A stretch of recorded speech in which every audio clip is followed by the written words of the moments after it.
And that's why we should just get rid of all of them. I mean, You seriously. fucked it up! I can't believe you fucked it up! No. Ah! You you knew the plan. You knew the plan and you trampled all over it. I can't believe this betrayal. Because the plan is dead. Like our hopes and dreams for this show. Yeah. So starting up this stream, it feels like we're walking into a fucking funeral and we witnessed a fucking execution yesterday. Holy shit. Yeah, that's pretty fucking accurate. I I'm amazed at how much they managed to fuck everything up. Okay, let's wind this back just a little bit. So before we dive into the show, let's talk about our experiences with the anime before, because obviously that'll be a pretty big part of the discussion. So, yep. I'll go first just because I have the shortest story to tell.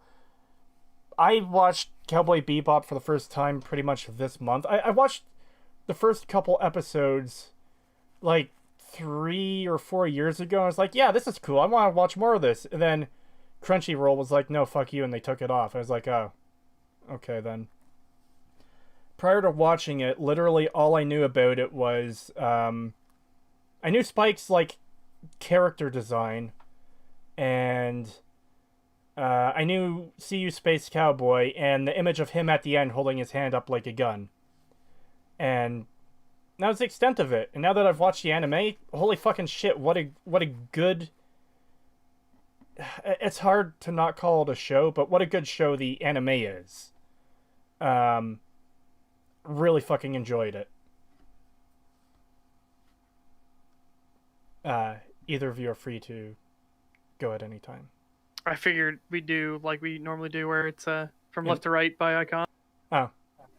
Alright, so... Yeah, Cowboy Bebop is my favorite anime of all time. I grew up with it as a kid. It actually kind of defined who I was as a kid. I kind of latched on to the character of Spike and kind of took a lot of the values and stuff that I learned as a kid from him. Well, not just from him, but a lot from him. And yeah, I kind of worship this show a little bit. I love Cowboy Bebop. So yeah, I'm pretty pissed off about this shit. All right. For myself, the first time I had ever watched Cowboy Bebop was back in the dark ages, before anime was ever really a thing here in the US. Like, you maybe got some here and there, like from imports and stuff like that, but it wasn't until a show called Toonami on Cartoon Network I decided that it was going to take a chance, and they were going to run this crazy, all these crazy kooky Japanese, let's put one of their shows on. And that was how I got introduced to Cowboy Bebop, was watching it through Toonami.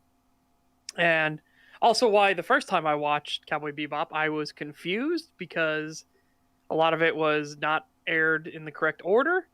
And me being a kid at the time, also not getting to see it every single time Toonami was on, because I had other shit to do. So, that just kind of fucking happened. So yeah, I was confused about why things were happening, but I enjoyed the show enough that it kept fond memories with me. And so later on in life, I would go back and I would watch it again and again and again. So that's just kind of how I just kept coming back to it.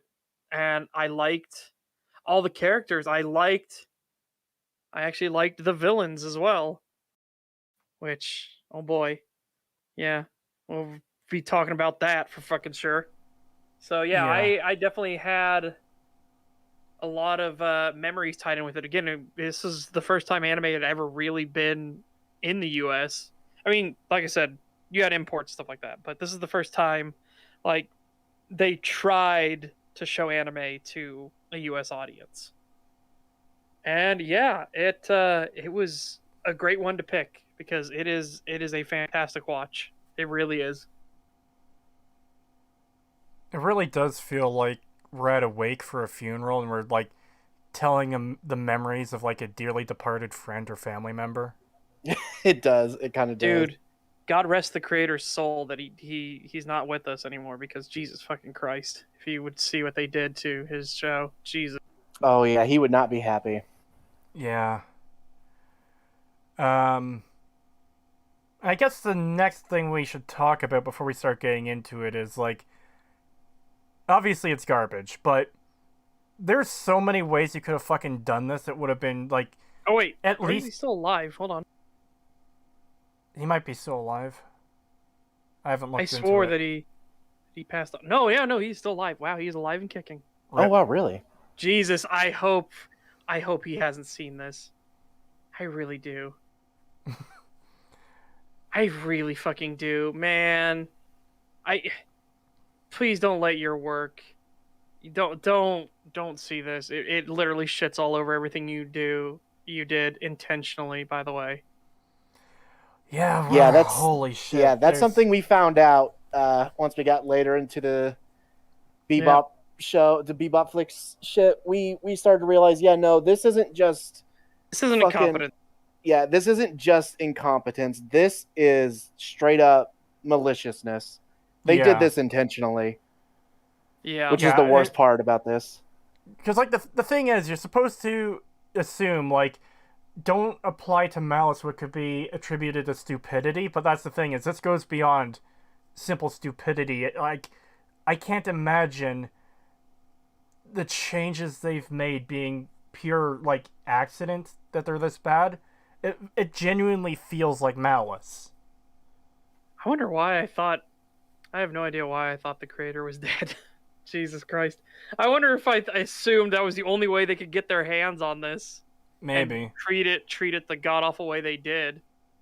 Wait, Well, the so creator. many good. Hold on. Oh, our booze in chat. Wait, the creator of the original anime already said he's disowned it. That is beautiful. I hope that's true. Remember how they said they made improvements on the anime? We're gonna have to cover that article at some point. Not today.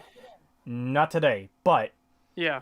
we're fixing the mistakes of the original or fucking whatever it was.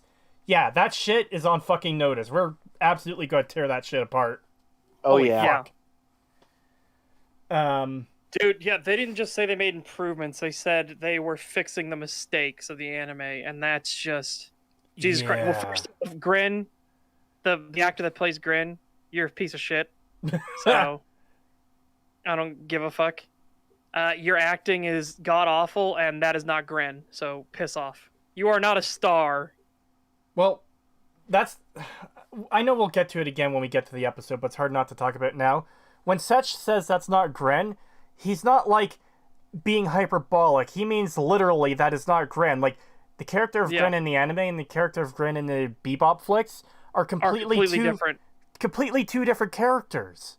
Like on there's nothing they share. Everybody is different. It's fucking awful. Yeah. I guess let's backtrack. Let's grab those super chats. Well, let's backtrack a bit. Yeah, I was actually going to tangent about, like, you know, there's so many ways they could have done this. We'll grab the super chats after this, I promise. Okay. There's so many ways they could have done this that, like, it could have worked. You could have, like, attempted to expand upon the original by, like, saying, oh, hey, doing a similar thing to the movie. Like, oh, yeah, this episode of BebopFlix, it took place in between, like, episodes 7 and 8 or fucking whatever, you know? But the obvious caveat is it would have to be as good as the anime was. Like, you can't have the shit we got with BebopFlix and saying, yeah, this is still part of the same timeline. They could have done what you suggested in one of our chats the other day, where it's still the Bebop, but like several years later, it's in new ownership, and there's different characters we're following, so it's still in the same universe and expanding upon the lore in the world, or I guess universe, but you know what I mean. Yeah, like, again, because Spike and Jet Black are legendary bounty hunters in Cowboy Bebop. They're widely known. It's in the Teddy Bomber episode where you get more of it that people know who Spike is as a bounty hunter. And so it could be they could have done is somebody comes across the Bebop. It's been adrift in space for who knows how long. Spike is missing. Sorry, not Spike is missing. Jet is missing. Spike is dead. Jet is missing and everything like that, and so it just comes this whole like, what happened here? And then people realize that the stories they heard about the Bebop were from old times and everything, and this ship is like hundreds of years old. It's been out here for a long time. So they're kind of like reconnecting to something that became a myth and a legend. Yeah. Because again, one man storms the syndicate. Like, holy shit, dude, that is a myth. That is legend in the making. Yeah, and like that's just like one way you could have taken it. There's so many different things you could have done with this to make it good. And they decided to do quite possibly the worst thing they probably could have with this. Jose Ventura in chat. So how did Nostalgia Critic get a hold of Cowboy Bebop license? You know what? We would actually be better off if he fucking did. Yeah. I think we genuinely would be better off if anybody else. Because again, the people that made this show were systematic and malicious in destroying every aspect that made the anime good. Yeah. I think, honestly, Kick-Assia inversion and like if you were to turn Kick-Assia into Cowboy Bebop, it would be a closer representation of the actual show than what they did here. It's that bad. Like, I honestly think if you gave it to Nostalgia Critic, he actually would have tried to have done a better job with the characters. Like, not try to fucking maliciously turn them into fucking idiots and shit on them constantly. I feel like that's something he wouldn't have done. So, yeah, I think he would have been a better option, honestly. Well, we still need to get into the first episode, but just let's give a super quick description of what these characters are now. You've got Jake Spiegel, the fucking asshole, an idiot. You've got Jake Black, who is just dumb for no reason now. And nobody takes him seriously. And nobody takes it, like, it's not quite nearing Homer Simpson level dumb, but he is really dumb in this show. And then we've got Harley Quinn, for some reason. I don't know why. Your microphone kind of died when you said that. Okay, well, I said, Holy Mother of God. I have no idea what the fuck. Faye Valentine is one of the most obnoxious pieces of shit ever. Yeah. And I warned my stream earlier, but this show is aggressively horny. Oh, God. Yes, it's insane. And some of it comes out of complete nowhere. It's insane how weird, like, how weirdly placed some of it is. It just comes out of fucking nowhere. Yeah. It is incredibly fucking bad.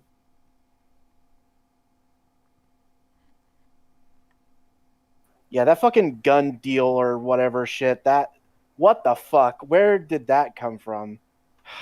That was so insane at the end. I couldn't believe it. Dude, all the stuff with, like, Faye and everything especially, like, it's like Faye was their excuse to channel all the stereotypical hardcore lesbian fantasies and stuff like that. It was fucking weird. Like, if there's anything you remember about the anime, it isn't that people were constantly dropping fucking euphemisms or literally eye fucking each other. Holy shit. Oh my god, the information broker Woody. Oh my god. Yeah. So I guess, do we want to go in to episode 1 and already explain how everything is fucked from the very beginning? I mean, some people here have probably, hopefully you guys have already watched our thing of the live. Yeah, we'll be editing the other episodes together as like standalone releases for our reactions, but this is where you get the deeper discussion on holy shit, what the fuck is happening in this show. Yep. Yeah, I guess we should get this started. Oh God, please help us. So obviously I've got this mute. Oh, before we press play, I need to. This is pretty much going to be a one-time thing, I think, but we've got a special copyright protection image this time. It's suitable for, especially Pagan and Setch and Nicole. I'm new to the show, so it's not that damaging to me, but anyone who's a longtime fan will probably appreciate this fucking copyright cover. Yep. Oh, why is it not showing? Uh-oh. It's fucked! It's probably just dark screen, I think, so it's, like, not... Oh, I see what I did there. Okay, just give me a second while I fix this fuck up. Yeah. There we go. Don't even get me started on Ed, guys. I know what you're talking about. It gets worse. It's worse. Me and Cree noticed something at the end when he was talking, or when she was talking, that made it so much fucking worse. Oh my God, God, that... It frustrates me that I have to save that for, like, 6 hours or however long it takes us to get to the end of this shit. It pisses me off, too. Oh, I want to talk about it so bad right now, but yeah, we're going to wait. Alright, let's get this shit started. So, episode 1 begins with... it looks like a hostage situation in a casino. Actually, no, should we start with the intro first? Because we only talked about the intro once. Well, I mean, the intro comes after, so... Right after this. So, yeah. I'm going to just pop the opacity up on this a bit, because that's a little spooky just how much you could see. Yeah, fair. I just don't want us to get taken down midstream, you know? Yep. So yeah, we're going to talk about the intro first? No, I've said we should talk about the casino, because, again, you don't get the intro until after the casino jackassery goes on. Okay. Yeah, that should be good. Oh, yeah, rip the super chats. Yes. Jesus okay. Christ. I'm very sorry. We're going to do those right now. I'll grab it. No. I have to grab one of them because one of them is from the premiere of the first Stag watch. So that super chat first from Kirill Svoboda. Thank you for fair. 20 Czech crowns or Czech crown. I always get them confused. I'm sorry. Czech crowns. Crowns. You say Czech crowns. Yeah, crowns will work. Crowns. Okay. Best Batwoman episode so far. What'd you bring me? Yeah. I don't even know if this is better than Batwoman, though. You know what? Actually, it reminds me of something you said. I think this genuinely was the least fucked episode. Yep. It was. I actually think this was the least fucked episode. Yeah. Yep. Because, like, they at least... we'll have to get into that as we cover the fucking episode. Oh my God. I just realized something. The fucking beginning and the end tie together so perfectly with the thing we noticed. Remember? Yes. Because this rips off the beginning of this casino scene. The whole casino scene itself is a ripoff of... Hold on. You're steamrolling ahead. I have to get the super chats. chats. To do the super chats. All right. $2 super chat from Peace Was Never an Option. Thank you very much. Hello, is this the free aneurysm stream? Yes, we're handing them out for free. Oh, you better believe it. $5 super chat from Dominic the Donkey. Thank you very much. Thank you. Hello, Stag and Chat. Sorry you guys had to go through all the Netflix show. Yeah. It was legitimately painful. It was incredibly painful. By the end of recording yesterday, which, by the way, I've been up for 24 fucking hours or more at this point. By the end of recording yesterday, I had a fucking headache. Because it was just like... It just gets worse and worse and worse and worse the deeper you get.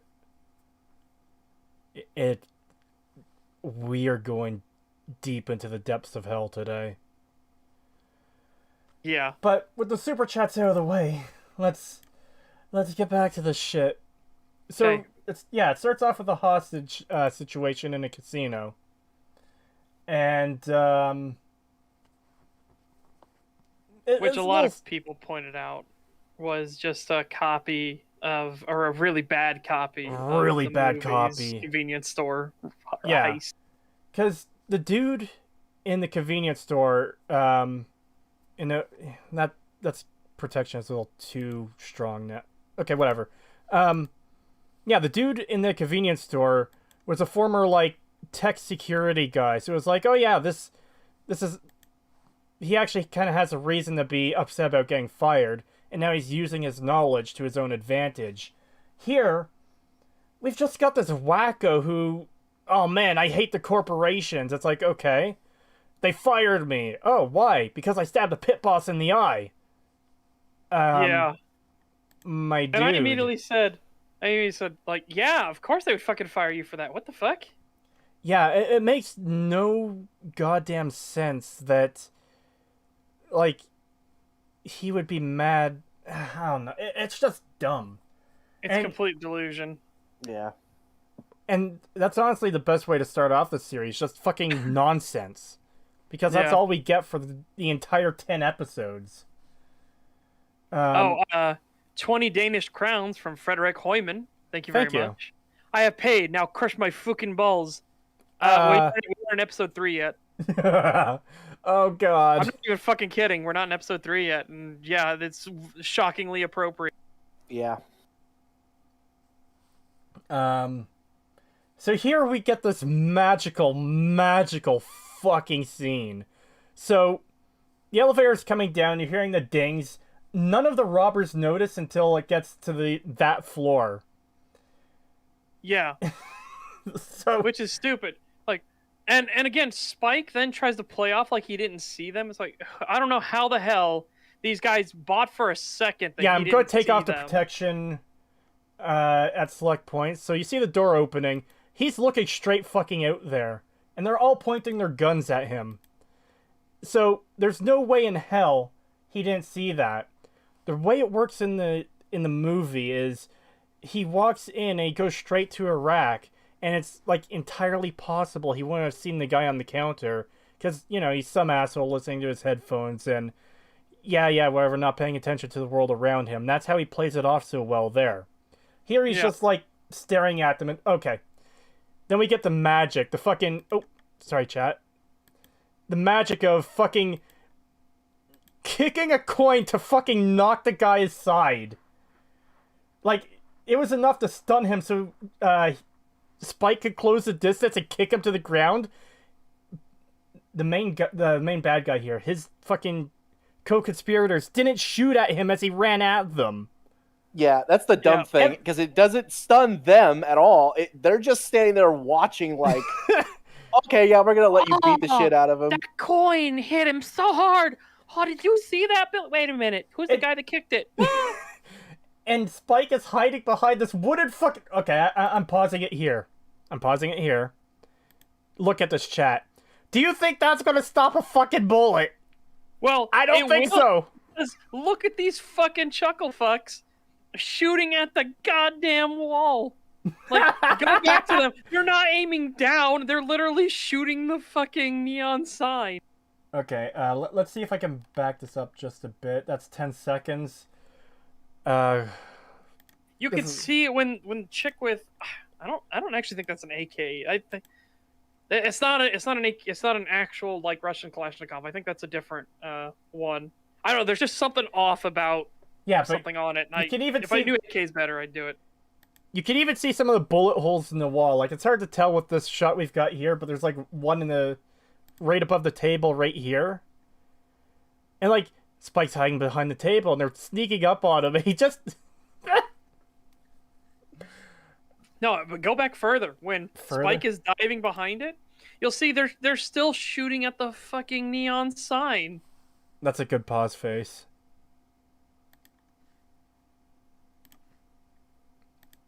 So he dives. Yeah, they're shooting at the sign. Sorry, it's clicking the wrong thing. I thought I was pausing there. Yeah.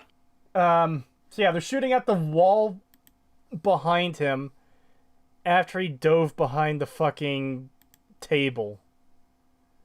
Are you fucking kidding me? Yeah. And exactly. as Frederick Hoyman says, "He's hiding! Quick, shoot, shoot at the wall to scare him out." And this is the quality you can expect from the rest of the show too. It's fucking insanity. Yes. That green screen won't stop much. Yeah. That should be one of the fucking text quotes at the end of an episode. Instead of "you're going to carry that weight," that green screen won't stop much. Yeah. Oh god. So the insanity fucking continues. So Nico the Anarchist calls it out. It's a VZ-58. Yeah. So nice. Nice. So Yeah, where did I knew it was an AK type, but yeah. Where did Spike go? Oh, he just flipped around out of fucking nowhere. Like, where did he... Why did no one see him? He pulled a fucking Arya Stark. Somehow he was just there.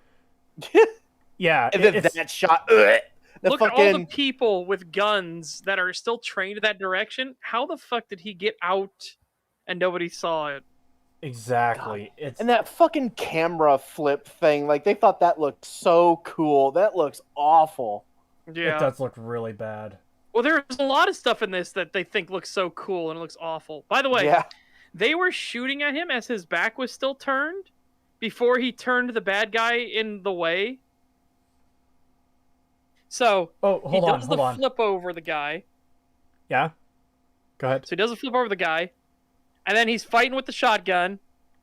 And then these two start shooting as his back is still turned. He hasn't turned the guy yet as the first rounds start coming his way. What the fuck? How did they not shoot Spike in the back right there? Because they are probably 15 feet away. Yeah. And we're also coming up on one of the common issues with the combat in this show, the fight choreography. So Spike is fighting this guy with a knife, and you know, he makes him stab himself with his own knife. He kicks the knife back in, and then Buddy pulls the knife out and does this really slow drawback, like he's not actually going to hit him, even though he should be wanting to hit Spike with the knife. It just looks so fucking shit. Yeah, it looks so bad. It looks like a fucking third grade play or something. It's so bad. How slow everything is, the way they exaggerate their movements so much. It's weird. Not only that, but again, we forget, like, Spike kicks the back end of the shotgun and the dude's hand was still there, and that somehow was enough to pull the fucking trigger on the shotgun to kill him. Meanwhile, Jet grabs a girl's boob and he's all flustered, like, "Oh, I'm so sorry. I touched the no-no spot. Oh no. So dumb. I'm sorry, you're a bounty, and I'm a bounty hunter, and I only really care about the money, but I invaded your personal space." It's like, fuck off. The thing that's funny about that shotgun is not to spoil anything, but that's far from the only gun issue in this entire show. This show does not know how guns work. No. It has every bad writer's problem with guns and every bad choreographer's problem with guns, where people try to use guns in melee. Yeah, they try to punch the gun barrel into people. Yes, that is like. I already have an issue with closing the distance when it's unnecessary in fucking movies, but there's scenes where people are literally trying to stab other characters with a gun. They're making a stabbing motion with a gun. It makes no goddamn sense. It's so stupid. It makes no sense at all. And I know in the first episode I called out, I'm like, "Jet, you have a gun. Why the fuck are you leaving cover and walking closer? What the fuck is wrong with you?" Yeah, and then it just disappears. Yeah, the magical disappearing rifle, Jet's rifle. Because I think they realized Jet wasn't supposed to have it, because I think that's the same rifle Faye has. So I think they had a continuity fuck up there. Maybe. I think, when she has that gun, we should wait until we get gun she took from the Bebop, by the way. She had it ever since the Bebop. Oh, so how does Jet have that gun? And then Jet suddenly doesn't have that gun. We'll get there. We keep jumping ahead. Nico the Anarchist. Question, is the meme there for a reason? Just asking. Yeah, that's our copyright protection. So, we can't play the unedited video in the background or else we'll get copyright claimed. This is there to fuck with the copyright claim bot. Yeah. Because, like, obviously we're not playing the audio, so you're not... Like, it's already transformative that we're fucking talking over it, but that's not enough. These fucking companies keep claiming shit even though that it's absolutely fair use, but, you know, that's... stuff. Yeah, at the end of the episode, Drunken Mumble, if you notice, Faye, the thing she takes from the Bebop is a rifle, an M4 rifle. Jet has an M4 rifle. They look very similar. I need to actually like go frame by frame to see if it is the exact same fucking rifle. But they look very similar. And then suddenly Jet's rifle vanishes mid battle with the Syndicate. Like it's gone. We don't know where it is. And I think somebody fucked up. And Jet wasn't supposed to have that rifle because Faye is supposed to have it.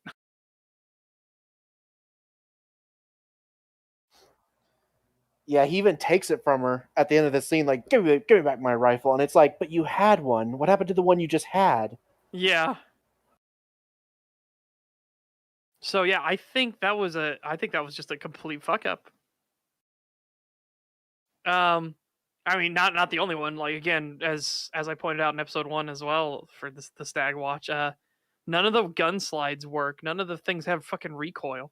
Nope. Except when they do, it's so inconsistent. Yeah.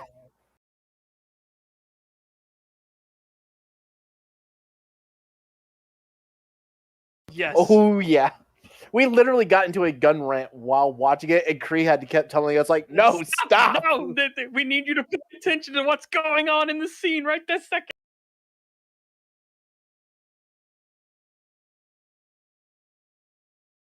Yes.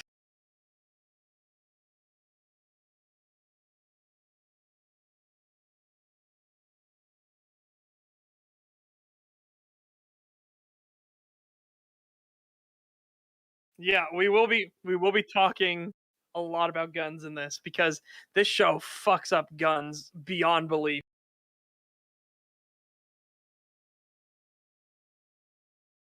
Yeah. Sorry! I'm sorry, I fucked up. Okay, look. I've been up for 24 hours. Gonna make a little bit of mistakes. Yeah. Anyways, yeah, there will be a lot of gun rants this episode. What else was I going to say? I was going to say something else there. Oh, yeah. This is something we forgot at the start before we got into the episodes, but nothing from the anime came out fucking unscathed in this adaptation. Yes. Nothing. There is nothing that is sacred. No. Well, sorry, let me clarify. Of the things from the anime they touched, nothing came out unscathed. Everything they haven't adapted yet, or they just didn't touch, obviously they can't fuck it up. That's fine. Yeah. I will just say that the creators felt nothing was sacred and maliciously destroyed as much as they possibly could. Yeah. There was one good actor, but his character added nothing, and he was only there for like 2 scenes, and that was it. And that was the only time. What was funny was these new characters that they added were like, his name is Stax, and you're gonna go meet Kaching. It's like, what? Why are all the fucking why are they all money related? Yeah, it's weird. Yeah, it makes no goddamn sense. But yeah, Stax is the one person who is genuinely acting in this. Yeah, this is the one time a character like did anything that actually made us invested, and that was in episode fucking 9. Yeah. Yeah, and he's only there for like 2-3 scenes at most, and then he's just gone from the whole. You just never see him again. As Vehicles of Peace Limited Edition says, I've said it before, I'll say it a million more times. You're not subverting expectations if your audience expects woke trash. Yeah, this is pretty fucking woke trash. Holy shit. Yeah. Anyways, let's continue with this idiocy, because this scene... Okay, I need you to understand, chat. This scene is already in, like, it is really bad. This is how do I like? What's the best way to describe it? It's an abomination. Yes, but it is about to get fucking dire. Like you don't. If you haven't seen episode 1, you don't realize how dumb this is going to get. You don't know yet. Oh. No, the guy playing as Jet is not acting well. I am sorry. No, his acting is awful in this. Yeah, it's not good. There's like 1 or 2 times where it's like that wasn't too bad, like that one scene, but the rest of the time it's bad. It's not good acting. They play him as the comic relief. It is. We need to talk about how they took Jet Black, who was a white guy, very competent, the father of the team, and had his shit together, and knew what the fuck he was doing, and they made him a black guy who is incompetent, a moron, nobody takes seriously, and is the butt of every joke. Yeah. It is like, what the fuck? Yeah, I brought that up a while back when we first watched this, because I was like, why did they do that? It's almost a little bit racist how it comes off. It almost seems like they changed it specifically to make a statement about black people. It's really weird. Pretty fucked. Well, in fairness, it is a bit ironic that it's the black guy that gets cucked. Yeah. Yeah. Oh, it is weird. There's something else. Oh, I think of the main cast, I did like Jet the most, mostly out of default, but to me it just seemed like a guy who's just working with a bad script. Like, that's not giving a pass to his acting at all. It's just like he's working with what he's got. The others are just, I don't know. Oh my god, yeah, and as Drunken Mumble said, somebody else pointed out that Jet doesn't know what a fucking bidet is. That's Drunken Mumble said. And somebody made a Seinfeld laugh track of that scene. Yeah. And it does feel like this show is such a comedy and a farce that there should be a laugh track. It is that awful. It is weird how fucking well the laugh track fit. It's like the anti-fucking Big Bang Theory. Like, you've seen that video where they remove all the laugh tracks. It's just everyone standing around awkwardly. Yes. That's what this is. And it almost feels like there was supposed to be a laugh track. Because have you noticed how many awkward pauses there are where the people will just say something and then stop for a second when they should keep talking and then talk? It's almost like there was meant to be a laugh track there. Yeah. Yeah. Gage Riddle says the writers are literalists. They see a guy named Jet Black and assume he needs to be black. Oh boy, no, just you fucking wait. They made him black so they could do some of the cringiest dialogue in the fucking history of cinema. Yeah. The black jokes they make are fucking god awful. They will make you want to curl up into a corner and die. They are awful. I legitimately think those quotes were so fucking cringy that they shortened my life by like 3 years. I want those years back, god damn it! $5 super chat from MLGA. Thank you very much. The Corgi is the only good thing about the show. 10 out of 10. Good boy needs spinoff. Okay, so what I'll say is I like dogs. He does not come out unscathed. I will say that. It is a cute dog, but they managed to fuck up Ein too. Yes. They actually fucked up Ein. They somehow. Fucked up. Yeah, they managed to fuck up the dog. The fucking dog. How do you manage to do that? But they do. They fuck it. They ruin it. Well, you gotta be careful where you say they fuck it, because that has other implications. They fuck the dog. No! Oh, God. It is absolutely dreadful. This show, as I said, this has to be the worst show on Netflix, period, excluding stuff that should be illegal. Yes, and that shit should be fucking illegal. Holy shit. Yeah. We are skipping way ahead, though. Yes, we are. Look, it's hard not to. This show is such a fucking mess. It's just like, it's very easy to tangent. into everything else because one thing leads to another. It's like fucking dominoes. Neanderthal, they somehow managed to character assassinate the dog. And remember, I don't know how. Remember, the dog's character in the anime is he's a dog and he's intelligent. Yes. And they fucked it up. And they actually managed to character assassinate the dog. I don't know how that's fucking possible. Yeah. I mean, I know how it's possible now because I've witnessed it being done. I didn't think it was possible before. Yeah, we honestly thought that the only thing we were going to like was Ein, and then they ruined Ein. Yes. And it's like, wow, how did you manage to do that? Yeah. And then, of course, they made Faye more annoying in that scene as well. I can't wait to get there. All right. Oh, God. Yes. So, we have to deal with the situation at hand. Yes. Backtracking to episode 1. Watching this fat moron come out of the bathroom and sniff his hands. Yeah. I will say something against the movie here.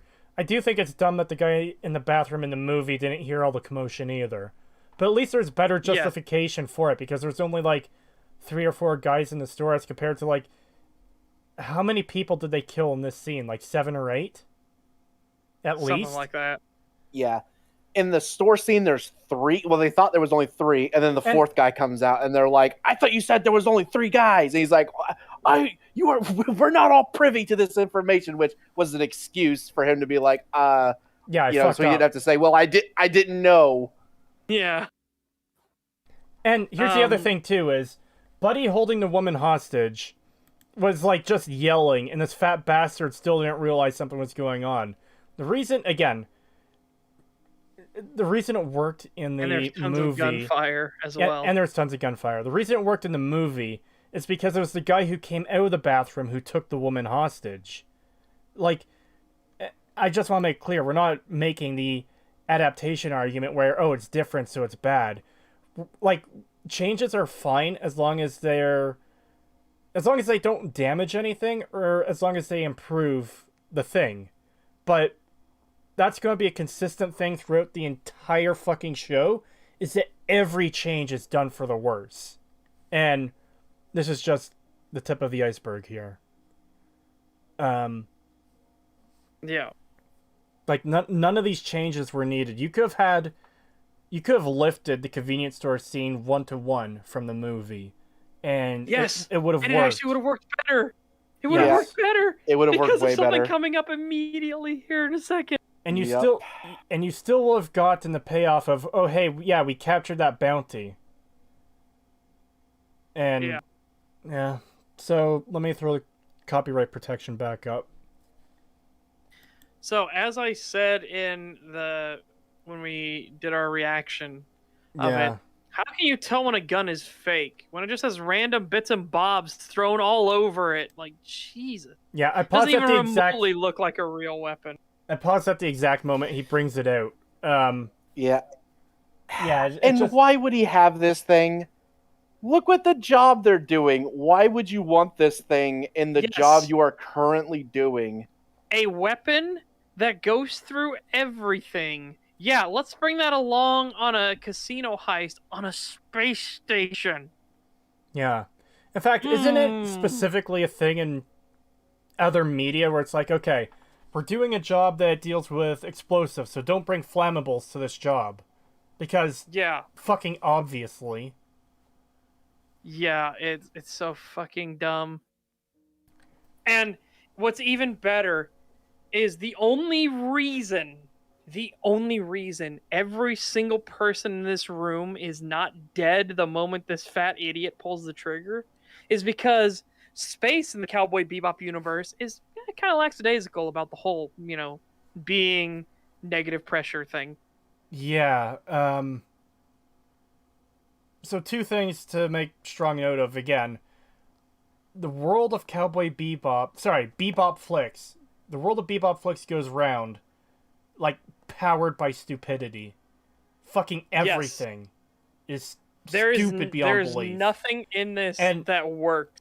It is shocking. and reality will cease to function properly in service of the script. Yes. So yeah,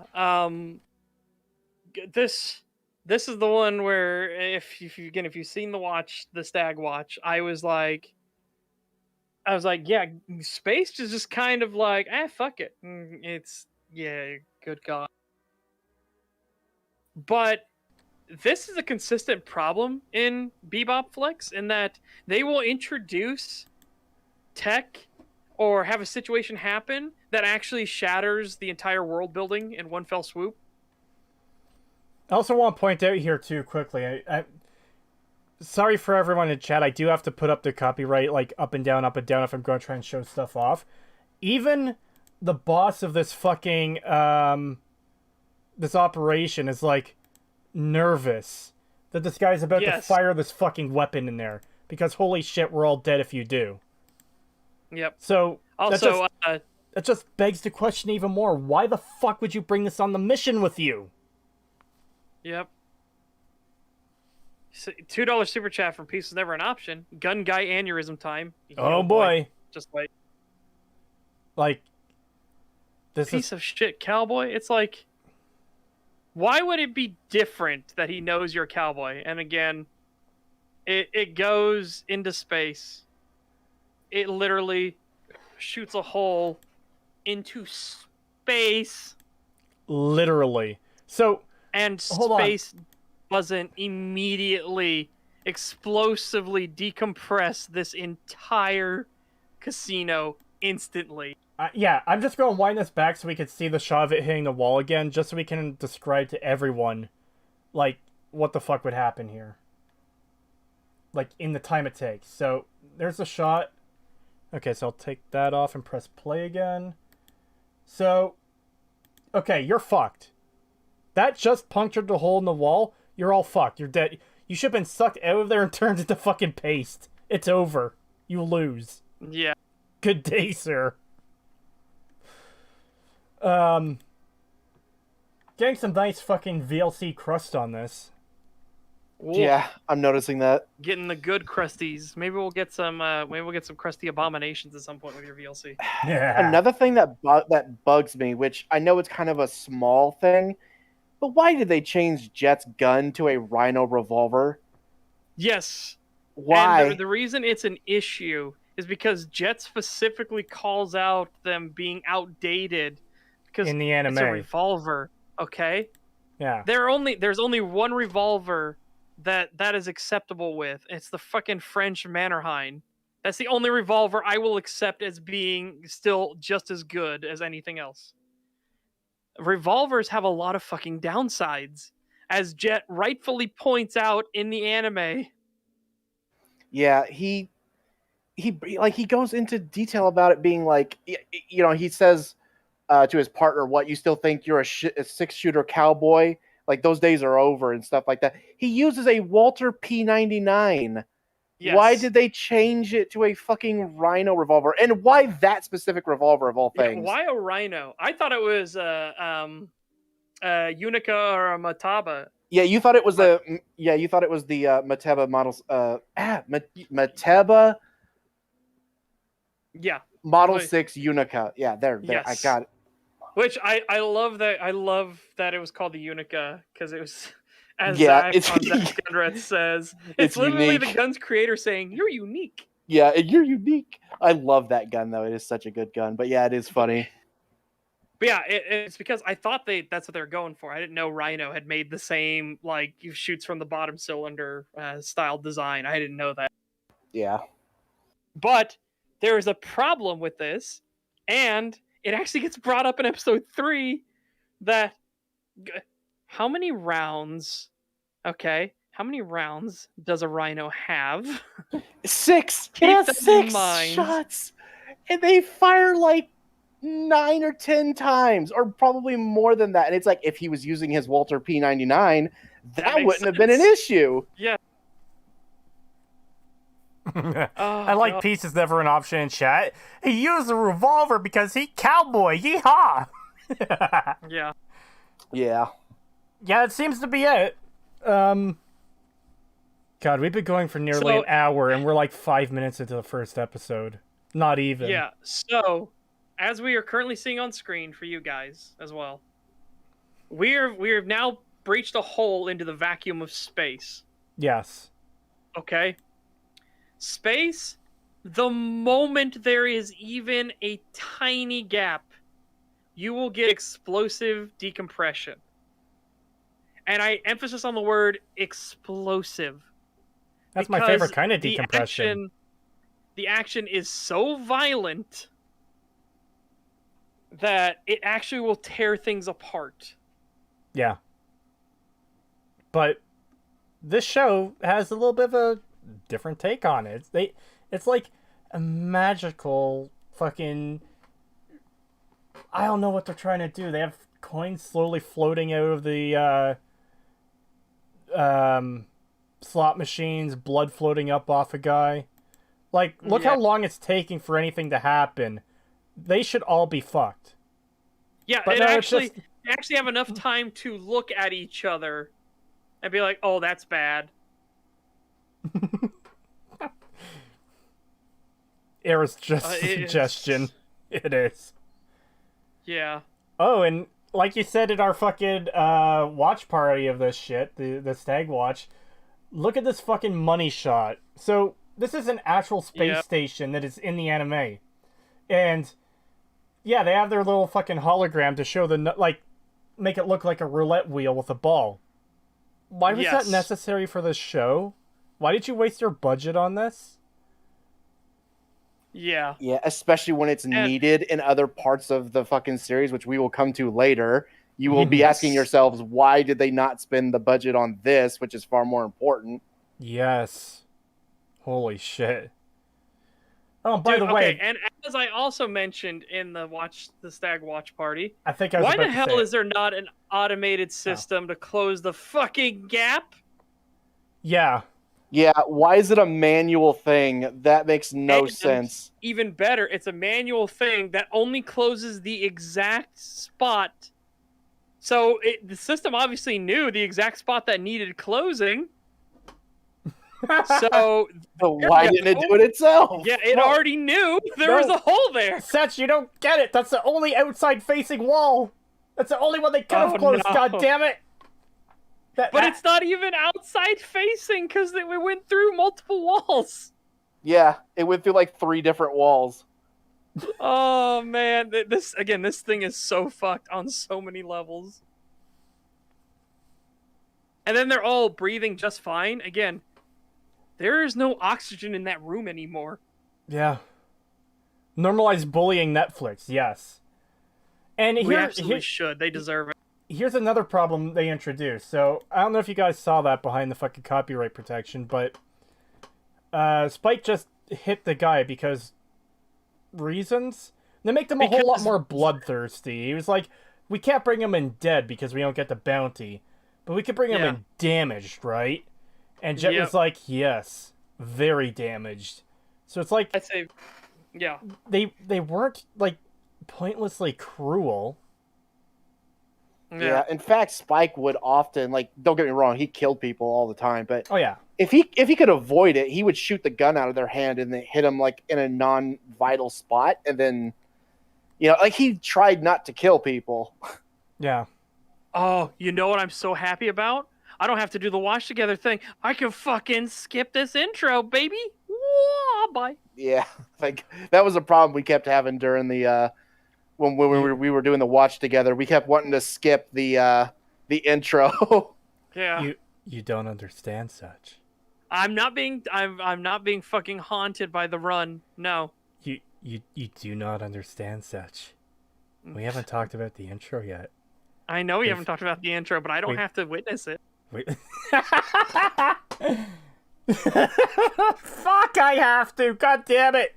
Yep, you do. I don't have to. Please, God, let the pain end. So yeah, this intro is... Oh, I haven't even gotten there yet. Beyond belief. I was still on the point that they're just fucking needlessly violent and bloodthirsty. Like, why? Why is this what you decided to do with these characters? Yeah. Yeah, and Also, it comes no, up a this is lot. not Spike's first day being a cowboy either in this. That's what's No. even dumber. So he should know that you can bring them in damaged. Yeah. Yeah. Dude, they should know a lot of things. Okay? Because Jet Black used to work for the ISSP. Oh, so shit. how does he not know how this fucking works? I forgot to put on live chat. I'm sorry, everyone in chat. My bad. Yeah. YouTube might still filter words because that's the way YouTube. It's genuinely frustrating how often I get accused of deleting comments when it's like there's literally hundreds of comments at this point that have been posted and vanished before I even had a chance to see them. And the only reason I knew they were there in the first place is because of notifications on the YouTube Studio app and the YouTube app both on my phone. Yeah. So YouTube, they like deciding what you can or cannot say. And I very much do not like it. Hey Creetosis, how's life? Well, we're talking about BebopFlix, so fucking painful, but otherwise I'm fine. At least it's over. At least we don't have to watch it again. Yes, at least it's over. Holy shit. Yeah, and then the moment we finish talking about this fucking intro, we won't ever have to talk about it again. Thank God. So, everything about this intro is bad. Yeah. They tried to do a copy of it, but because they're using live action for it, it actually doesn't work. Yeah. I'm going to take off the copy filter for this. I'm going to be playing and pausing it a lot just so you guys can see more clearly like what's going on here. Yeah. Oh, we're getting some good old VLC crust again. Maybe it'll make the intro more bearable. Man, that run is still going to be fucking there. You know you're legally obligated to review the other episodes, right? We're covering all 10 of them, hopefully all today. We're covering all 10 this time, yes. Yeah. I don't actually know if we'll get through all 10. We've already been going for an hour. And we're at the intro of the first episode. That's how fucked this shit is. No, Kevin, don't test what words YouTube censors. Jesus, come on. Yeah, please don't do that. Yeah. At any rate, so... Yeah, let me... This intro is completely fucked in every regard. And, like... The worst of it is that they're trying to copy what the Bebop intro was, but because they have all their shitty changes in it, it's already just completely, like, ass backwards. Yeah. And if you need animation to go along with your live action bits, that kind of tells you that, yeah, you shouldn't be making a live action version of this. Uh-oh, I just noticed something. Hold on. I gotta see that again. What? Ah, you did have to watch the intro! Oh my god. What? Alright. I need to make sure, because there are only some revolvers where this works. Oh Does the Rhino spin the chamber as it fires? Let me check. I think it does, but I want to make 100% sure. Okay, because I know there are only some revolvers where it does that, and the other ones wait until the hammer is coming backwards to spin the chamber. Because I just watched in their stylized nonsense of the guns firing at us that the chamber spins. I'm not even that far in yet. Well, I'm trying to hurry us along because it's going to take us an eternity. I know. This will be a 12-hour stream minimum if we go at this pace we're going. Anyways, we're getting VLC crust. But okay, yes, I've confirmed it. It does rotate when you shoot it. I mean, does it rotate as you shoot? I mean, literally when the bullet goes off, it spins. It spins as you pull the trigger, and then it stops. That's how you're supposed to do. Yeah. Yeah, and then it stops right as it fires. No, yeah, in this, it spins as the gunshot goes. Oh, no, that's so not that's supposed fucked. to happen. Yeah, that's fucked. That would tear the entire side of the pistol off. Yeah, okay, so yeah. Anyways, yeah, the run is fucked. It is so bizarre and weird. Not a whole lot is happening right now. Throw copy protection back up. Yep. Well, you can show when we get to the pistols. Yeah. And then, of course, his god-awful jump kicks and everything. Yes. Yeah, that's so bad. And these fucking animation things that they're adding, it's like, if you need animation in your fucking live action stuff, then maybe you shouldn't have made it live action. Yeah. Yep. Oh, you're coming up to the pistol part right now. Yeah, I'm on it right now. So watch when the barrels are pointed at us. The middle weapon is a rhino. It fires from the lower cylinder of the Magnum, of the revolver, and when it fires, the fucking cylinder is spinning, which I only know of like a few Magnums that actually do that as a feature. Because they want to use the recoil as part of the mechanism. It's really bad, though. Don't do that. Yeah, that's really bad. It was hard to tell with the VLC crust. And, okay. It's blatantly obvious on Netflix. Yeah, you see it spin. Yeah, that looks. Yeah, no, that would tear the entire side of the fucking revolver off. That's bad. That would blow up in your hand. And then, of course, this kick, he has to do a spinning kick. Yeah. And whereas Spike just does a high kick. Yeah, and this is the thing that's bizarre to me, and I know we've talked about it before on stream, but, like, the animated kick looks so much more fucking real. Like, you can see the weight behind it. They consider, like, how the human body would move during that kick. It's insane that the animation goes that in detail, and then the live-action version looks pretty fake. Yeah. Yeah. Hold on, let me bring this up. It looks fucking garbage. Also, another thing, I just want to get out of the way so we don't ever have to talk about this shit again. Later on in the series, they start to use a different intro song. It's the same one, but like remixed. It's slightly different. Oh. And I guess they realized it was shit because they only used it for like 1 or 2 intros, and then they went back to the original again. Yeah. But why? That's something they could have changed like before release. Exactly. I don't know why they didn't. I don't think they had a budget to change it at this point. Because, guys, you will be shocked how fucking low effort, low budget this show is. We'll be talking about this fucking later. Fucking believe me. Yep. Oh my god. So, and here's one of the things I want to point out too. So this intro was actually released prior to the show being released. And I caught some of the references, like the eco-terrorists here. And it's like, my initial take, and I realized just how wrong I was now, how fucking naive and young and foolish I was back then. I thought the intro was paying homage to the original episodes, like, oh yeah, here's the eco-terrorists from that one episode of the anime. Isn't that cool that we're paying homage to it? We're being respectful towards it? No. No. Yeah. No. Yeah, no. These were just posing shots that they do in the show itself for the intro. That's Dude, it is so annoying too. I even pointed out when you could see every single one of them. It is very obvious. And it's so fucking awkward. Like when our initial bad guy and his girlfriend get out of the fucking car. Yeah, Asimov. They both step out, walk in front of it, and then they have to walk around in front and then do a little pose. Let me strike a pose.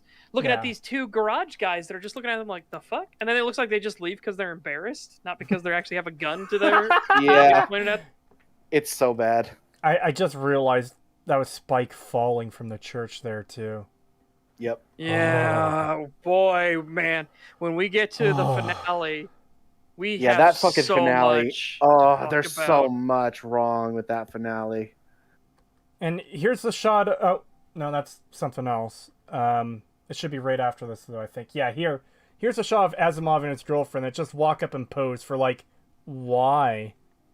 Yeah, again, because they're just aiming a gun at a couple mechanics in a garage. Yeah, it's nothing that special. Yeah. There's Hakeem trying not to smile. Yes! And then, oh god, this fucking clown. So, don't spoil it for chat yet, Staj. It's just... This this little guy right here, he's kind of a big deal. Kind of like a little bit of an important character. They totally didn't fuck him up at all. Oh god, yeah. Oh my god, Don't worry, dude. they didn't. Yeah, no, they didn't fuck up Vicious at all. No, They spoiled it. Ah! you can tell who it is. He's the only one that's. I know. right here. I'm fucking with you. No, it's not okay. No. Not okay. This is genuine trauma. This is not okay. Look, I am dealing with my trauma by trying to make light of our pain. I can't believe what they did to Vicious. I Dude, cannot I can't believe what they did to every character. Every I character has know. been assassinated. Even fucking Anna. Why did they have to change Anna? She wasn't even that big of a even character. fucking Julia. Oh my god, what they do to Julia. When we Like- get there, we're gonna fucking get there. Oh my god. Chat, when I said nothing comes out unscathed, I fucking meant it. They destroyed everything. This isn't an adaptation. This is a fucking butchering.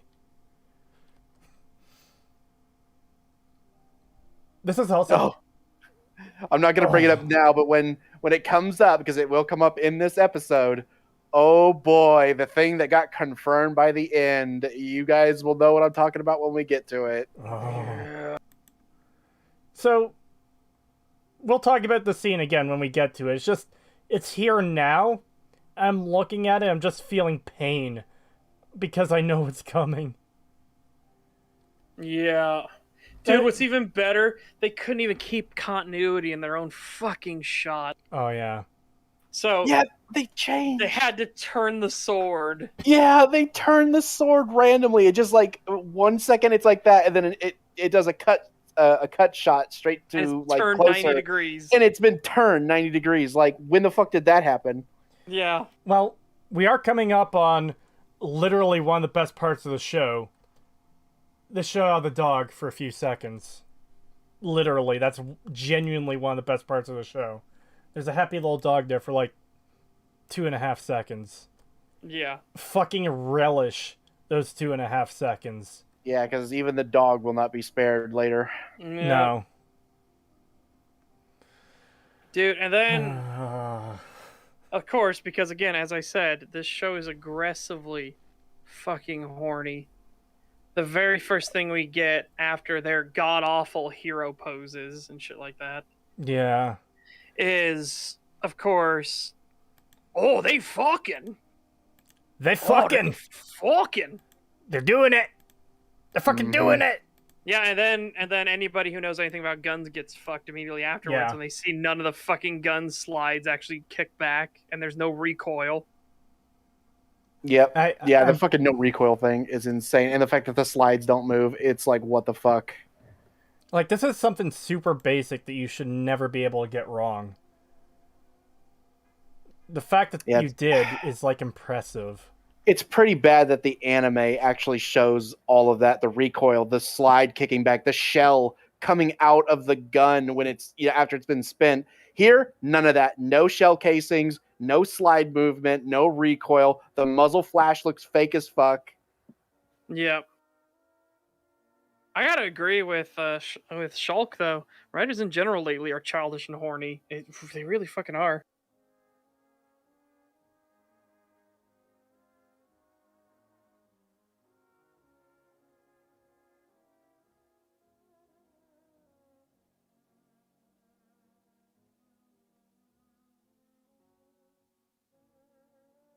Oh, I forgot I'm playbacking at half speed, so I can mock that shit more. And then again, when we talk about budget, they wasted their budget making this new gate system.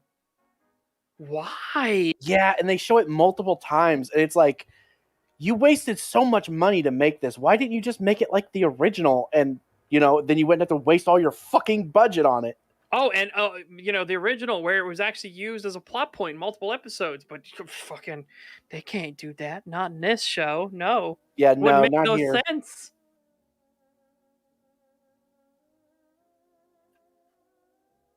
Also, yeah, we are taxing you for going pee and everything too. It's just like, Yeah, Jake- what?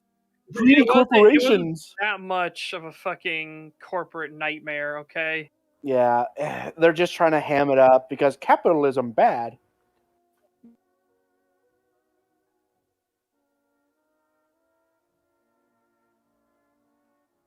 Dude, and the ISSP are greedy capitalists too in this. It's so fucking weird. Yeah, it's weird. Wait till we get there. Oh, and then, of course, the Bebop being a hunk of junk. It is literally a hunk of space garbage floating through space.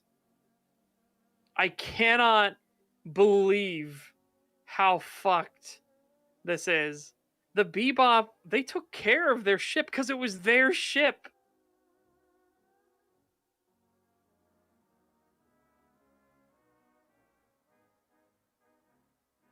So yeah, these people are not. So okay, here's another problem.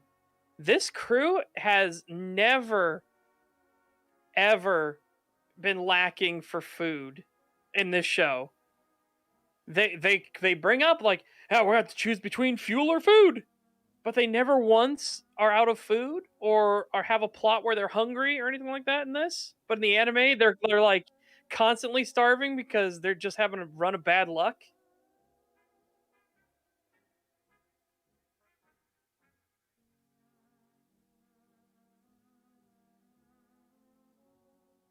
Yeah, which was fucking awkward because if they had been there, be like, "Hey, we delivered Hakeem to you," they would have gotten the big bucks. But no, because Hakeem accidentally ran into the police station because he went off the freeway, the overpass. But because that happened, oh, he turned himself in. It's like, God damn it.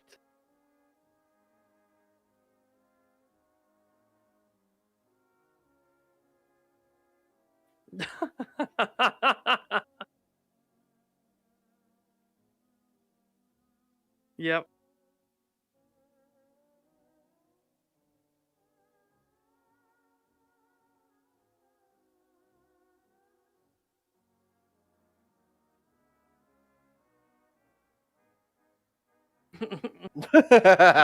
God damn it, I'm muted!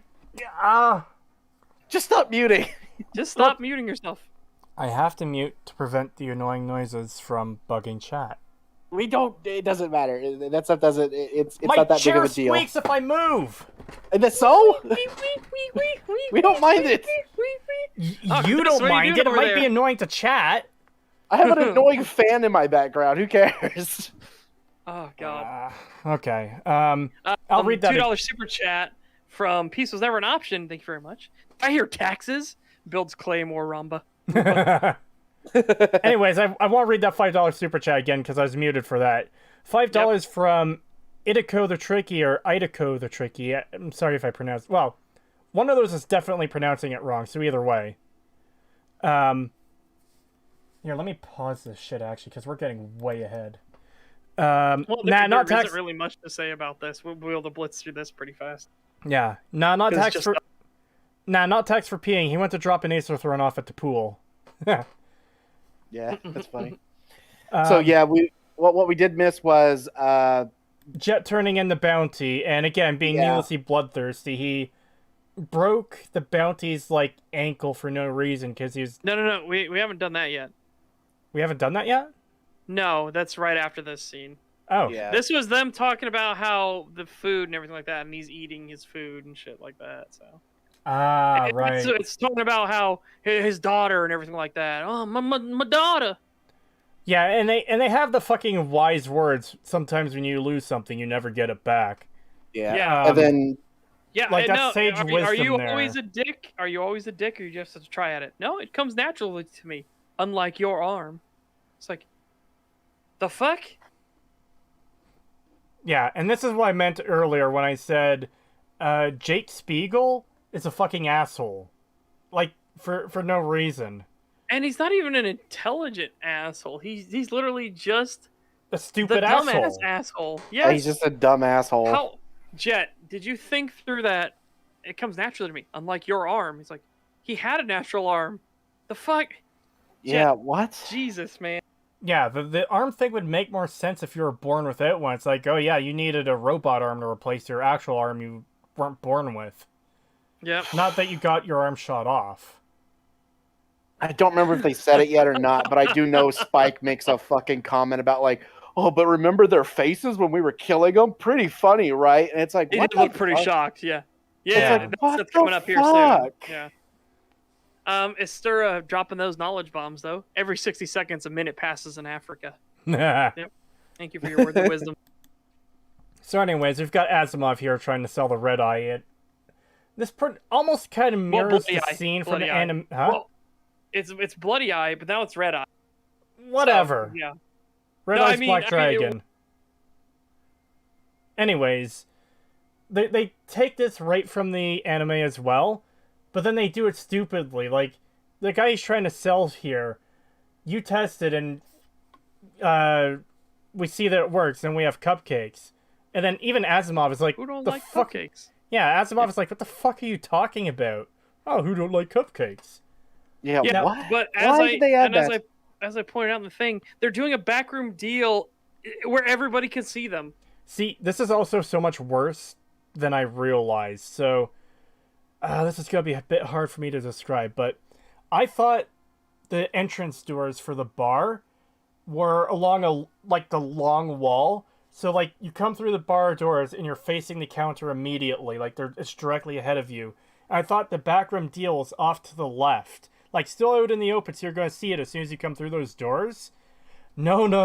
It's worse than that. The actual doors are fucking perfectly in line with the door to the backroom deal. Meaning, the second they walk through those doors, the first thing they should see is the guy in the back room doing the deal. Because that's directly in front of them. Dude, and then him having to scream, shit, he's juicing. They could literally see him tweaking and shit like that. There is nothing interrupting the Syndicate's view to the back room. Yeah. So, it's only the goober realizing that he is fucking panting and like, and he turns and actually sees his eyes. Shit, he's juicing. So you can see it with the positioning here. The entrance is behind her. This is where the Syndicate comes in. She is looking in the complete opposite direction of those doors, meaning the door that Asimov is in doing the deal is parallel to the entrance. $10 from Rage vs. ML. Thank you. I was going to watch BebopFlix, but after this, I think I'll skip it. Fucking skip it, guys. Yeah, 100% skip it. Skip. Do not watch this fucking god-awful pile of shit. It is so bad. And yeah, Setch already addressed it, but I do want to make a little bit of a correction for myself, because in the watch together thing we did, I made a mistake. I said red eye, but It's yeah, both. like it is both. Yeah, but yeah, like Setch said, it's bloody eye. The reason I got it mixed up was because Asimov is called the Red-Eyed Coyote in that episode, and I got Red Eye mixed up with Bloody Eye. So, if we didn't have enough confirmation on where the door was, just from her positioning, now we get to see it. We're seeing this from the perspective of the Syndicate who just walked in. So, there's Asimov's girlfriend, and what's this just slightly over her shoulder? Oh, that's the backroom deal that's going on. And they don't fucking act on it immediately. Oh, man. One thing I'm glad that they didn't do, though, is imagine if they had tried to copy the fucking... that scene where he goes for the guy outside the window and he, like, slowly falls, and dies and stuff, but Asimov is grinning at him the whole time. Imagine if they did that here. How awful that would look. Yeah. Yeah. $2 from MLGA. Thank you. BebopFlix drinking game when? So, none of us want to die, and I don't want any of you to die. Yeah, no, you would 100% die from from doing a drinking game on this shit. Even if you only watched a single episode, you'll fucking die from the fucking... Yeah. Holy shit. Also, look, they just killed the guy who wasn't a threat in the backroom deal, and they're taking a super long time to even try to shoot at Asimov. It should already be over. Yeah, why did they shoot the guy who's not important first and then not immediately go for him? Exactly. Yeah. Granted, they say we want our red eye back, but it doesn't fucking matter. Just kill him and then take the girl he was with. Yeah, because she probably Yeah. knows where it is. Yeah. I mean, conveniently, she has it all, but again, she'll probably know where the fuck it is. Oh, and also, when you're on red eye, you could just get shot now and, like, you not even notice. Yeah, what the fuck? I don't get that. That makes no sense. Yeah. It turns you into like a superhuman now, like Well, in terms of like you could get What shot. you know what and they're doing? They're mirroring actual drugs. Like it's ironic is that they're pointing out why police mag dump people. yeah, that is Because funny. this kind of shit fucking happens. Because if you just wing somebody and they're high out of their mind on like bath salts and shit like that, Yeah, they ain't yeah. fucking stopping. Yeah, they don't stop. You could shoot them like 5 times in the chest, and they'll just keep walking towards you. Until like it's like literally their hit points hit 0 in an RPG, and suddenly they go boom, and drop. Yeah, and they just drop. It's weird. Yeah, but in the anime, it gave him like really fast reaction time. Everything seemed to slow down for him, so he could easily dodge and get to them without being shot. But here, nah, they just turned him into the Juggernaut. Yeah. But what's even better was because we just saw that he took those shots, that he does not have enhanced movement. We have confirmed that he does not have enhanced movement. Everybody else shooting at him missed. Oh, fuck. There's a lot of gunfire heading his way. A lot of gunfire. Now, I know why the one guy missed, because if you actually pay attention to the leader of this group, he's closing his eyes as he's shooting because guns scary. A syndicate member flinching when guns go off. Yeah, what the fuck? Why are you closing your eye? Yes. Ugh.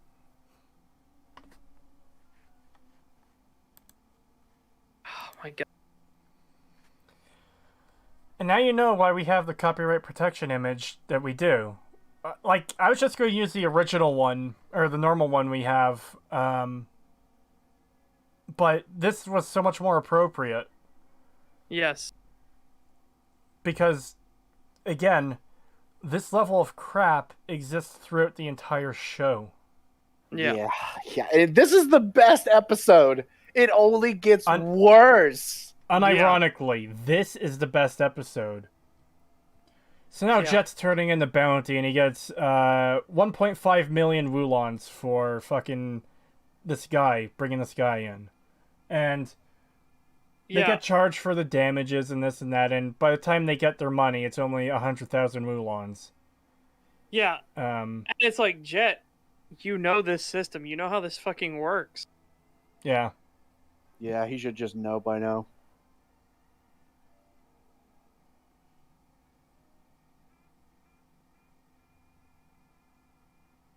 It's like, how in the hell, Jet, you worked for the ISSP. You know how this works.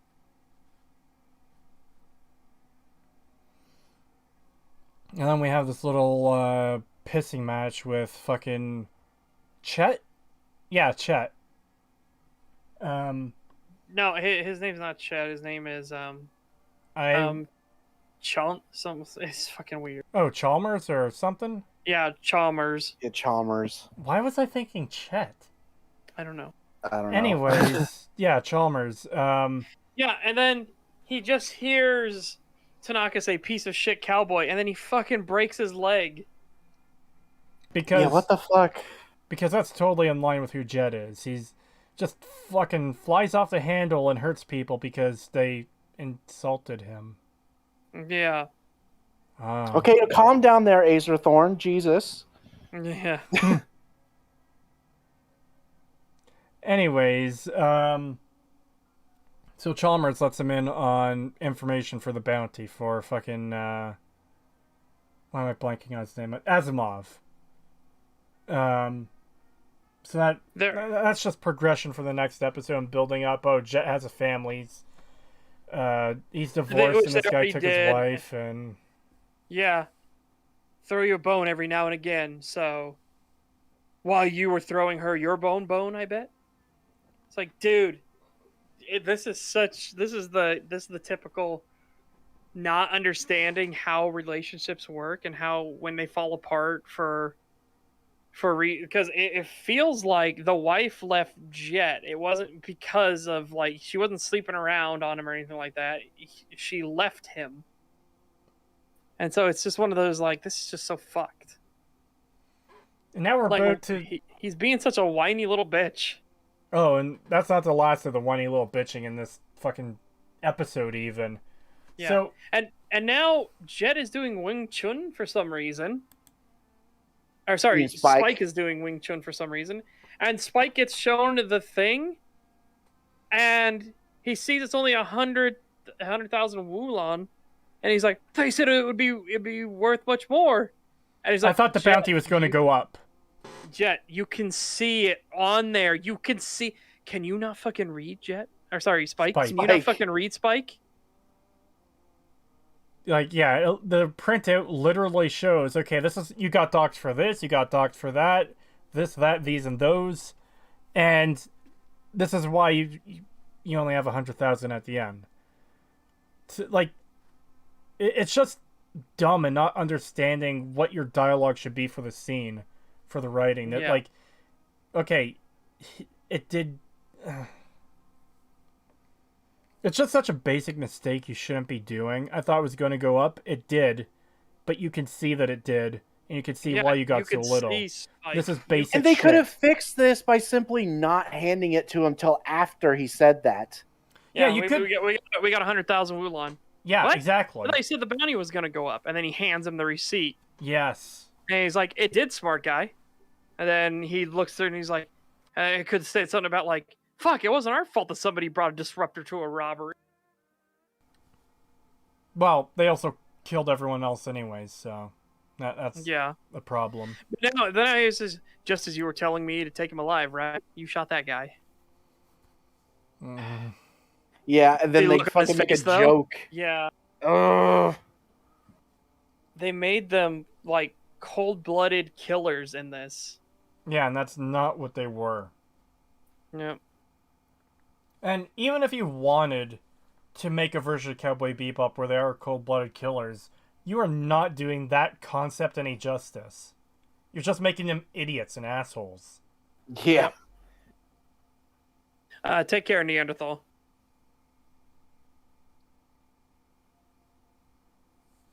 He did look pretty shocked. He was shocked, and then he was dead.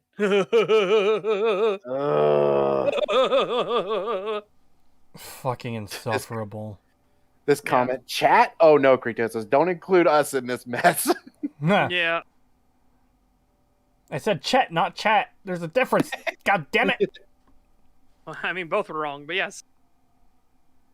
Anyways, now Jet's telling Spike about the bounty, and they're going to New Tijuana to fucking catch this guy. TJ, then, oh no, I got stabbed while buying a churro. Well, you kind of blew through my setup there that I was going to do, but that's fine. Sorry. I want to get through this. I want to get through this fucking nightmare. Yeah, we have so much to talk about. That's fair. This is the best episode, and it is dog shit. Yeah. In the original anime, they say the reason he doesn't want to go to TJ is because he says that's where the only people in Tijuana is chump change. Yeah. There's no big hits. There's no big scores in Tijuana, so he doesn't want to go there.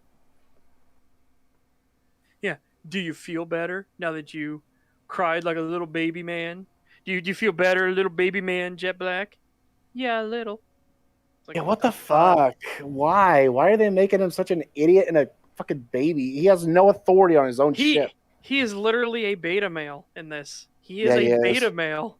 It is really depressing to go from somebody who had their shit together as a detective in the ISSP to go to then see him be turned into this.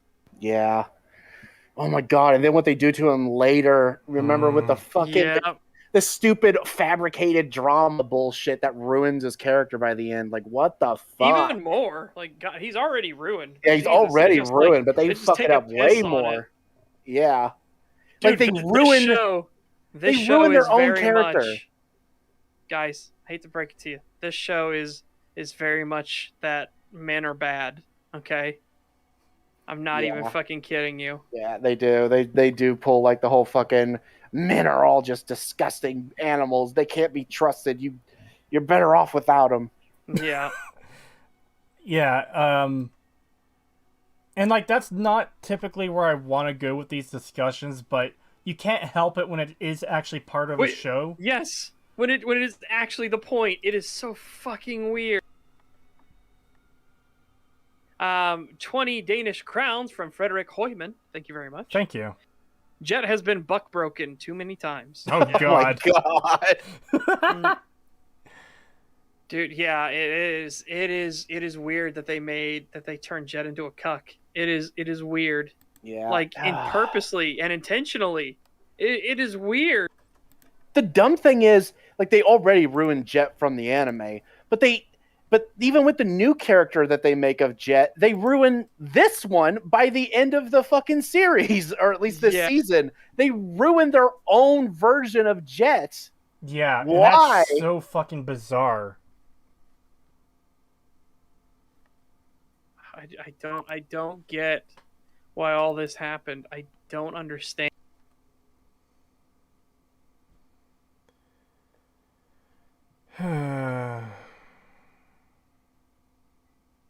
Netflix Cowboy Bebop is worse than Dragon Ball Evolution live action. I've never actually seen that. I forgot it existed for a long time. I was randomly reminded of it like 3 years ago. It's like, oh my god, that does exist. Yeah, that was really bad as well. It's pretty well on par with this, but yeah. Speaking of more boring. Oh my god, I forgot about that. I ain't seen shit since Earth, and they just show a dude with his eyes gone. It's just like, yeah, oh, like why? Why is that a thing? Why? Yeah, why did we need that? We didn't. Yeah. But I'm at a different part. I'm at the part where, oh yeah, there's another bounty hunter who came by looking for information. Yeah, she had purple hair. Yeah. Yeah. So that's how we're gonna introduce her for some reason. We're not gonna do the fucking. And they do the 3 old guys because there had to be 3 old guys, right? I don't even we have mind. to have them. I don't even mind that they include the 3 old guys. I think that's actually a nice touch. Like, I'm trying to pick out what little positives there are here. It's nice that they made the reference, but everything else is just garbage. Yeah, Yeah. I can agree with that. I think the 3 old guys were the only ones that had the euphemism line. He goes, "Yep, we planted them seeds good. We sure did. You was always planting seeds of a different kind." Yeah. Huh. It's weird that. Yeah, they really took that and just went ham with it in this show for some reason. They really did.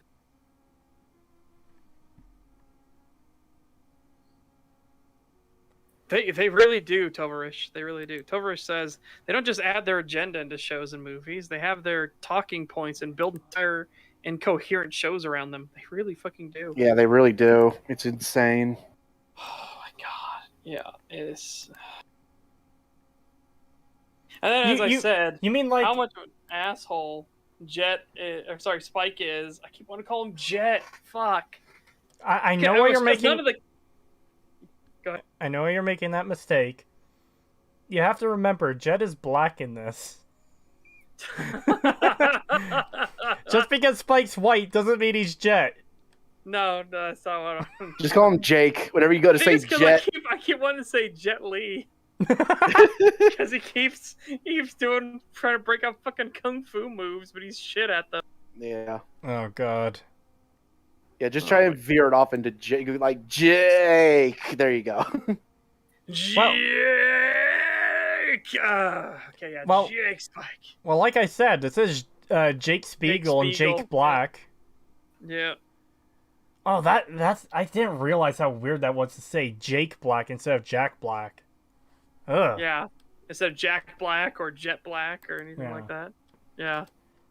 Anyways, Asimov is at the hospital getting healed at gunpoint. Like, he's holding their gunpoint. Yeah, while she's sobbing and everything like that. So she's sending that laser all over the fucking place. It's like, goddamn. Just give me it. Just give me the damn thing. I can do it. And then Spike runs into... I forget her name, but Asimov's girlfriend. And Again, this is a scene you could have lifted straight out of the anime, and they fucking butchered it. Yeah, Yes. because the original it felt like real people talking. Here, it's just fucking awkward and really fucking dumb. Like how he has to look over and see the buildings to know what the names are, so he can come up with an excuse, which gives the whole thing away right there. Yeah, it is super obvious that he doesn't know what the fuck he's talking about when he. Again, this was mentioned in the Stag Watch, but when he goes, there's good dancing at the Fox. It's like, my dude, you are not convincing anyone when you do that. Yeah, I don't know why you even bothered. And obviously, I'm being hyperbolic, but like, it's not far off the mark. He literally looks around and, oh yeah, this place right behind me. Yeah, this is the place where I heard has good dancing. Okay. And also, we have to talk about him being a massive dick taking her fucking cigarette. Yeah. Yeah, what the fuck? Cigarette, you asshole. And I hate that they removed the fucking scene of like, because you know they're hungry. They haven't eaten anything because they don't have any money because they're not getting anything for bounties. That's why they're going after this guy. And so he's really hungry. And in the original, he bumps into her and steals her food, you know, acting as if she's like, hey! And Yeah. he pulls out the entire fucking loaf of bread he stuffed in his mouth. Yeah, the entire Yeah. hot dog he shoved in there and pulls it out. And I she's actually like, thought it was a loaf of bread. yeah, and then she's like, you could just have it. And he eats the whole thing. And then out of his coat pocket, he pulls like 4 other things that he stole from her and give it back because she let him have the hot dog, which impresses her, which then allows him to talk to her. Yeah. Yeah. But instead here, it's let me light your cigarette, and I'm going to smoke it in front of you, then stomp it out. Yeah, I'm going to Because- steal your cigarette and fucking smoke it and then stomp it on the ground instead of giving it back to you because I'm a dickhead now. She's Katarina Montgomery. And then the subtitles say that Faye says she is, but she says Katarina Montgomery. Because again, Faye in this is fucking annoying. Well, we haven't quite reached that point on my screen. Let me skip ahead just a little bit. Yeah, so this is how they introduce Faye, which, God, this is a terrible introduction compared to the original. The fucking shootout scene with the store clerk and stuff, it was so much better in the original. This is just dumb. And she's just a bounty hunter now. Like, Yeah, from the start. Yeah, she's a bounty hunter, and she's annoying as fuck. She's literally a female nostalgia critic. Yes. Role-playing as Faye. Dude, and she fights so terribly. She is so slow that, my God, how would you ever win in a fight, man? Ever. Yeah. Like, Spike holds her gun over his fucking shoulder for some reason. He knocks it out. He knocks it out of her hand, but then he still keeps her held there like that. Like, what the fuck do you think? She's not gonna like attack you in the back somehow? What the fuck is wrong with And then she goes for that one stab where he like pushes down on her arm, but all that does is line the knife up with his junk. So if she just kept going forward, she could have cut his nuts off. Yeah. And she also does this little spin, and she's like slowly trying to stab him in the legs. And oh, we got the blade twist. It's more deadly now. Yeah, I don't know why they do that. They do that multiple times in the show. It's so dumb. Yeah, right there. She could have totally got him in the nads if she just decided to go forward a little bit. Yeah. Like, why are you fighting with a fellow bounty hunter? Yeah, they're literally getting away. You should both be like, oh, fuck, they're getting away. Shoot the car or something instead of continuing to fight like this. Yeah. Well, here's the other part, too, is they're after the opposite targets from one another. So, like... Yeah, so why do they even care? Exactly. Why are they fighting? Like, I guess the idea is, though, Spike wants to let her go because, I don't know, he talked to her for a few minutes, and I guess he likes her for some reason. Like, that's enough to get the investment for him now. Yeah. Which is weird. And then fucking Faye... I'm sorry. We got off on the wrong side. Knocks the gun away from him, which he was about to shoot. Like, he could have shot the tires out and stopped him, but she's like, no, don't shoot. Which, why wouldn't you want him to shoot, you idiot? It would benefit you. And then they kidnap her. Yeah, I forgot about this scene. Yeah, they straight up fucking kidnap her for no reason. So yeah, let's just take another fellow bounty hunter with us, and potentially get a bounty on ourselves. Yeah. Yeah. this is insanity, because the reason they kidnapped her in the original, they had a reason for it. It was she wasn't even necessarily kidnapped. They were escaping from the casino as she was, and they caught a ride on her ship, and she dropped them off at the Bebop, and that's when they took her prisoner, because according to Jet, oh, I smell money on you, because holy shit, this bitch just shot her way out of the fucking casino. Of course she's, like, someone of interest. Yeah. And, hey, and lo what do you know? Literally, like, 2 minutes later, the bounty comes out on her. Yeah. So they have absolutely every reason to fucking hold her. Here, it's just not. We got into a tussle, so now I'm going to fucking kidnap you. No, that's not even it, Pagan. This is literally, well, we did it in the anime, so we have to do it here. Yeah, I know, but it's just so dumb because their explanation is so fucking stupid. It's literally just... and then it gets so much worse. See... Oh, yeah. That's actually just the tagline for the entire series. It gets so much worse. Oh, yeah, it does. It gets so much fucking worse. I'm waiting for the thing to happen so I can fucking rail on it when it happens here in just a second. Well, and then the fucking hammerhead question mark? Yeah, that's the thing I'm talking about. That's the thing I was gonna fucking see. Vehicle. I thought you were referring to something else because there's so many. You're referring to something that's on a post-it note. Yeah, that's also really on a fucking post-it note. Yeah, that is really bad as well. We're gonna do that after. But yeah, it's just constant. The floodgates are fucking open with these issues. It's like they knew their CGI was so awful for Spike's ship, so you never see it in this. Like they use Spike's ship very, very rarely because the CGI on it is terrible. Yeah, you see like 2 or 3 scenes in the entire show. You see Jet's trike more than you see Spike's ship. Yep. Yeah. Also, I just realized something. Hold on a second. Uh-oh. Hold on a second. So that right there. It is the exact same dock as the final episode. Yep, it is. Wait, also, that thing right there. Everything. Yeah, they just reused this fucking. They reused oh my god! Everything. Yes. Yep. I had no idea. Holy shit. Yeah, I noticed that a bit ago, but it's so fucking that right there. That is the hammerhead, everybody. That trike that fucking Jet is riding. That's the hammerhead. That is confirmed. By the end of the fucking of season 1, they don't ever show anything else of Jet having another ship or anything. That is all he has. That is the hammerhead. Yep. Oh, and by the way, here's this fucking stupidity. Hey guys, I'm here. Like, yeah. So Faye breaks out with an M16. So it's got a bipod. I'm checking what's got on it. It's got... I don't think that really matters right now. The point is... It will matter later. That's why I'm checking it. She broke out of, I guess, her... let me pause this. Holy shit. Wait a minute. Is that a Russian optic on it? What the... Hold on. Is a Russian optic that's backwards? Wait. Am I fucking crazy? Hold on. If they actually put the scope on backwards, that's hilarious. If they did, please God, send an image so I could fucking share it in chat. Yeah, No, it is. It just looks backwards because they took off the eye relief. Oh. For some reason. That's weird. And it's not mounted correctly. This mount is fucking weird. Hello, got it. I always fuck up your name. I'm so sorry. Patrician. Patrician. Hello, Patrician. Hey, hope you're doing well. We are fucking suffering right now. Yeah, this is fucking god-awful. Yeah. So, welcome to you, good sir. So, I just want to say, Patrician, you see? Do you see?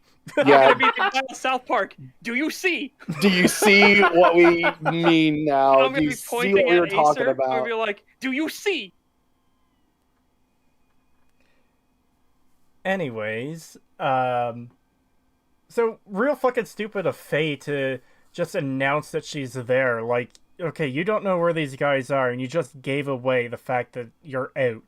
You gave away your advantage. They could have just fucking pulled a pistol out, put it to the back of her head for doing that, and then they'd like drop the gun. Yeah. Dumbass. Yeah. Yeah, it's Patricia TV. You guys should apologize to me.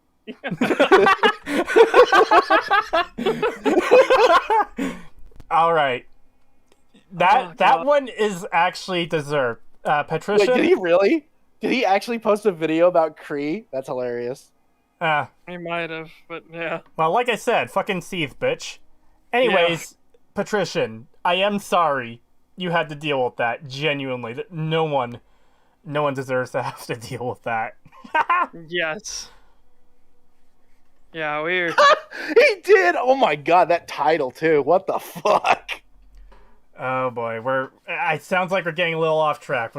We are. I'm not gonna say anything more, but yes. Yeah. I'm gonna be curious now, so I have to go look. All right. Hold on, I'll share it in the thing. Yeah. That's what it is. All right, let me get Discord up then. Where did that go?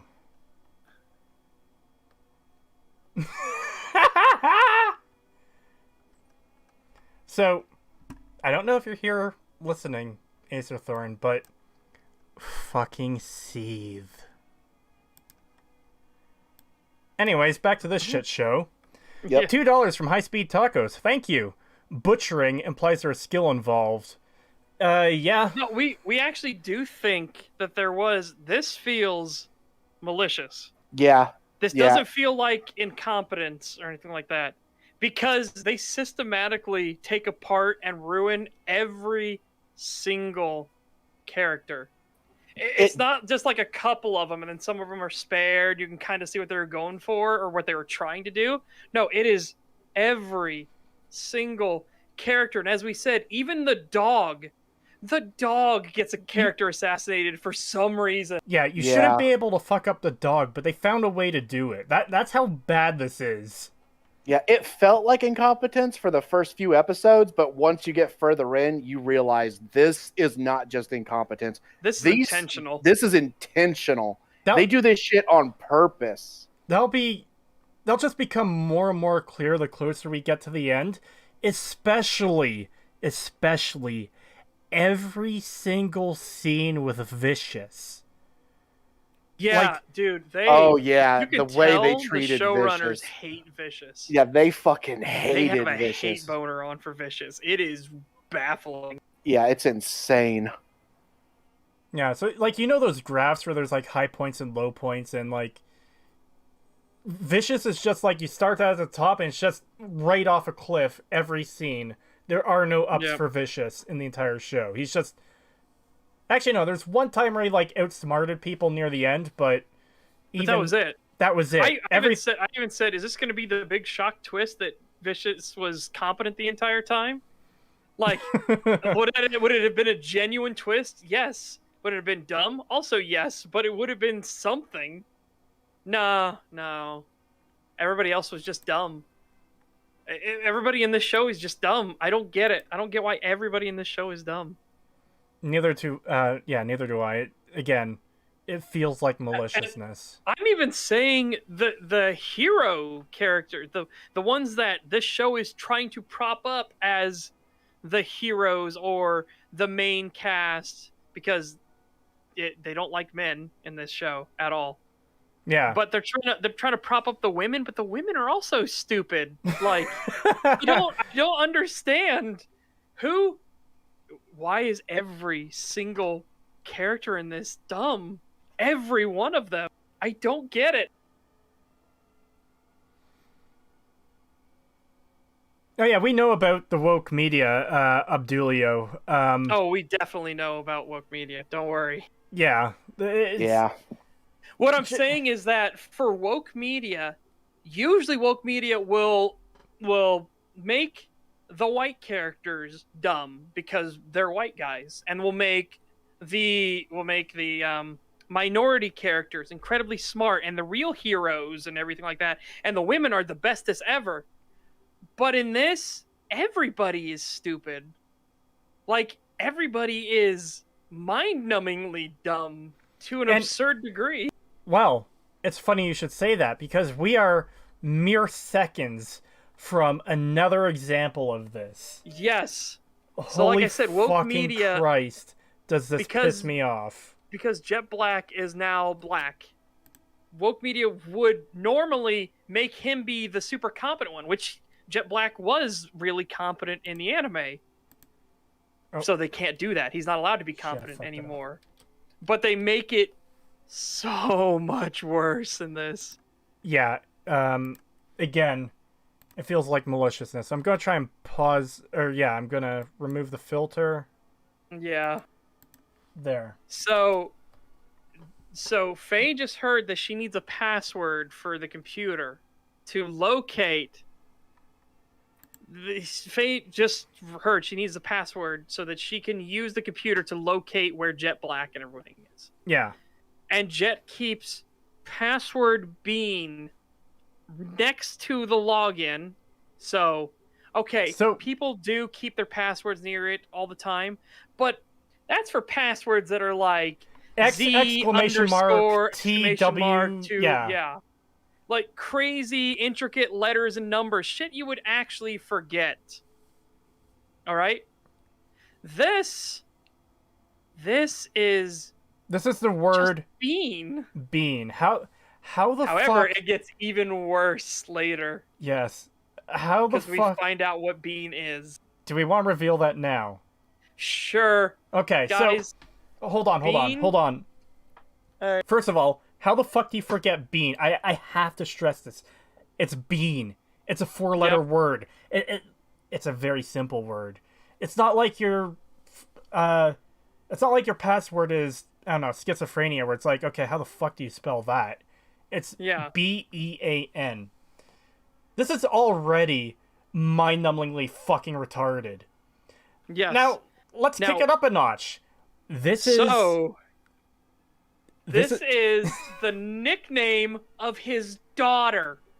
yeah. And he can't remember, oh, my password for my ship is the nickname of my daughter. Oh, I'm not going to remember that, so I'll just write Bean down and say it's my password next to the console that you use that takes control of the entire ship. Yeah, fucking what? Yes. Oh, it's so it is dumb. a big what? Jet is so dumb, he cannot remember the nickname he gave his only daughter, the daughter he harps on about the entire show. Yes, that's the other thing we haven't mentioned yet. He Bean. repeatedly guilt trip Spike. Oh, you don't want my daughter to have a birthday. That's it, huh? Like, he just constantly uses it as a source of emotional manipulation against Spike. Yes. And it actually makes Jet really unlikable that he's like that much of a dickhead about it. Yes. Oh, God. Yeah, Maddie, just wait till we get to that episode. The blackmail episode. Holy crap. Every time I'm reminded of that line, I feel pain. Yep. Yeah, I gotta make that my new password. It's impossible to remember, so it's best password, yeah. Me and the boys at 3 a.m. looking for beans. Dude, it'd be like if you called your wife Cupcake or Honey Buns or something like that, and so that was your password. But then somehow you wouldn't be able to remember it. Setch, you're not grasping, like, that's still giving it more credit because those are longer words. Those are more that's complex true. than bean. That's true. Like, this password, you know a what? 4-letter password would never get accepted on anything, okay? Well, even disregarding that, you know what would have been an interesting password? So he has a word written there on under password, and okay, so that word will send this ship into lockdown. That would have been great. But possibly an anagram of it is the actual password. You know? Yeah. But that would be assuming you would actually forget that password. Like, you probably shouldn't be forgetting your ship's control password. But yeah, Well, a trap to I get like people yours better. Yeah. Where if it had been a trap the entire time, if Bean was nothing more, it wasn't an anagram or anything. Just If lockdown Bean mode. had been like, oh, somebody broke into the Bebop while we were out, and they decided to do it, and all of a sudden the Bebop goes into lockdown, like See, shuts down everything and starts pumping the oxygen out of the room or something. well, that's going a little too far, but No, I mean to a point. to a point. There's Okay, a point where you will lose consciousness but not die. There's Yeah, enough that's fair. oxygen to keep you alive, but and then when the ship's computer senses that life signs indicate unconscious, the oxygen comes back in. So now you've got whoever broke into your ship there. Yeah. They ain't gonna get away. They ain't gonna try to shoot up the ship. They ain't gonna try to damage shit to escape or anything. And yeah, even the anagram thing is a bit dumb, but that's just a way to give the writers an escape hatch for, she could still figure out a way to get out. But yeah. But even then, I would still be critical of, okay, so it's an anagram. It's just trying to toss them a bone. Yeah, so now I've memorized what is on that rifle. The weird sight with the weird mount, okay? It has a flashlight on the right side, and it's got a bipod on it. Okay, so I need to see what Jet is using, because I have a sinking feeling it's a continuity error. That they fucked up and forgot that Jet left his rifle there, and Faye is supposed to have it now. Oh my god, is it? It does look like it. Hold on, I couldn't tell what the optic was because of the weird angle.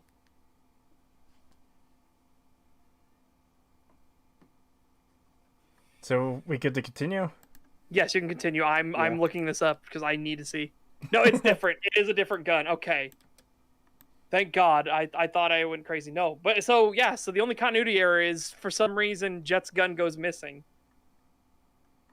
It's not a double continuity error where they forgot it was Faye was supposed to have it now.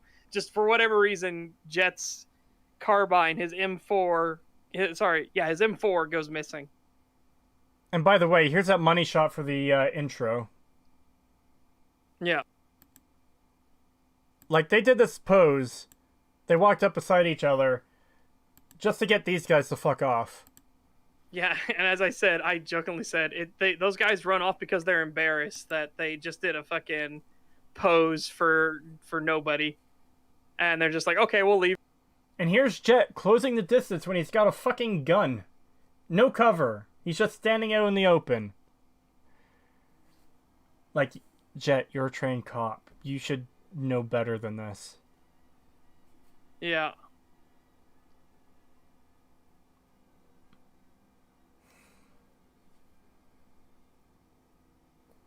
And again, everyone in chat, this is the best episode out of the 10. Yeah. It's kind of depressing that this is the best one. It's all downhill from here. Here's the thing, too, is we spent a lot of time on this episode. Some of the others we should get through quickly because so little happens in some of them. Like the Scratch episode or the Teddy Bear Bomber one. Which just so happens to be the next episode. For some reason. Yeah. And, man, Asimov is an idiot in this and does dumb things and stuff like that. But he is the least character assassinated of all of the bad guys. There was a scene where, I want to wind this back because, this is where Jet's gun fucking vanishes. He gets up, he knocks Spike down. There. Dude, and Spike watches him take out the vial of red eye or bloody eye, and he's just like, no, I'm gonna just let you shoot that up first before I kick it out of your hand. But yeah, you see Jet here. He doesn't have his gun. He just had it 20 seconds ago. Where'd you put your gun? It's gonna be useful for your fight, man. You know you could do more damage with your gun if you hit him with the gun than punching him. Or, maybe shooting him. Yeah, like in the legs or something. Yeah. Try and incapacitate him. Shoot him in the foot. I know there are a lot of... Trust me, guys, I know there are a lot of veins and arteries, stuff in the leg you don't want to get hit, but still, you have options. Yes. Yeah, and suddenly he has the gun back. Jet's got the gun back. So the Syndicate shows up, and rather than trying to figure out, who all these people are, they're clearly fighting. Kill them all. Yeah. And You said Asimov was alone. Who are these guys? Like, well, they were clearly fighting, so they might be bounty hunters or police. You don't fucking know. in fact, shouldn't the Syndicate have looked up if Asimov has a bounty on him? Yeah.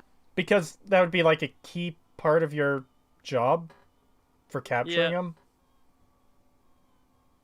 Like, you even could have waited for bounty hunters to capture him for you and then, like, taken him from the bounty hunters. Yeah. Granted, we were saying earlier they should have just killed Asimov right then and there. So, you know, it's just... Well,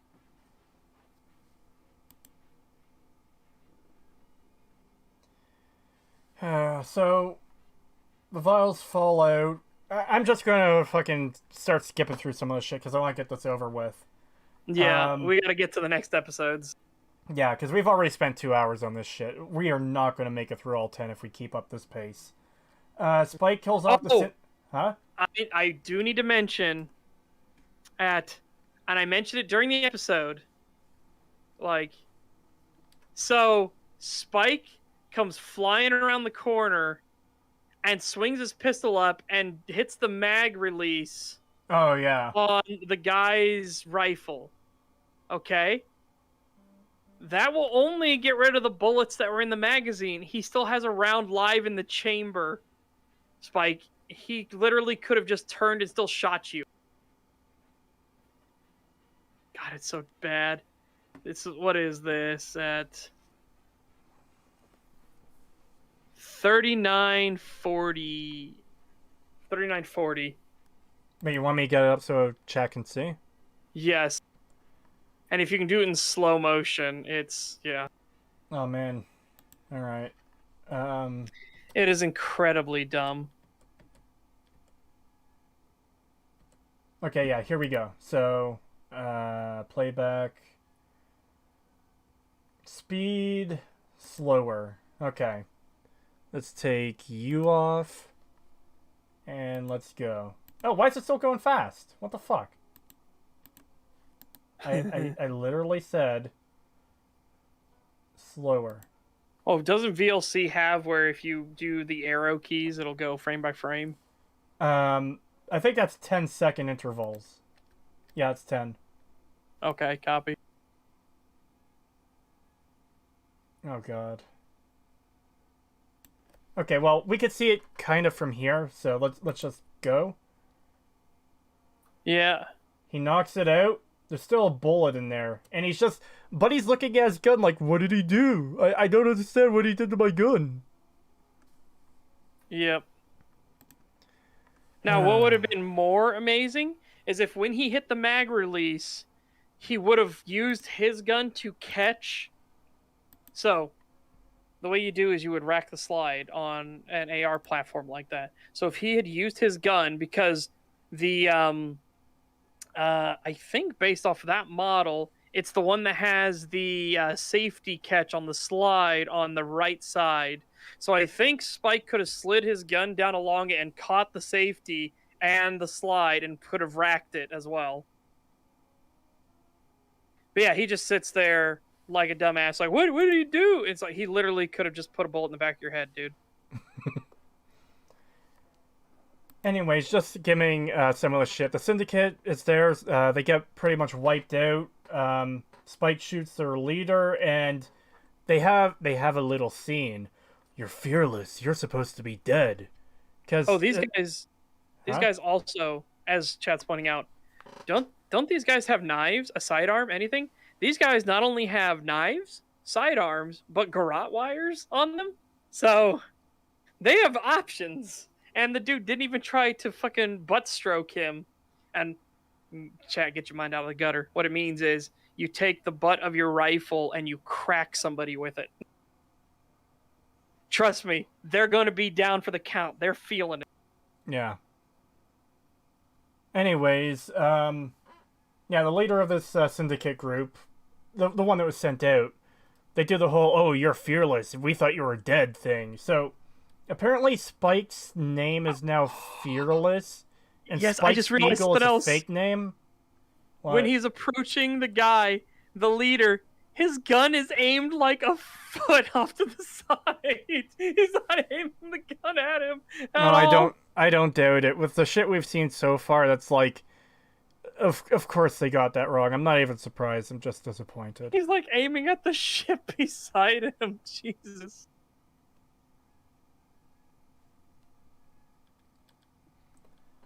Anyways, Asimov is choking Jet Black. Faye shows up, shoots him in the neck, and somehow that doesn't kill him. They hop in the ship and fly off. I don't know why Faye didn't do anything to stop them, because it would have taken them time to get over there and get in. And this is to get our end shot of the episode mirrored from the anime. So, Spike goes after them. He's trying to convince them to stop, and it's not that Asimov's girlfriend kills him anymore. It's that, oh, he's just severely wounded and dying. Yeah, and he just goes. Yeah. And then we get some of the worst CG green screen bullshit in it when they get shot up, and again, explosive decompression, it's space. The first round goes into the cockpit, they would have been liquefied, basically. Yeah, then her body is just floating out there in space, and it is one of the so cheesiest, awful-looking things I've ever seen. Yeah. Well, I'll have to show it in a second when it comes up. I'm just checking something quickly. Yeah. Alright, we haven't been caught yet by the copyright bot. Super Thankfully. worried about that shit. Anyways, yeah, they go up. They get fucking shot to shit because of course they do. Didn't they explode in the anime? I think so. Yeah, I don't remember. Wait, Yeah, so are we still on episode 1? Yes, we are Yes. still on episode 1. And again, just to give you the impression of how dire all of this is still the best episode out of them all. All the shit we've said so far is like peanuts compared to what's coming, especially in fucking episode 8 and episode 10. And episode 9. I just remember there's a lot of bullshit in that episode. Holy fuck.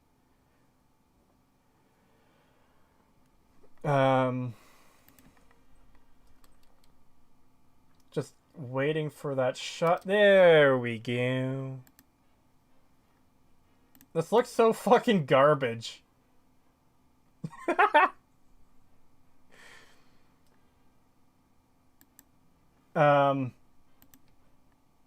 So that's that. You want to skip to the last scene, or I think it just goes there automatically, actually. It just goes there automatically, so... Yeah, we get introduced to Vicious. He's in a fish market, which is a common place for criminal activity. They'll hide in places like fish markets and everything like that. Well, that's fair, but it looks like he's just standing there like it's his office, but there's all these dead fish in there. That's what I found weird about it. Yeah, but this is kind of what Asian fish markets look like. What it is all of those are laid out so that people can come in and bid on them. So what they do is they go in and they get to take pieces of meat from the fish, and they'll inspect it. They'll check with flashlights to see, can you see through it? Is there any greenery in it or anything like that? They'll smell it. They'll give it a taste. There's all kinds of things you do here in these. So yeah, this is just basically a front, and then his office in the back with the fish tank. But it is so weird that he's just here. Yeah, he's just kind of there. And this is the thing that really confused us when I'm watching. Like, why are you introducing Vicious now? Yes. And this guy, they try to make him look like an intimidating character. Like, in the show, he's got real...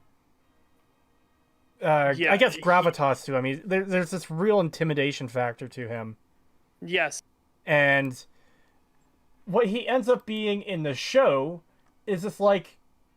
clown without his makeup. He constantly smiles like a dipshit, and or he does this like he does in episode 1 where he's just has his head leaning forward, and I so wish that I had remembered because I would have sent you the thing about that doctor's PSA.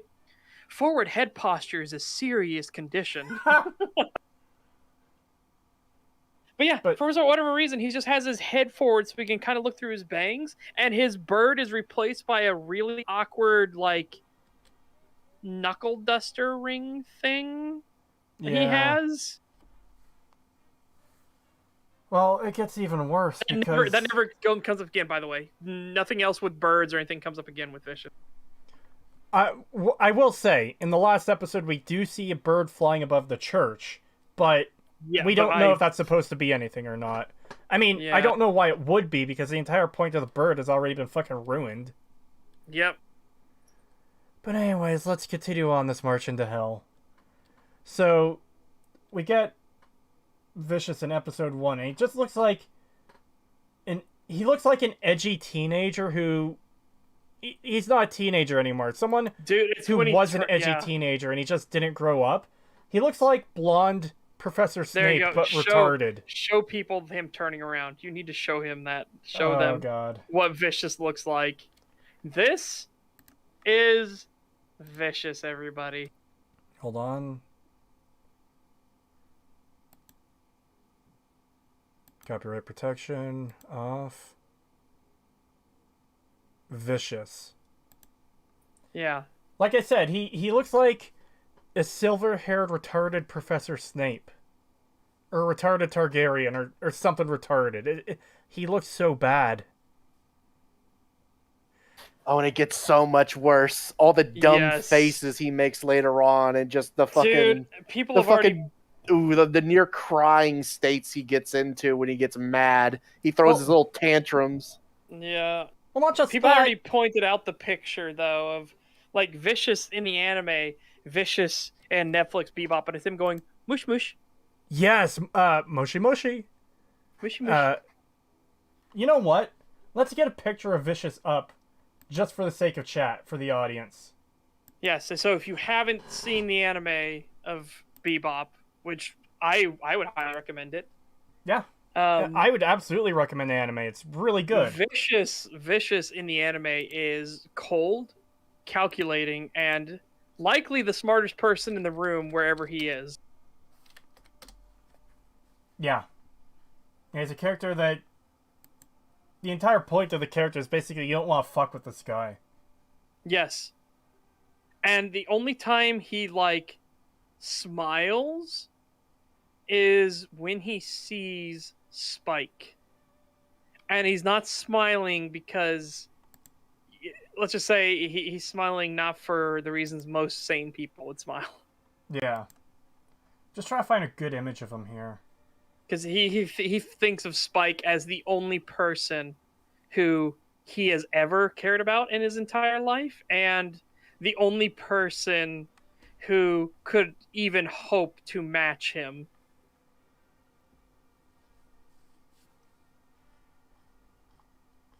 Yeah, I'm just trying to find a good image. Oh, you know what? This is actually fucking perfect.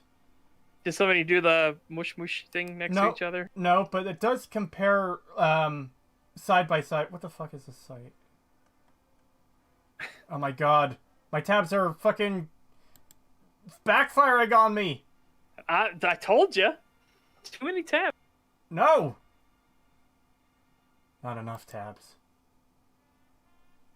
This actually is becoming a problem, though. How much? Laddie says, how much does the bounty pay? Well, that all depends on chat. How much is ours? How much did we suffer? Did we do good, chat? Did we do good? Can we come back inside? It's cold out here. I don't want to watch the Bebop on the Netflix anymore. Neither do I. This is fucking such garbage. Save image. Actually, you know what? Oh god. There we go. Put that there. And copy link.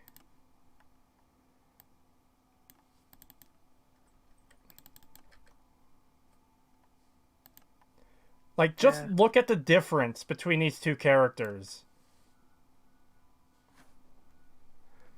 This wouldn't happen if you limited yourself to 6 tabs, Owlman. I refuse! You will never take my tabs away from me. Hashtag 1 tab. Nice. Yeah, I think I have 7 tabs, because I have 1 on this screen, and then 1, 2, 3, 4, 5, 6, yeah. But it just goes to show, like, the difference in character, like... I see how it is, because I only have 7 tabs. I'm only worth 7 characters. I see how it is. What? No, it's just when I said that, when I counted the number of tabs, and you're talking about how many tabs you have, you said it just shows the difference in character. I was talking about... I know what you were talking about. It was great timing. Anyways, yeah, Vicious in the anime was very, like, generally calm and collected.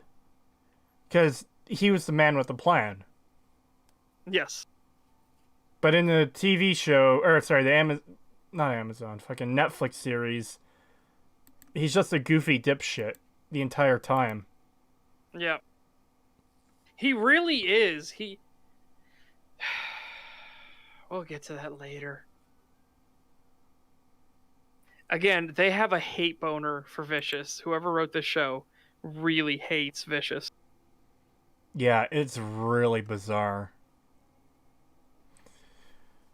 And again, this is why we're using the fucking copyright protection image we are. Like, one of the dumbest tropes is fucking bad guy kills his own subordinate for no reason. Like, this guy just delivered useful information to you, and your response is, oh, I'm gonna kill you. Why? Yep. Oh, not the one I meant to hit there. Why? It makes no sense. But that's not the worst of it, because there's another reveal coming. Yeah. So, Julia's alive. Yeah. The love interest. She's just proven to be alive at the end of the first episode, because, I mean, fuck payoffs and setups. Yep. And this is pretty much where episode 1 ends, which, holy fucking Christ, what a nightmare that was. Is that Lucius Malfoy? It might be. I kept calling him the retarded Targaryen, but yeah. Yeah. Yeah. Yeah. Like I said, whoever wrote the show really, really hates Vicious, and they are going to do everything to make him as weak and pathetic and incompetent and a child as they possibly can. It is insanity. And again, this isn't hyperbole. We're not exaggerating here. Like, any way they could have made him more of an idiot, more of a fucking pathetic character. Anything they could have done, they did. It is actual insanity. Creetosis, I'm going to break into your house and delete all of your tabs. You better fucking not. That message is so much more fucking hilarious with the goddamn iron dagger next to it. Because it looks like it's part of the message. Cree, I need you to look at something really quick. Just real quick. Boy. Oh boy.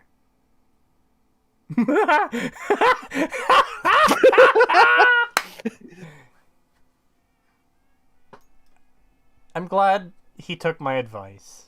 Wow. That makes me happy. That warms my heart. Man, good for you, buddy. I'm glad you took that advice. He thinks I'm you. Well, I guess it's time to let it set in on the fucking secret. Me and Pagan are the same person. I can change my voice, and... You know, the reason... You know how I knew that? You know how it was obvious? Because Pagan never talks in these podcasts. Yeah, I don't talk until Cree is 100% never talking. Yes. Yep. Have we seen them in the same room at the same time? I think not. Yeah. So what I'm clearly doing is I'm changing my voice, and I'm quickly switching between microphones. See, that's why I keep forgetting to unmute myself on this microphone, is because I'm switching Yes. back and forth between this one and the pagan microphone. Yep. So you fucking everybody's seen behind it. We've seen the face of the Wizard of Oz. Everybody, we know the man behind the curtain. That video is so funny, by the way. I watched the whole thing. You're gonna have to watch it when this is over. It is insanely funny. Yeah. That sounds like a treat. That might actually be fun after we're done this shit show. That might be a little bit of relief after the pain we're enduring talking about this fucking garbage show. Yeah. So, episode 2. Oh god, let me get that queued up. And this is the only time we get to see the actual fun that the original anime had. Well, but they make it horrible. So they bring back the Big Shot. Okay? Big Shot for the Bounty Hunters. They bring back that show. Yeah. And they try to have it as goofy as it was. Yeah. And you know what? I think I might have to take a fucking statement back. I think they actually might have done... I keep hitting that image. Let me get fucking rid of that. I think they might have actually done Big Shot pretty faithfully. So, one thing did escape... To one thing, like, she complains that was my line. No, I know, but, like, Big Shot is something that's going to be hard to fuck up, and I don't think they actually did. But what they do fuck up is when you see the footage... Well, first off, the Teddy Bomber purposely made sure to not try to target people. Oh, yeah, that. Well, that... So... Yeah. That's a bit fucked. But also, the police are so dumb, they walk up to a ticking teddy bear with an obvious clock, an obvious interface sticking out of its chest, and it is counting down. And they just keep walking up to it, even as it goes 3, 2, 1, 0. And only then, when it goes, oh my god, I just realized they fucked up the thing because I perfectly paused it when they cut between 2 frames. Uh-oh. Okay, so the officer says, get back, and then he's replaced instantaneously with a different officer looking the other direction and kneeling over and everything. Oh, no. And he goes flying. I do have to make this comment, because I mentioned it when we watched this episode. I am surprised that they fucking kept the accuracy to her costume on Big Shot. The fucking barely concealed titty costume. Holy shit. But they didn't, though. She's wearing skin color shirt. Okay, yeah, but I can barely tell. Like, I'm not sure I can tell, like, looking at it. But the point is, if you're not looking closely, you're not going to know it's a shirt anyways. I'll give them a pass on this. However, one thing that I know that they absolutely would not get right is the thing that the thing from the anime when the show gets canceled and they have their little outburst. You see the black guy later on getting his mother at an airport, showing that they do move on with their lives after the show ends, which I know they would not do in this show. Yeah. Yeah, there's no way. I really do hope the show gets canceled. I hope so. I do too. You know why? Because I expect them to give an answer on Spike at the end. Because that is part of the thing. I know you guys say he's dead, but officially, it's undetermined. The creator laughed at people that said that he's just sleeping. He's like, sure, he's just sleeping. Sleeping is different than horribly injured and might not survive, but might possibly. The point I'm getting at is, officially, he has said that he doesn't know if Spike is alive or dead. So. Yeah. Because I did look that up because I was curious. And okay. What I'm trying to get at is, I think BebopFlix would try to answer that question. They would give a definitive, oh, he's alive, or something, you know? With what we've seen so far, I have no fucking faith that they would remain accurate to what was in the anime on that. Yeah. Can only be seen in chat. I'm sorry to hear, Syrupin. That's weird. Huh? How'd you get shadow banned again?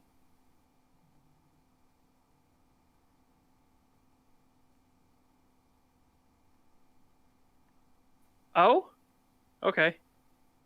Anyways, let's continue on, because this is an episode we could get through fairly quickly for the most part. Yes, because the one villain is the main thing throughout, basically. It's shit. It's incredibly shit, but yeah. You know what I just realized? Oh no. Never mind, I'm being retarded.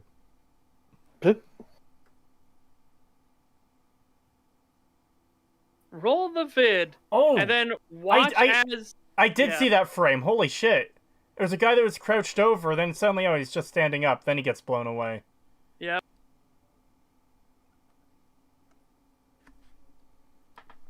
I'm gonna start skipping through this right now, just because how much... Oh, right, the church scene. I forgot about that. So, they're casing out a church because they're looking for the teddy bear bomber, and they're the two most conspicuous people fucking there. Everyone else is in pure white. Yeah, it's obviously a white party. It's obviously a white party. Yeah, and here's Spike in blue and Jet Black in brown. Yeah. They literally could not have stood out more if they fucking tried.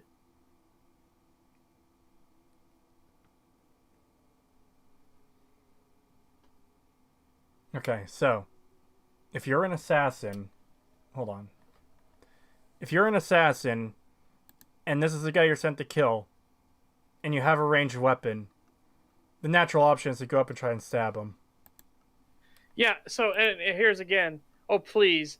I did a couple years undercover with IO bootleggers. I know how to blend in, and then it zooms out as if to highlight the fact that he doesn't know what he's doing. He's an incompetent buffoon. Yeah, it's like, why? Yeah, lampshading this doesn't make it not a problem. It only highlights what problem it is. Yep. And he even has a look on his face like, wait a second, what? Like, this is how dumb they've made him.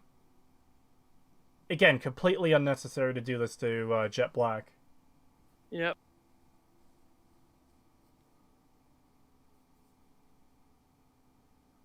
So, again, you're an assassin. You've got ranged weapons at your disposal. This guy's in the corner. You enter from the other side. And you don't fucking just shoot him immediately. Yeah, especially because you have a silencer on. And I know silencers don't actually work that way, chat. I know. They don't actually make it that quiet. They just make it to where it no longer is damaging to the ear. I know, but still. Why is this guy even fucking around with washing his hands?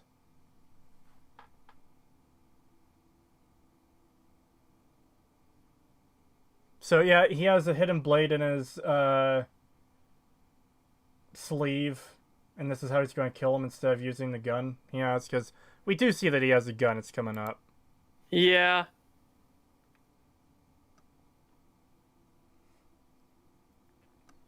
I don't know how much we actually have to say about this other than that. It's just a really dumb fight scene. Yeah, it is an incredibly dumb fight scene.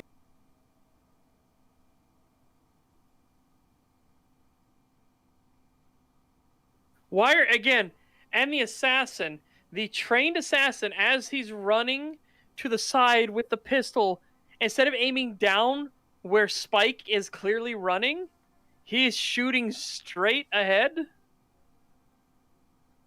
Like, I get those are supposed to be mirrors, but also, how did you not think that he would be going low because you're firing a gun?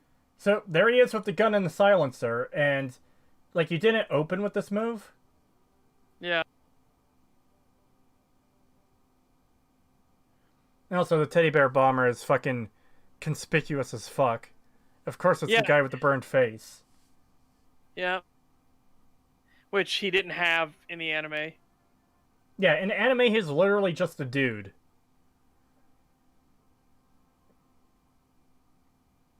Dude, and then he hits hits Jet so hard it actually knocks him off his feet.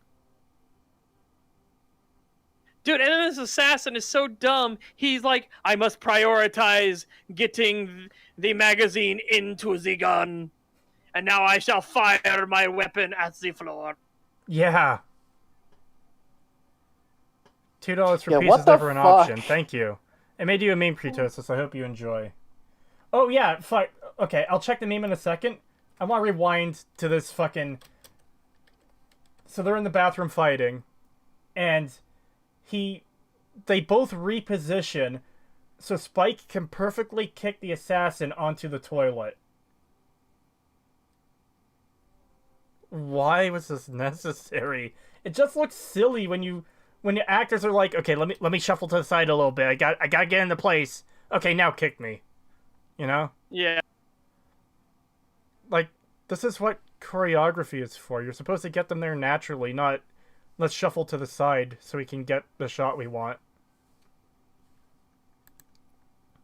Oh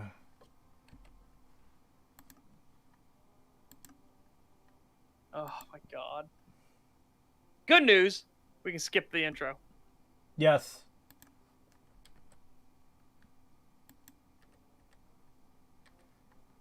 I'll have to check out that meme later. It's a video meme.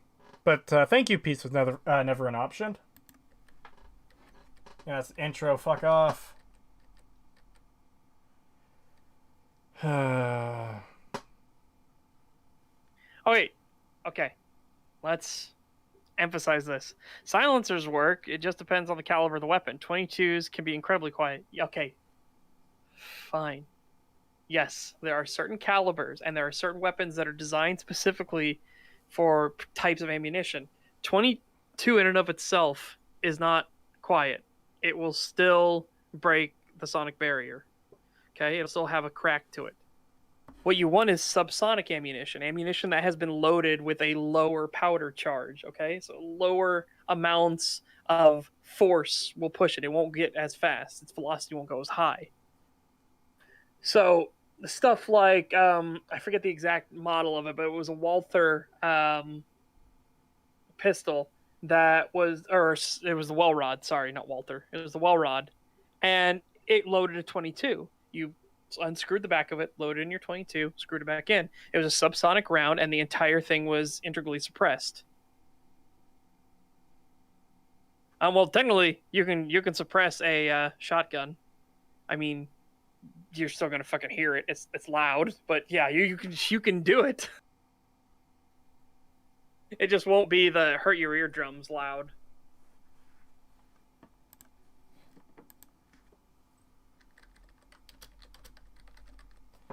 Anyways, Yeah. diverting from the main topic of the show, which is talking about guns, Jet and Spike are trying... Well, Jet is trying to figure out who's doing these bombings, and holy shit, these videos look like garbage. We'll show you them when we get to them. And Spike is just running off because... Well, I guess the Syndicate is after him, so he's looking for answers there, but... He's just still, again, treating Jet like a dick for no reason. Yeah. And then they go to Anna's, which is a club now, and not just a fucking convenience store. And it's like some kind of swingers club. Now we get to fucking meet Gren as well. God damn it. Yeah, this is gonna be painful. Somebody kill Gren and put him out of our misery. Yeah, and in fact, we could completely, like, do the entire discussion on Gren right here and right now with this fucking image on screen. This person here is Gren. So, let me tell you how much this Gren shares with anime Gren. That is all. Yeah. Congratulations. You now know what the two share in common. Sorry. They're both human. Oh, okay. There you go. Yeah, they're both human. Technically. So, anime Gren is a survivor from a war, a very, very disturbing, very awful war experience where he met Vicious. Vicious is also a veteran and survivor of the war. Vicious also maybe saved his life. It's one of those, he stabs a scorpion that's right next to him, but Vicious also gives him a music box. Now, Gren remembers this about Vicious, and Gren thinks Vicious is kind of a comrade, a brother in arms sort of thing. But Vicious didn't give a shit about Gren at all. Didn't fucking care one iota. Which to Vicious's credit, he even said that, dude, don't get fucking attached. We're in war. Now, when Gren got seriously injured, like fucked up real good, he had to go through some medical treatments. And a side effect of some of the drugs that he took was that it changed his hormone balance. And so he grew breasts. And now he had to hide those because, yeah, he would stand out like a sore thumb. But he also wants to figure out what the fuck happened to Vicious, because it turns out Vicious may have set him up on this, may have been the one that fingered him for the court-martial that caused him to get put in prison in the first place. Sorry, I forgot to mention he was thrown in military prison. He was court-martialed and everything. So he wants revenge on Vicious now. And, like, really, really wants revenge. Like, willing to blow people up, fucking wants revenge.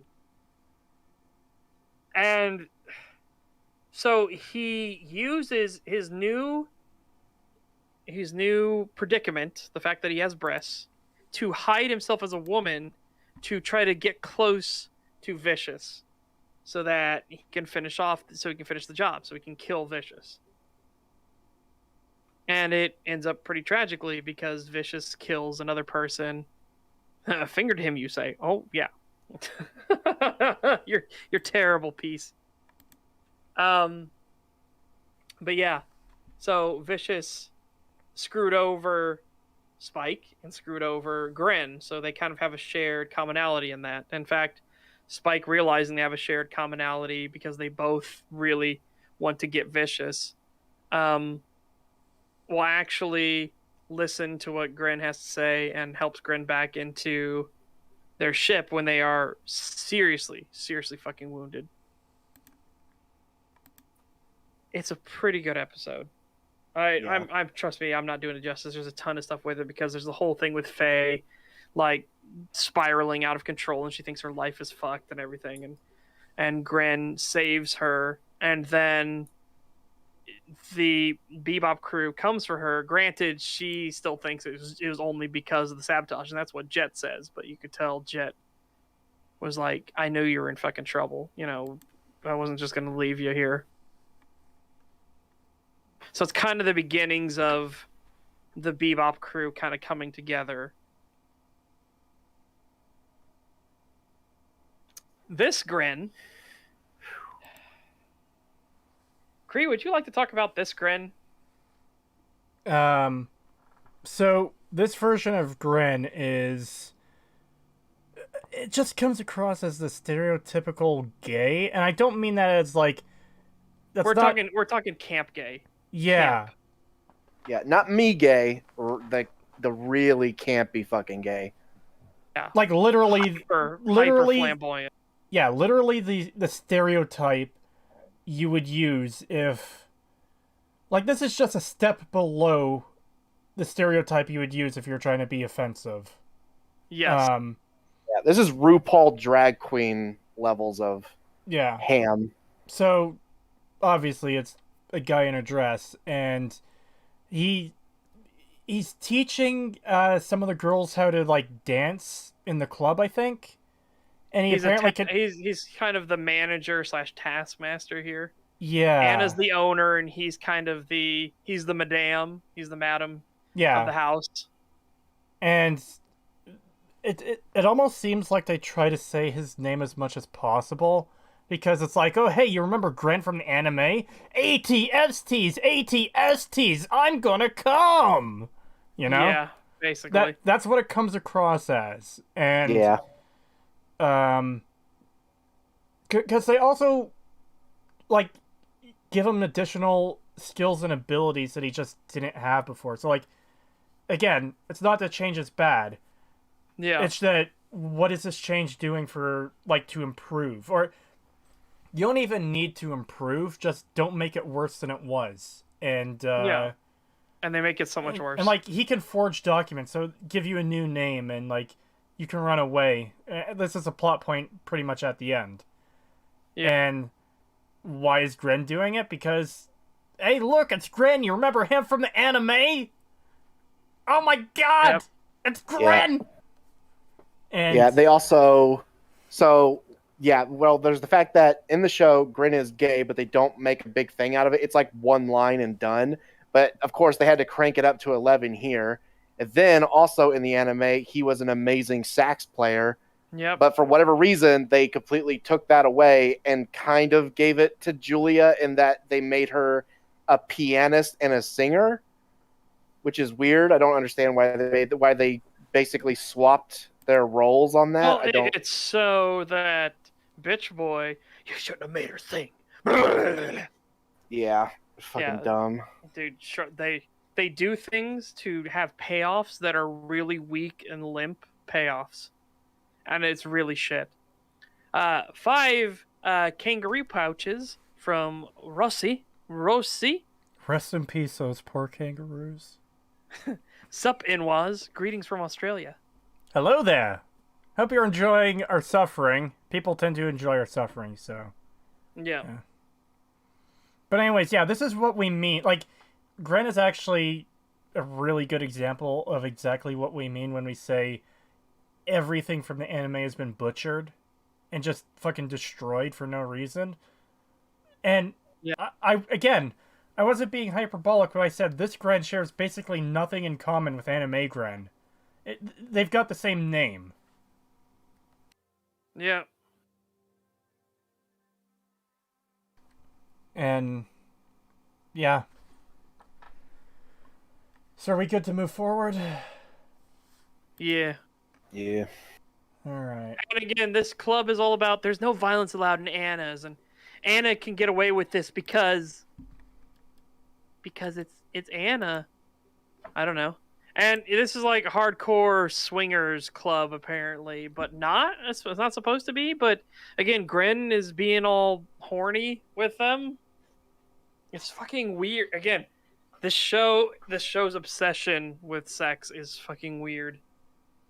Yeah, it's really uncomfortable, like, the more and more they do it. Yeah. Yeah. Episode 3 really goes ham with it, but there is another episode where it's so fucking bad that it kind of ruins the entire plot of the episode. Yep. I actually don't even remember that. My mind just fucking purged it for my own sanity. The arms dealer.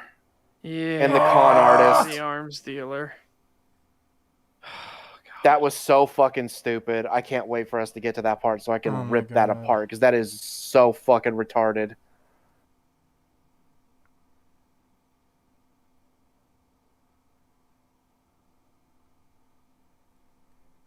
Yeah, and then he's just being like, I'm gonna tell you a little secret. Again, he's just like trying to be schmoozy. Oh God, don't remind us of the blackmail part, Jesus. People in chat keep bringing it up. They won't let us forget. It's worse than the run from the intro. Yeah, and to show that Anna is like a bad bitch. When she comes in, everybody stands. It's just like, which is weird. She has the power here. It's like, does she? Why does the Syndicate tolerate her rules or do anything like that for her? Why? Yeah, especially when we find out what happens later, where she should not only not be getting away with this, she should be fucking dead. Yes, she should actually be dead. Well, look at this interaction here, too. She just stopped a fight between a Syndicate member and I believe that's a cop. And yes. And, like, why would either side tolerate you pushing them around and telling them what they can or can't do? Yeah, Tori, what's the first commandment of Anna's? Differences die at the door.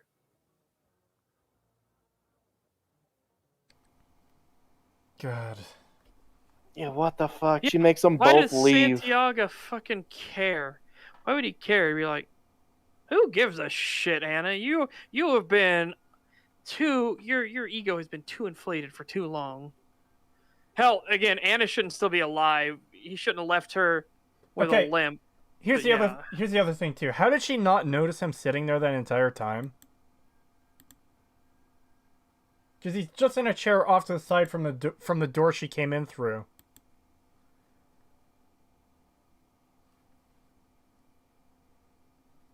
$5 from Austin Flynn. Thank you. Creetosis. Yeah. Acer Thorn made a special little video just for you. I thought you would want to check it out. It's quite a doozy. I heard that it's fucking hilarious. Yeah, Yeah. I already watched it. We're gonna watch it when this is over. I'm gonna have Cree watch it with us. It's quite a treat. I think he'll enjoy it. Look, hold on. I need to pause the video for now because, man, I appreciate that Acer Thorn put in so much time to make a funny video for us to watch. Like, he's a real cool dude. Like, good on you, Acer, man. I'm glad you were willing to put this disagreement behind us and, make something funny for us to all laugh about. I love that he thinks that I'm you. He literally brought up the stream of me saying, like, he's the reason that they put, like, warnings on bleach, why not to drink it. And he says, like, fuck you, Creetosis. And I'm like, that wasn't Cree, dumbass. That was me. Wait, that was you that said that? Yeah, that was me that said that. And he thinks it's you. You know what? I'm fine with being accused of saying that because that is the kind of thing I would fucking say. Yeah, but it's just funny. And then he also he brought up the screen cap that I showed you guys the other day where he made fun of my trauma as a kid, where he was like, good, I'm glad your parents fucking beat you. I don't fucking care. Oh, he said that? Yeah, and he thinks that's you. It's like, that's not Cree, you fucking idiot. That's me. Man, I wish I had that screenshot when I made my video because I could put that in there just to show, hammer down even more what a piece of shit he is. Yep. Yeah, that's something he did, guys. He begged Patrician to moderate a debate between him and me and Setch. No. Well, he thought it was going to be Patrician. Yes. But then it turned out to be us, to which he got mad and tried to get us banned. But we decided to entertain him, and we allowed the moderated, debate thing. And we did our opening statements. We were very respectful. We did not insult him once, nothing. And he basically opened up with calling me. I couldn't keep it in. So, he basically opens with, because keep in mind, the entire time he bitched and moaned about how we were not being civil, when in our coverage of his video, and that he's nothing but civil, and he'll only talk with us if we're civil and all this stuff. It made that would not get off that point. So we were extremely respectful. We went out of our way to make sure that we did not say even hint at something being an insult. And his opening line to the debate was, I bet you were beaten as a kid, and you know what? I don't give a fuck. Yes. Which, guess what? I was beaten as a kid. He nailed that right on the fucking head. So, but yeah, the fact that he was mocking it is just like, wow, dude. We called you fucking... We made a joke about, you're the reason that they need, labels on bleach, and then your fucking go-to for that was... go straight for the fucking trauma. Yeah. Yeah, a pretty shitty thing for him to do. Even if it was a shot in the dark, he demanded civility, but he's the one who threw it out fucking immediately. Exactly. We made an honest, genuine, good faith. Remember, the moderator themselves said, please use the decorum you demanded of others. Yes, and the moderator... even the moderator was like, get fucked, Acer. Yeah, the moderator had to step in for him, not us. We were being perfectly, not insulting whatsoever. We made, our arguments were about the game and the stuff he said and showing where he was factually wrong. That's it. We were completely neutral. And then his opening statement was basically, fuck you, you're dickheads. I'm glad that you were beaten as a fucking kid. I don't give a fuck. I'm not going to engage with any of you because you're nothing but toxic haters. Fuck all of you. That's basically all he said. That was the debate, and we just said, you know what? That's a good place to stop. We'll just end it right here. Yeah, it's clear. Well, the bombshell was when he said, I demand an authoritative source. Nah. And stuff like that. Yeah. And, Sorry, just quickly for chat. No, that's not the real Oxhorn. I'm disappointed that person deleted their message because I wanted to read that out. Well, no, apparently they didn't. Apparently it was the Google. Google did. What the fuck? Oh, that's disappointing. Google moderator team. Huh. I wonder what he said. I don't know what the fuck. Who's Google moderator? Does Google actually, you're like, how dare you pretend to be somebody who's verified? Maybe. Maybe. Hey, Google staff, thank you for watching the stream. I hope you hate. I hope you hate BebopFlix as much as we do, and I hope you're enjoying our suffering. It's probably a bot though, but yeah. Oh, God, there's something I was going to say about that whole. What made it so great was that he demanded an authoritative source, and it's like, if only there was someone, I don't know, maybe it's called Webster, that you could give me the definition of it and show me it and stuff like that. And so the moderator of the discussion actually pasted what Webster says about deep analysis, and it goes against everything that Acer Thorn had been saying. He goes, well, if you look at it, if I cover 10% of all the main concepts, that's still in depth. I didn't lie. It's like, yeah, you're a fucking idiot. Yeah, that was so funny. That was when I was like, yeah, we might as well end it there. He literally just fucking hung himself. Yeah, demanded the fucking actual definition for it. The moderator gives it, and then he's immediately like, but no, that's not right. The actual definition is this, and if you think about it this way, we're done, dude. We're just gonna bow out. Yeah, we didn't need to. And it's funny because everybody in Patrician server is like, nice fucking mic drop. It's like, yeah. The other thing too is, and this is why I forgot that I was going to say it. It very much seems his whole I demand civility thing is just his escape button from dealing with criticism, because you see how easily he goes off the handle at people. Prometheus Prime's video was good. He was totally nice and polite, and Acer Thorn came in, I want the list of arguments that I haven't heard before because I am not watching your video. Dude, chill out. You're not that special, Acer. One of the funny things he actually does in this new video he just made, he brings up that comment that we mentioned, where they gave him very polite feedback, and he went off the handle on him, trying to be like, well, no, you see, he actually attacked me first because in this part right here, and he highlights it, he implied that I did not actually play the game. So he was being toxic first. So it was totally fine for me to tell him to go fuck himself. And it's like, what? He wasn't wrong. You literally admitted in your video you didn't play that section of the game. So him saying, well, you clearly didn't play it, is not him being toxic. It's literally him repeating what you said. You fucking idiot. That does not give you the right to then suddenly go, well, I'm just going to call you a toxic piece of shit and tell you to fuck off for giving me fucking lukewarm criticism that had no insults in it whatsoever. And I've said it numerous times on the Discord server. I'm going to say it again here. Everyone in chat can write this down. Acer Thorn is the dark side Phil of video game criticism. He really is. He really fucking is. Oh, man. And I love that he got so mad at that one little thing I said. And he's like, well, they were being mean first. See? And it's like, dude, your fucking video was full of insults, and lies, vitriol, and straight up calling the fans dick suckers, just being a complete asshole. So for you to be like, well, you shouldn't have been mean to me. Well, you shouldn't have made a fucking video calling everybody who likes this game a piece of shit. So fuck off.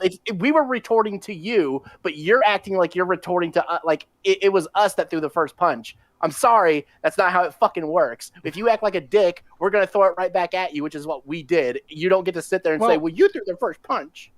Well, see, I obviously I didn't remember everything that was in his video because holy shit, that video was garbage all the way through. So when I grabbed that clip for the video I made today, I forgot how fucking bad that segment was. New Vegas fans are claiming that there's stuff in the game that just isn't there. Acer, my dude, you have to play the game to find that stuff. Exactly. I can't believe he fucking said that. And that's why your video is fucking garbage, my dude. Like, yeah.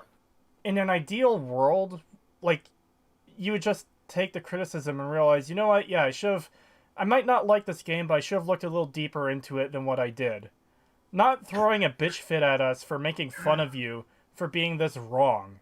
Like, yeah, one more thing I want to say about this video is apparently a bunch of people are going into the comments and trying to give like actual feedback where they're being like respectful and nice. They're even kind of calling you an asshole, and he's shadow banning everybody. Everybody, even people that agree with him, who even remotely say like, well, you were being kind of a dick in that video, so maybe it was a little bit warranted that they insult you sometimes, but I do agree that one thing they said was a bit too far. Shadow banned, gone, how dare you. Yeah, so he's going off the fucking handle right now, just like shadow banning everybody.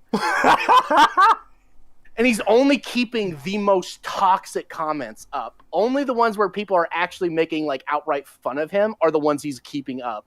Well, that's so he can push his narrative. You saw exactly. That's exactly why he's doing it. And that's why the corrections thing was such a good thing to hit him on, because, I made my corrections, but that just proves people were hating me because I didn't like the thing I like. Or sorry, I didn't like the thing they like. And, what was it? Brain's running a little slow now. I've been up for like 26, 27 hours or something. Fuck, what was it he said? Yeah, this just proves that I was right, that,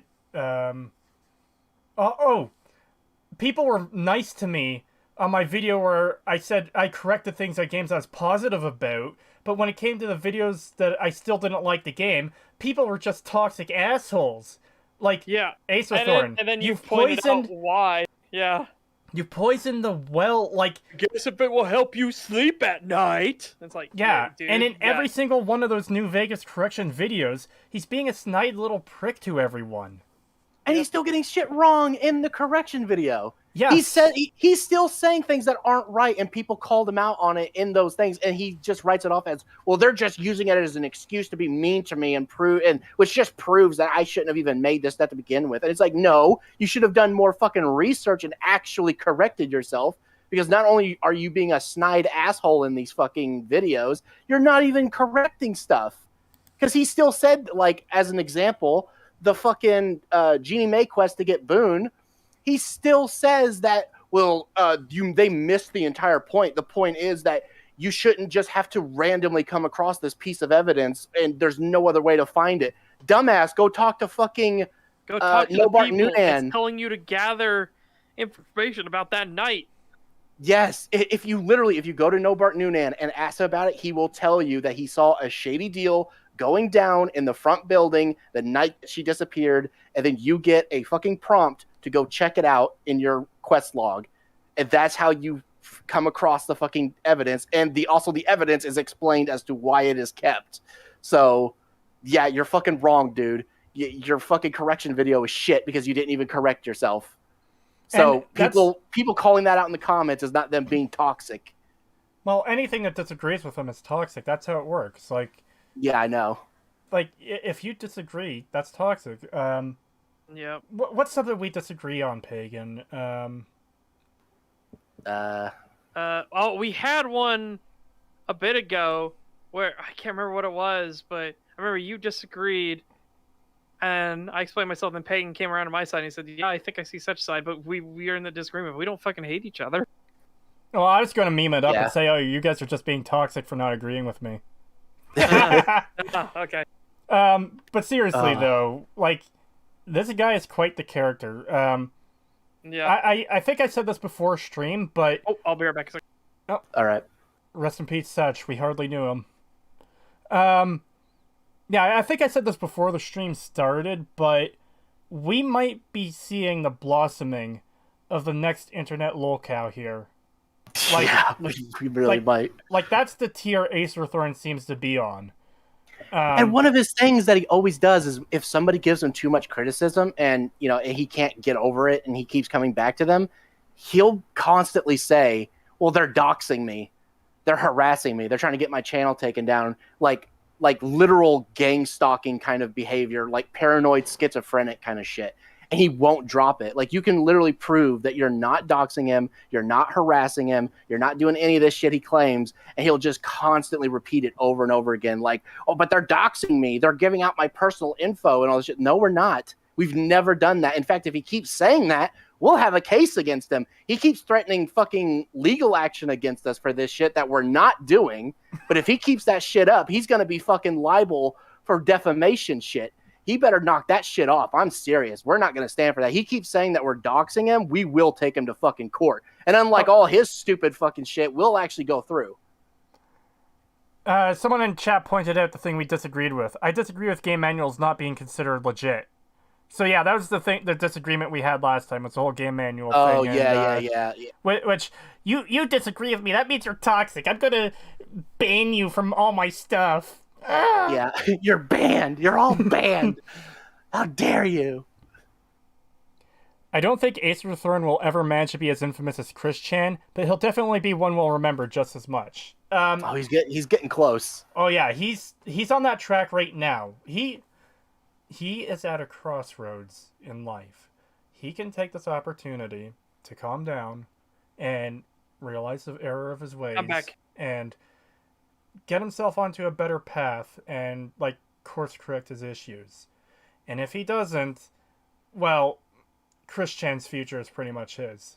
Except for the whole horrible incest rape stuff. That's disgusting. Well, yeah, we don't know. It might happen. Yep.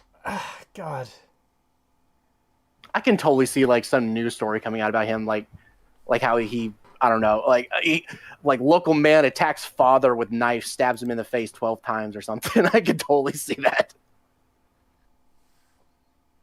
Especially after that fucking crazy freak out video. I don't know if you guys have seen that. Oh my God, that shit is fucked. Where he's just like, he's on stream not knowing that he's recording himself and he's just like screaming. And then at one point he just says like, I'm going to kill them all. Kill all of them, and then it just goes right back to screaming again. I'm just like, what the fuck is this shit? Yeah, it is worrying. All right, so we've had enough of a divergence. We're 3 hours in. We need to get through episode 2. Yeah, let's get this over with. We're only on episode 2. So again, Anna is so oblivious. She didn't notice him literally sitting there, and the only reason we couldn't see him is because the strategically placed lamp. Yeah. Yeah, so Anna should have seen him, but I'm going to skip ahead to... He did have a bonsai tree. Bonsai just once. Okay. I didn't think he did because, dude, I hate to break it to you, chat, but Jed is so meaningless in this. I kind of forget what he does a lot of the time. Yeah, it's annoying how dumb he can be. Dude, and then the Bomber's manifesto is the super most cliche thing that is so fucking blatantly obvious that any child could solve it, because it's not like cryptic or anything at all, or like there's no mystery behind it. He literally spells out everything, and when you see the video footage, it looks so shit.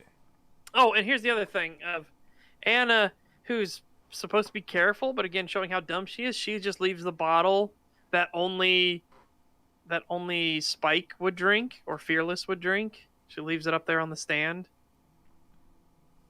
But yeah, fucking I don't know. Yeah, and she leaves it through like the whole show. Never puts it back for some reason. Puts it back under. Oh, and then of course go to when Jed is watching these buildings blow up, and They are so bad. They're such bad special effects. Yeah, I kind of made a joke that it was like a PNG image over like real footage, and then we slowed it down and went back and looked at it, and it was like pretty much is. It actually was. Yeah, I just skipped forward to that part. We're gonna have to start doing a lot of skipping. Holy shit. Yes. Yeah. Well, a lot of this doesn't matter. And then you see like one of the buildings blown up, one of the ones that's actually collapsing. It's a controlled demolition because you see the building falling inwards. Like, it just looks like a GIF that's placed over top of an existing image. Yeah. It looks so bad. Now, I am pausing, and we are getting some VLC crust. But, I just have to be careful with copyright, obviously. And this is what I mean by, like everybody could see that halo thing around. And Jet, I don't know if you know this, that's not normal in explosions to see a halo ring. Honestly, it shouldn't even be working the way it does. Like, how is that ring forming? Yeah. Yeah, it's because they say because of the materials in the buildings, they combine with the bombs, and it makes the ring.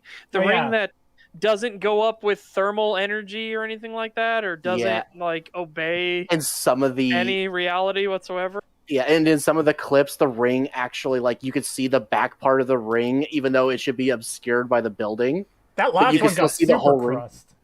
Jesus. Yeah, that's the controlled demolition. Well, I think two of them are controlled demolition. There's an apartment building and, like, a mall or a plaza or something. Yeah, I think there's more than one. Okay, yeah, so if you look at this top monitor, you can see the ring kind of clipping through the building there. Yeah. And see, it's not even... This is the other thing. It's not consistent. So the ring is, like, floating above and outside this city hall, Ishtar City Hall. But all the other buildings, the ring is encircling the building. Also, it was very convenient that they got the specific footage of all these, explosions. Like, did he call ahead of time to let people know so the media could come film all these? Yeah. Because they're getting these from really weird angles. Yeah, and as it's happening, like, as it's first blowing up, it's like, how would you know where to point your camera if you didn't know that the attack was going to happen? Yeah. See, that's the one that's a controlled demolition. You can see the building falling in on itself. Yeah. Which, again, the reason we bring this up is how were the media here to know that this was going to happen and could get this footage and everything like that? Like, these weird, really interesting angles and everything like that, because it was very specifically at these buildings. So he would have had to announce ahead of time what building it was going to happen in. So Jet could have known he was going for the church. Yeah. Wasn't that why they were there in the first place? No, he said it was a hunch. He said it could be any buildings, and he's like, you got to go with your hunch. Yeah. And I hate that they changed the Teddy Bomber so much of, like, his goals and shit, and just, like, the fact that in the original it was he goes after the tallest buildings because they represent, like, corporate greed and stuff. But here it's literally just random fucking buildings. Actually, that's the weird thing too, is they didn't twist his because, like, he did complain a little bit about capitalism, but it wasn't capitalism bad, the, like, generic thing that you hear from these people. But it was more literally what Peg had said, the greed. Are going too far. These buildings are a monument to themselves type thing, Yes. And that's why he went for the tall ones. And the other thing about him too is, like, he hated being interrupted by everyone.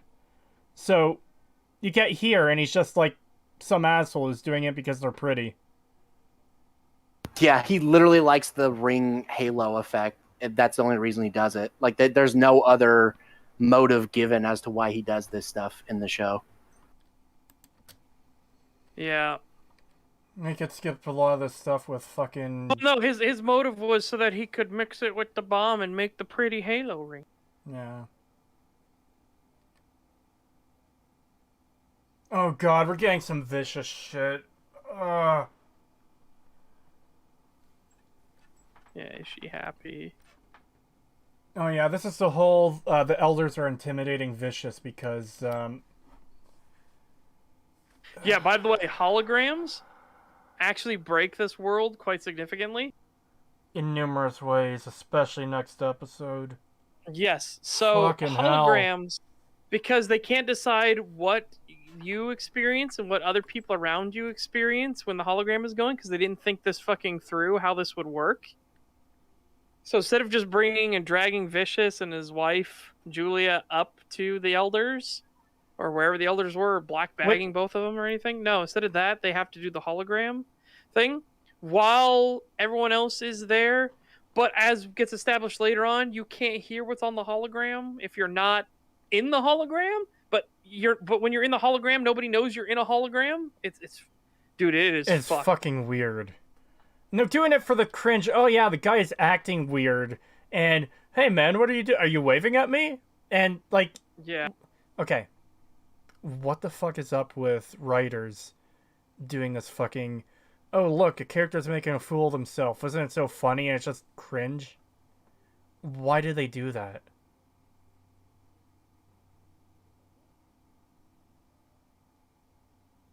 Nothing? Oh, God. Take a finger, take my whole hand. Syndicate above all else. Jesus Christ. Yeah, and the elders are wearing masks for some reason. To make them look like they're fucking characters from the anime. Yeah. And Caliban isn't a bad actor either, but it's just... it just sucks. Analyzing the explosives, breaking down. Saying, Jesus, you're picky today. Hard times at the noodle shop. Oh my God, alright. And then the two of them just being jackasses in front of the foreman. Oh, you're skipping that far ahead already. Okay. Yeah, because I don't give a shit. He points the gun at Julia as a test. This is something we just have to nail down right here. He's begging for her life, and like, he's close to breaking here. He's like super duper sad. Like, that's not Vicious. Yeah, Vicious wouldn't have hesitated. The moment he got the gun, he would have turned to her and pulled the trigger. Because again, Vicious literally in the anime, Vicious said, "You either kill Spike or you kill him." We don't know what Spike's real name is, but you either kill Spike or you both die. Oh God, those floating islands do look like shit. Yes, the floating islands look like fucking garbage. Anyways, yeah, they're looking around for the construction site because, hey, the materials for this bomb are probably here. Or could have come from a construction site. Yeah, and the foreman's like, "Oh, well, it wasn't us. We have our entire stock. I had my guy check it last week." Well, who's your guy? Well, he's the guy that handles all of it and everything. It's like, his name is Theodore and stuff like that. It's like, Teddy? His name is literally Teddy. It's like, are you fucking serious? Yeah. I will say, again, I said this during our recording, this random nameless foreman guy is actually one of the better characters in the entire show. Because even he gets sick of fucking Jet and Spike arguing like a fucking old married couple. Yeah. Like, just dude, they even make that joke so much. Like, when they're arguing and that lady turns around on the bus, "He's so sweet to you," and then Spike realizes he still has the fucking ring on. He's like, "Why is he wearing the ring?" Oh! Yeah, dude.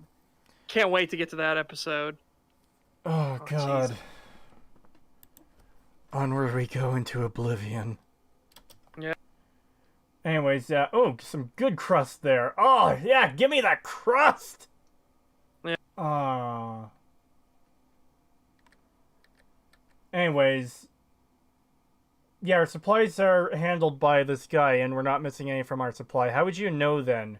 Because that guy would be in the perfect position to steal your supplies. Yeah, and lie about it.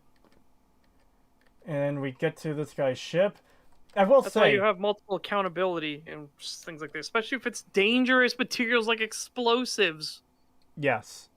I will say, I do like that they tried to keep the design of the space freighter trucks. Again, I'm pulling what little positives out I can. This is a very small one, but it is a small positive. Yeah, and then we're going to get into... There is perhaps one of the worst fights in this show. Yeah, I'm, again, just skipping through this. I break in. There's, more Vicious. Well, yeah, he can fuck off. I knew the gun wasn't loaded. I could tell by the weight. You liar. And this is where, yeah, I'm pretty sure it's here where a plan is made or a plan is started to go against the elders, to take them out and take over. Not by Vicious, by Julia, because that is totally in line with her character. Yeah. Oh yeah, and he chokes her. You'll never be man enough. And that triggers him. That literally triggers him, and he starts choking her. Yep. He has daddy issues. Yeah,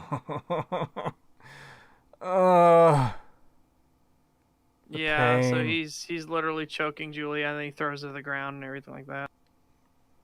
Anyways, they're going through Teddy Bear Bomber's fucking tanker. Yeah. Not tanker, transport. And then they're arguing about, like, where's he gonna be? He's gonna be in the cockpit. That's too obvious. Yeah, but the cockpit. Whoa, there's a booby trap. The booby trap. Yeah, and then they find the bears. Spike needs to explain what a booby trap from an explosive wackadoo might do to somebody. Jet, are you that dumb?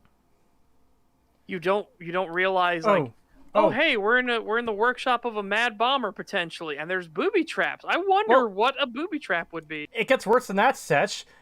Spike wanted noodles earlier, and oh my god, it's a warm cup of noodles. I'm gonna stop paying attention to this dangerous fucking mission we're on, so I could go get the noodles.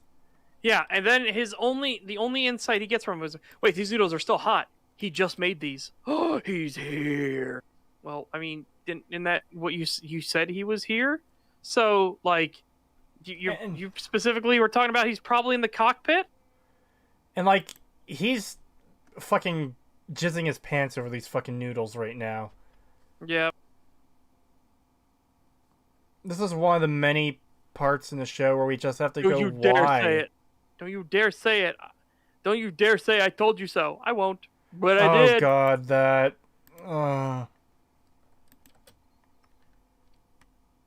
So, yeah, we've skipped through a lot of this episode, just because there are a couple episodes that are still damaging like this one. It's just not a lot is happening in them. Yeah. Then they're in a dangerous asteroid field, and the cockpit gets fucking obliterated. And the meteors are just no longer a threat at all. They stopped being a threat because the fucking cockpit was destroyed. Yep. I've seen just space debris shred armored ISSP cruisers. Would you relax? And then it fucking shreds it off. And we are coming up to...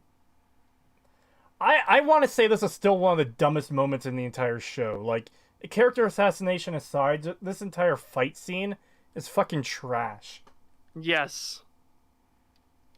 So they're trying to figure it out. They're still arguing. And then Jet... where is it? He steps on the fucking booby trap. We kind of skipped it there.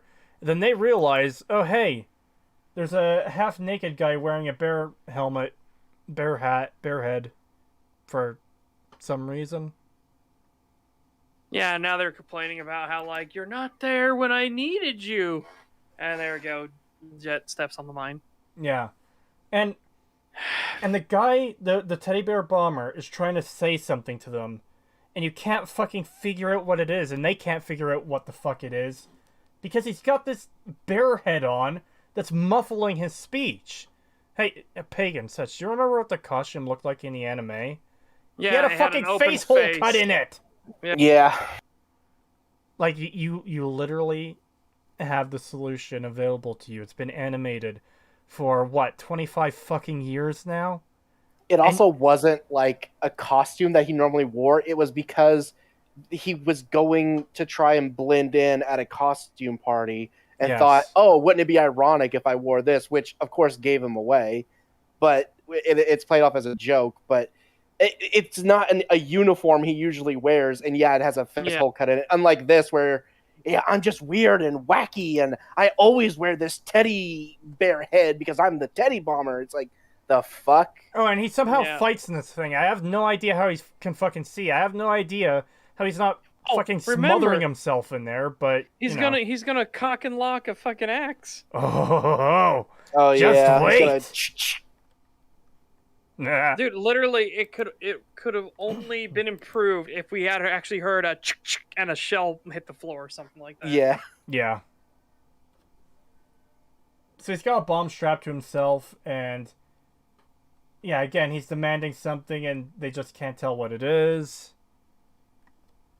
The whole thing is played for laughs because reasons. Now, I don't want to skip ahead because I do want a specific moment to be shown on stream. Okay, here we go. Oh God! Wow! Okay, so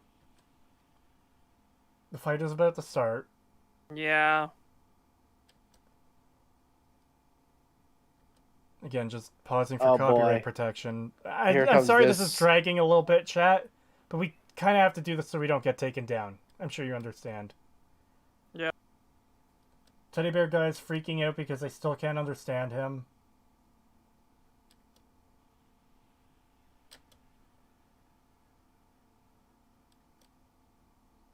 God, this specific section is taking so goddamn long.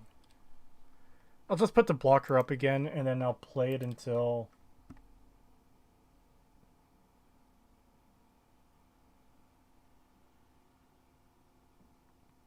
Okay, here we go.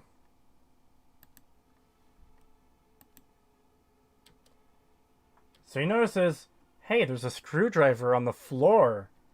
So... Yeah. This is so goddamn stupid. This is so fucking stupid. Yeah. By the way, look what type of screwdriver it is. It's a fucking flathead. Yep.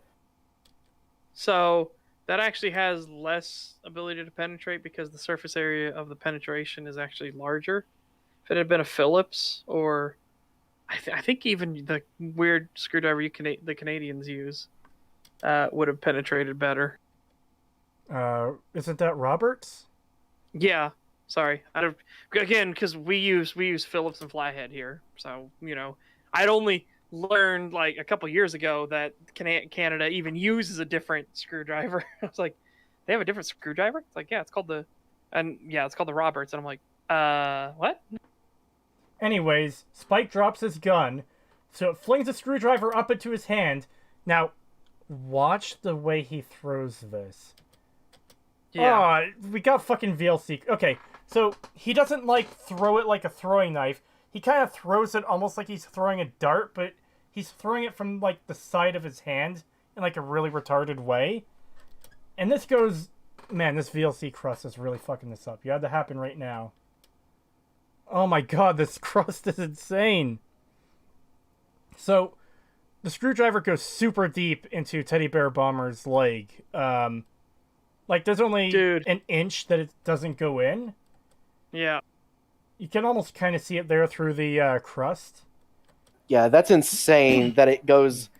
In order to go that deep, it would have to go through his bone, which... Yeah. How the fuck does he have that much force? And secondly, the amount of time it would take for that thing to travel and hit him, like for him to drop his gun, flip it up, catch it, pull his arm back, and then throw it. In that amount of time, he could have way faster just tilted the gun up with his wrist and shot the guy. Yep. Yeah. Way Literally. faster. Well, and his whole thing is because he's got to stop him with the button. But just fucking wait.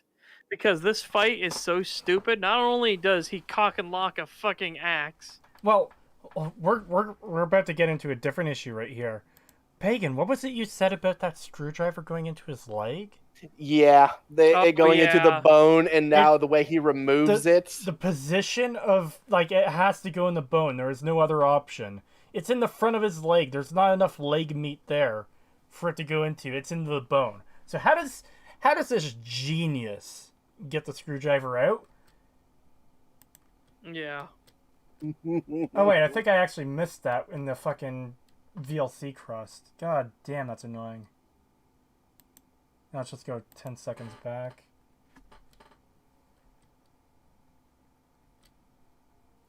Gives Chad a chance to actually see the throw. So it just flies straight through the air into the bone. That is in the bone. Like, literally, chat. Feel up your own leg right now in that position. That looks like it's just above the knee. That's in the bone. You're fucked. And Dumbass's solution is to slap it out from the side. You can kind of see it there through the crust. Like, he hit it with the axe in such a way that would split the bone down the middle. Yeah, he would have just broke his leg. Long ways. Yep. And then the worst fucking fighting in this series starts. Yeah. And same with the issue with the other fights. Like, some of the moves are just slug. This VLC Chris is pissing me off.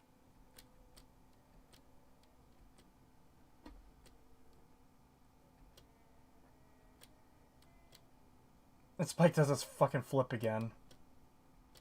Okay, we're almost at the fucking cock and lock for the axe. He keeps swinging and missing. Wow, you ain't kidding. Why are you getting so much VLC crust? I have no idea. Probably because I'm pausing so much to not get copyright hit.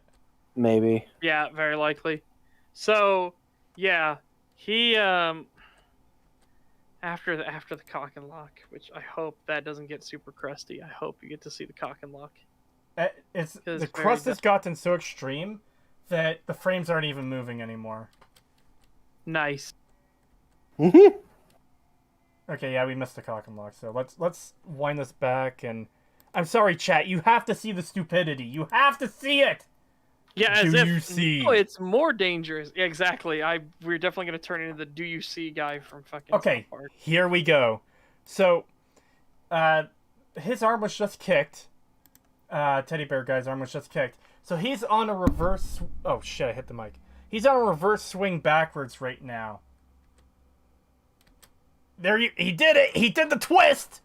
So he pulled his arm back and twisted his wrist so the axe is on a slightly different angle. So it's like more deadly now. Like, they chose to put this shot in. They thought this was significant. But it gets even worse because now that his axe is somehow more deadly, he doesn't actually use it to hit Spike. He uses it to hit his own arm and knock the trigger out of his hand. Yeah, which makes no fucking sense. It's so dumb. It is so goddamn dumb.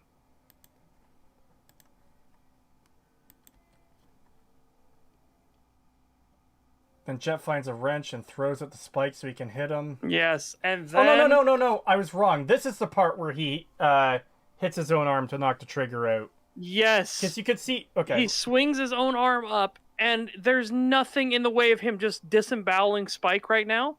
Right this very moment. But no, because then the hero or the protagonist would then be dead, and we can't have that. So I've got to hit my own arm. Yeah, look how stupid this is. So Jet is throwing a pipe wrench to Spike.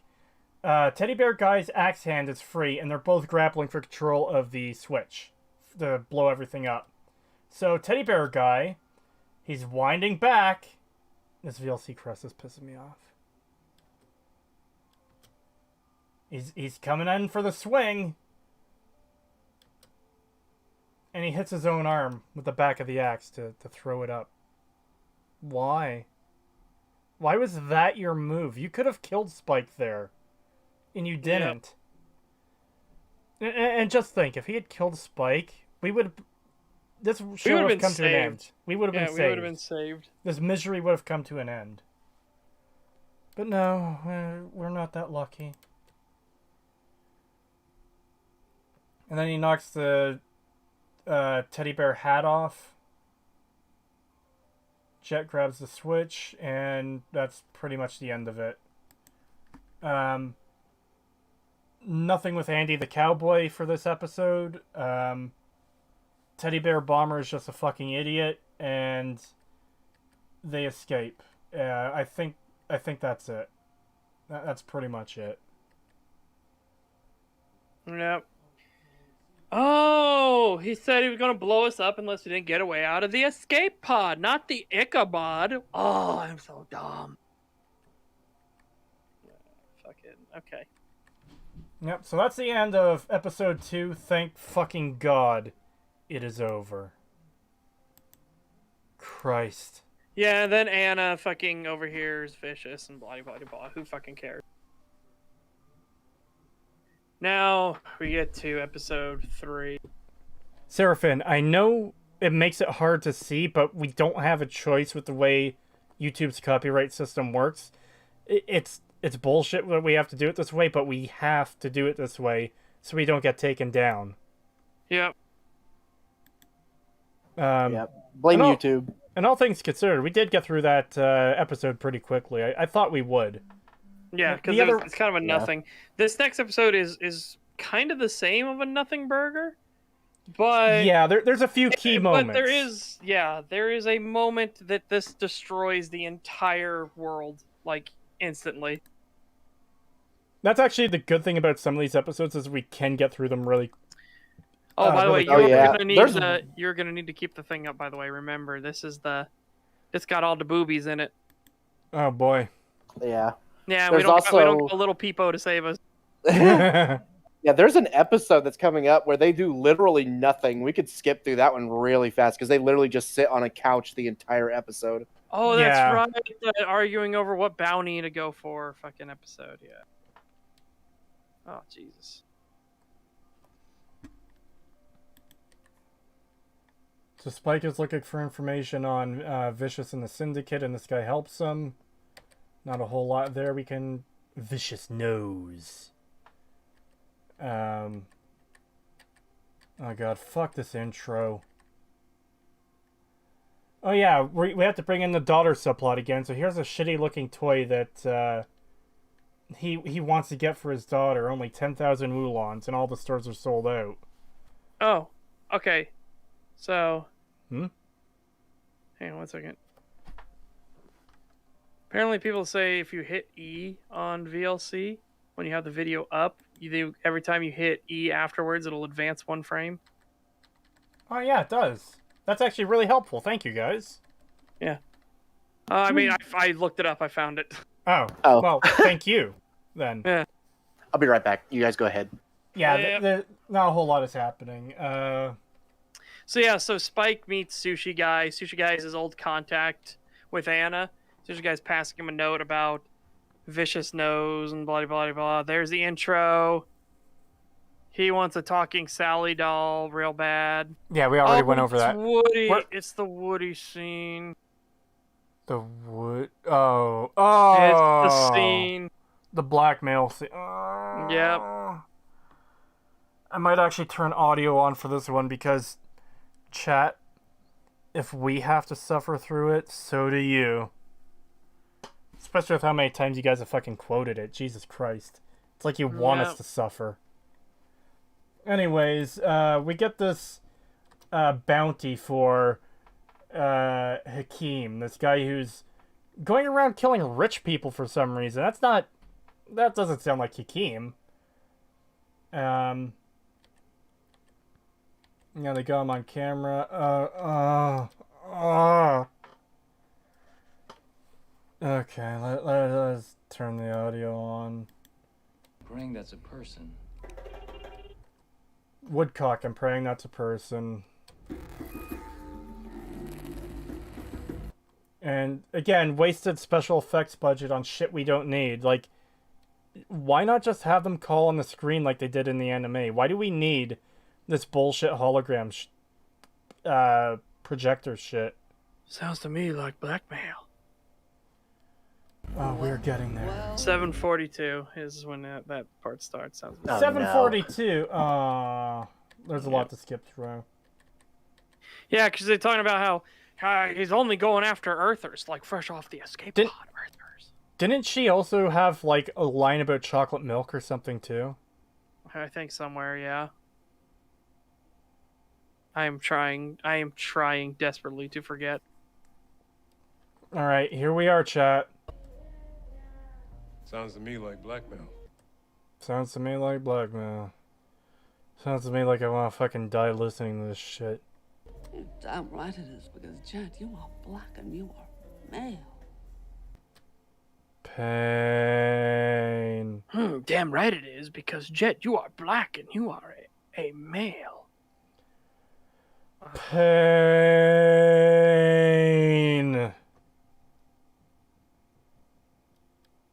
Seriously, favorite person ever. Fine. Yeah, I'm muting this shit again. So they're getting the information for Hakeem. Spike says he can read lips, which oh, here it is, Setch. Here it fucking is. One of the things we really wanted to talk about. So, little side tangent before we get to that. They waste a good deal of time going, oh, I knew a guy named Doc Holliday. Doc Holliday, isn't that the guy from the Wild West? Back and forth. It's completely meaningless and doesn't lead to anything. It's just filler. Yeah. And like They you could have actually have used a lot of filler in this. You could have used that time to do so many good things with this show, and you just didn't. But then again, if they used that time on something else, it probably would have ruined something else. So, like, that's a double-edged sword. It's like, man, I want Bethesda to stop fucking up Fallout. I hope they make new things. Oh, wait, no, stop making new things. That's garbage, too. Yeah. But we're introduced to, a nice little piece of outdated technology, which destroys the entire fucking universe. So, this outdated piece of technology, all right? Outdated, meaning that there are now better options, so keep that in the back of your mind. Yes. This outdated piece of technology can be used to change the way you look on a whim. No surgery or anything needed. You just have a scar on the back of your palm, which you can hide with some gloves or anything like that. So or a hologram. Yeah, the bounty system is completely fucked at this point. Yeah, just crime in general, because, man, hey, I want to go rob a store. Well, I'm not going to use my real face. I'm going to put on a hologram over top of it, and either just make up a new face so they can never track it, or implicate someone that I dislike. Or, I could do the same with murder, or horrible things like rape, or fucking whatever else. Like, you could... This breaks the bounty system. This breaks, like, law enforcement, anything, any sort of, like, identification systems. All of that are completely fucking busted. Yeah, see, this isn't universe destroying in the sense that space and time don't work anymore, but this is universe destroying as in... We got space and time don't work anymore in the fucking first episode, remember? Well, yeah, but... Fucking space lackadaisical. Oh, there's a hole into me. You're fine. I mean, it's not Loki levels. Yeah, that's not all Loki's I'm getting levels. At. But this is catastrophic for the entire world, though, because of this. Especially for a show about space bounty hunters. Yeah, and it doesn't help that they imply that because he says, "Oh, these things are obsolete." Which, okay, one, that implies there's better versions of this thing, and two, if the one that works like this, which is extremely good, effective, yes, it is obsolete. It's super cheap. Anyone can get these things. They should be everywhere. Exactly. So. Oh, and this thing comes up later. Don't you worry. This isn't the only time it fucks up something. Oh, no. It comes up later. It's actually impressive that they managed to make a setup and payoff using this garbage, but it's still fucking world destroying. but they did set it up and they did pay it off. I'll give them a tiny little bit of crumb of credit there. And speaking of crumb, $10 super chat. Thank you. This is why the Iranian Ayatollah considers US to be the Great Satan. Yeah, I could understand Netflix being one of the reasons for that. Especially with the illegal content they host. Yes. Oh, God. Or stuff that should be illegal, because holy Should be, yeah. Anyways, like, it was a fairly quick subject to go through, but it can't be understated how damaging this is to the universe. Yeah. Like,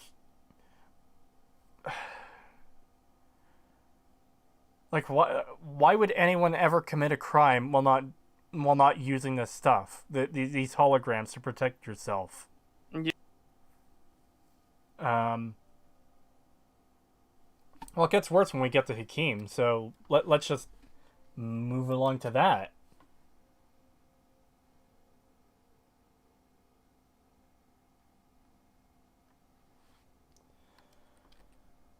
So they go to 2 strip clubs that use this technology, and their plan is to disable or put out a signal that disables the hologram technology. And this is so Hakim will come back to one of these places to get his fixed. And the reason these places have it is so, like, your prostitute, your hooker, can have any face you want, or you can have, like, they even make a joke of it. The one part of the entire show that got a slight chuckle out of me was, there's this pretty woman leading a guy to a back room, and then the hologram technology fails, and she turns into this, like, old hag, and Spike is just like, oh man, he's in for a rude surprise. And legitimately the genuinely funniest part of the entire show, it made me go, That was the extent of my amusement from that joke. So yeah, Hakim here is gassing up, and also gas. We got to talk about how gas doesn't work that way. What way? When he speeds off and the gas is still pumping out on the ground, because he's not holding the trigger or anything like that. So why is it still squirting gas out? Yeah, I forgot about that. Well, something I did forget. Some gas pumps do have, like, a little notch you can put the handle in. But you can see the trigger is forward. That's fair.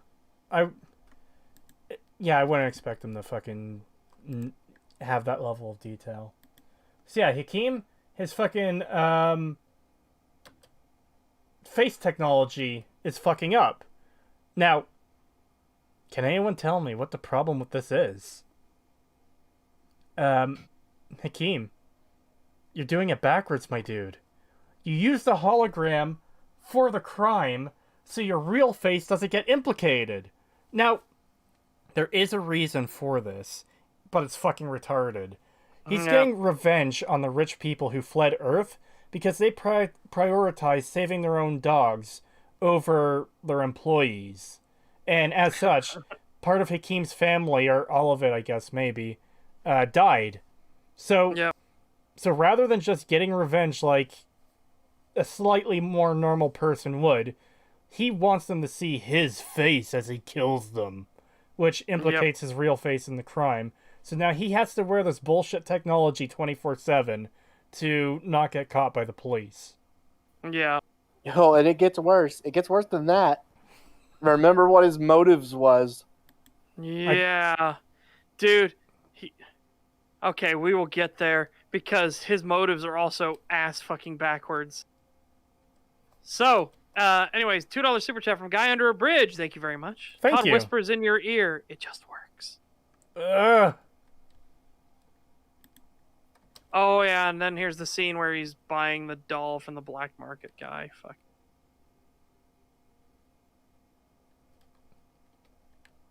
Yeah, there it is. That's the joke. Man, he's in for a surprise.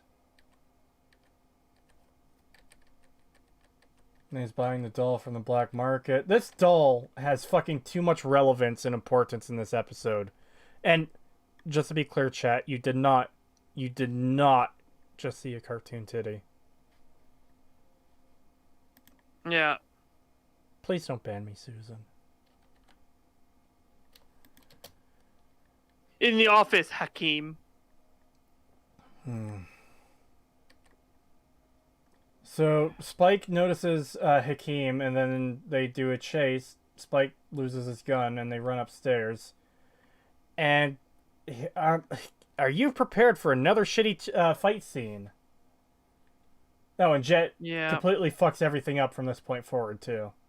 Yeah, because he has the doll, so Jet needs to be as incompetent as possible. This is also, again, it's a change. It's not... I don't hate it because it's a change. I hate it because it's kind of dumb. This is not how Hakim acted in the anime. in the anime he was like very serious. He was like, God, I don't even remember if he had any lines of dialogue. He was just like the entire time. And he's acting like kind of a dipshit here, like doing finger guns and talking to Spike. And just acting like a funny guy, I guess. Yeah. And it's actually kind of weird, but the hologram technology fully fails long enough for them to have an entire fight scene, and then it starts working again. Yeah. And here's the thing, too, is they got a guy who kind of looks like Hakim in the anime. And again, this is part of why, when I originally saw the intro before release, that I thought they were paying homage to that, because this guy does look like he could be Hakim, especially in that one shot where he does his, like, I'm ready to karate fight you pose. Yeah. Then here's the pole thing, and Spike was so dumb he couldn't see the length of that pole. How did you? I'm not even at that part yet. Sorry, I'm trying to get us through this. No, I am too. We are making good time through this episode, though.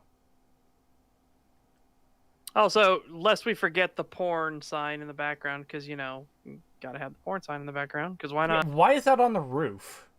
Yeah, I don't know. Okay. Scepter Caleb, how am I supposed to say anime? Because I've always heard it as... I think sometimes... Anime. Yeah. Yeah. It really doesn't matter. There's anime, it doesn't matter. I've always heard it as anime. But I think I noticed comments or something in chat when we premiered that video. People were saying that I was saying it like anime or something like that. But I don't think... You do kind of say it in a weird way, but not like anything that's like that. I don't really care. It's not a big deal. Oh, you're saying I talk weird. You're toxic. Yeah, totally toxic. It's I'll a weird see you sort in of court. speed, not the sound of the words. Okay, so I guess I just have to get my speed of saying anime better.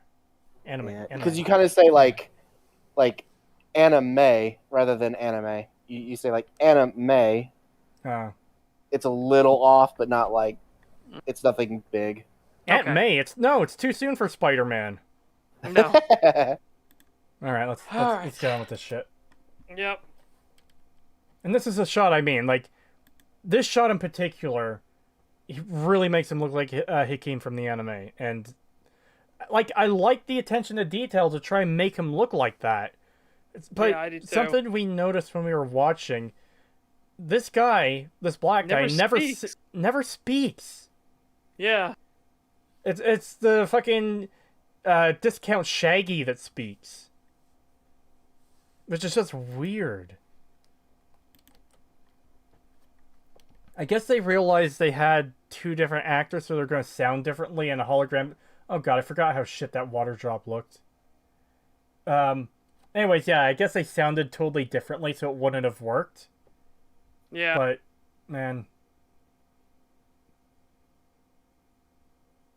And again, this is kind of why you should have had it go the other way, where he's not using his normal face to commit crimes. Yeah.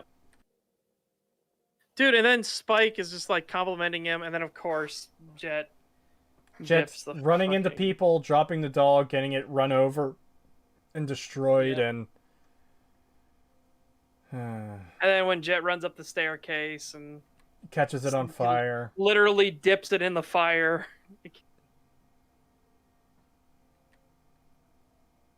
Dude, at that point, it's a lost fucking cause. Like, who cares? Yeah. Also, I thought we were past the point of the super contrived plot of, oh my god, there's this one toy that my kid wants. It's the only toy that I can get them to not be a loser in their eyes. Like, dude, the Arnold Schwarzenegger movie did this so much better. Jingle All the Way is great. It's a great fucking movie. But watch Jingle All the Way instead of this, guys. It'll have better action scenes too, I guarantee it. Yes. Dude, the fight against the Santas is hilarious. It's great.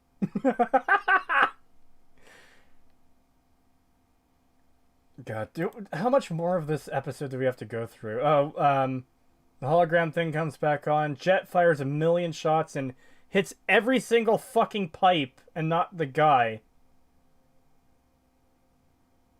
And again, like you guys said earlier, he fires like 9 shots. Then there's this weird focus on the doll as it falls from the building. Spike is on the titty billboard. And we got more vicious. Oh my yeah, God. the shots. Okay, so I'm gonna count these. Okay. Go ahead and do that. I'm trying to not fucking. This is fucking vicious. Oh my God. Yeah, he fires 9 shots from a fucking 6-cylinder revolver. 9 shots from a 6-cylinder revolver. You know, ever since we watched those last 2 episodes yesterday, anytime Vicious is on screen for our coverage here, I take him even less seriously than I did before, because I'm not seeing a poor adaptation of the character from the anime. I'm seeing this, like, pathetic little bitch that they make him into. This idiot that they turn him into. Oh my God, I fucking hate it so much. Wait for you to pull me back up.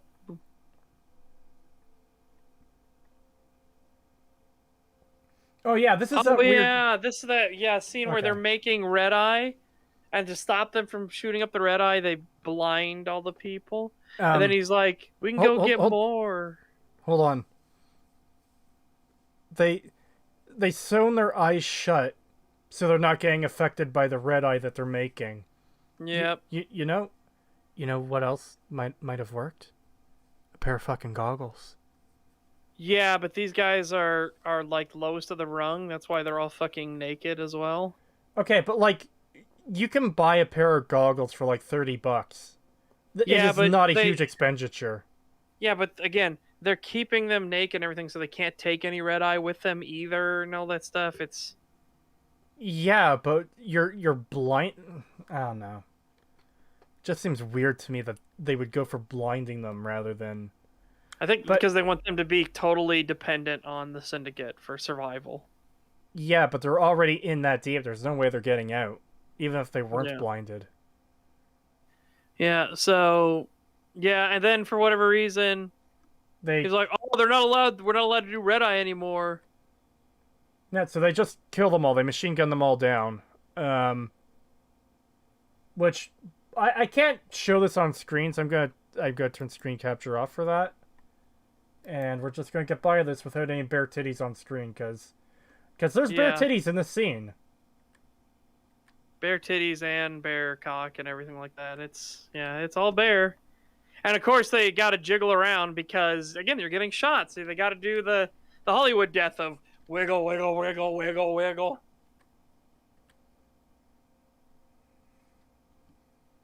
And then Julia's at Anna's and watching someone sing. Oh, that sucks. The finished title of Jingle All the Way is My Dad is Turbo Man, which gives away the ending immediately. Guess simply using the equivalent line from the song would have been a bit clunky, though. Fair. Yeah. Yeah, surprised there wasn't any coom. They got bare titty and bare coke. I'm surprised there's no coom.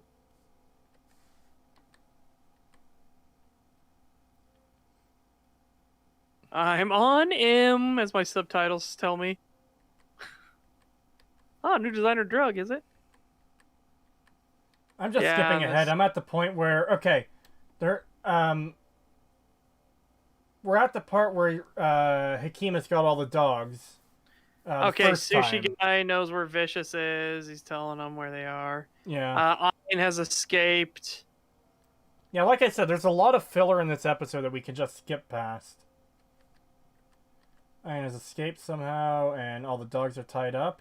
And fucking Hakeem, he kidnapped all these dogs, and...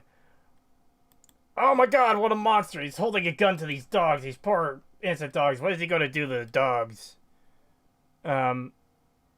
Hakeem didn't kidnap dogs because of any particular reason for kidnapping numerous dogs. He kidnapped Ein because he was a data dog, which is extremely fucking valuable.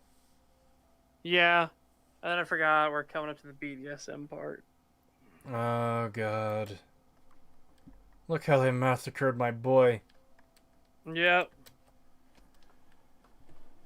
Anyways, yeah, Hakeem wants to kill the dogs, but the scene ends before he does anything. And then Betty is yelling at Spike and Jet because you caused 7 kinds of shite in there. So, How would they even know that it was them who did it? I don't fucking know. I think it's because of the fight on the roof. I think. Not. He gets his information. Then there's the fucking creepy BDSM sex dungeon. And this is a scene that goes on for way too long. How long do they spend in here? Like 5 minutes?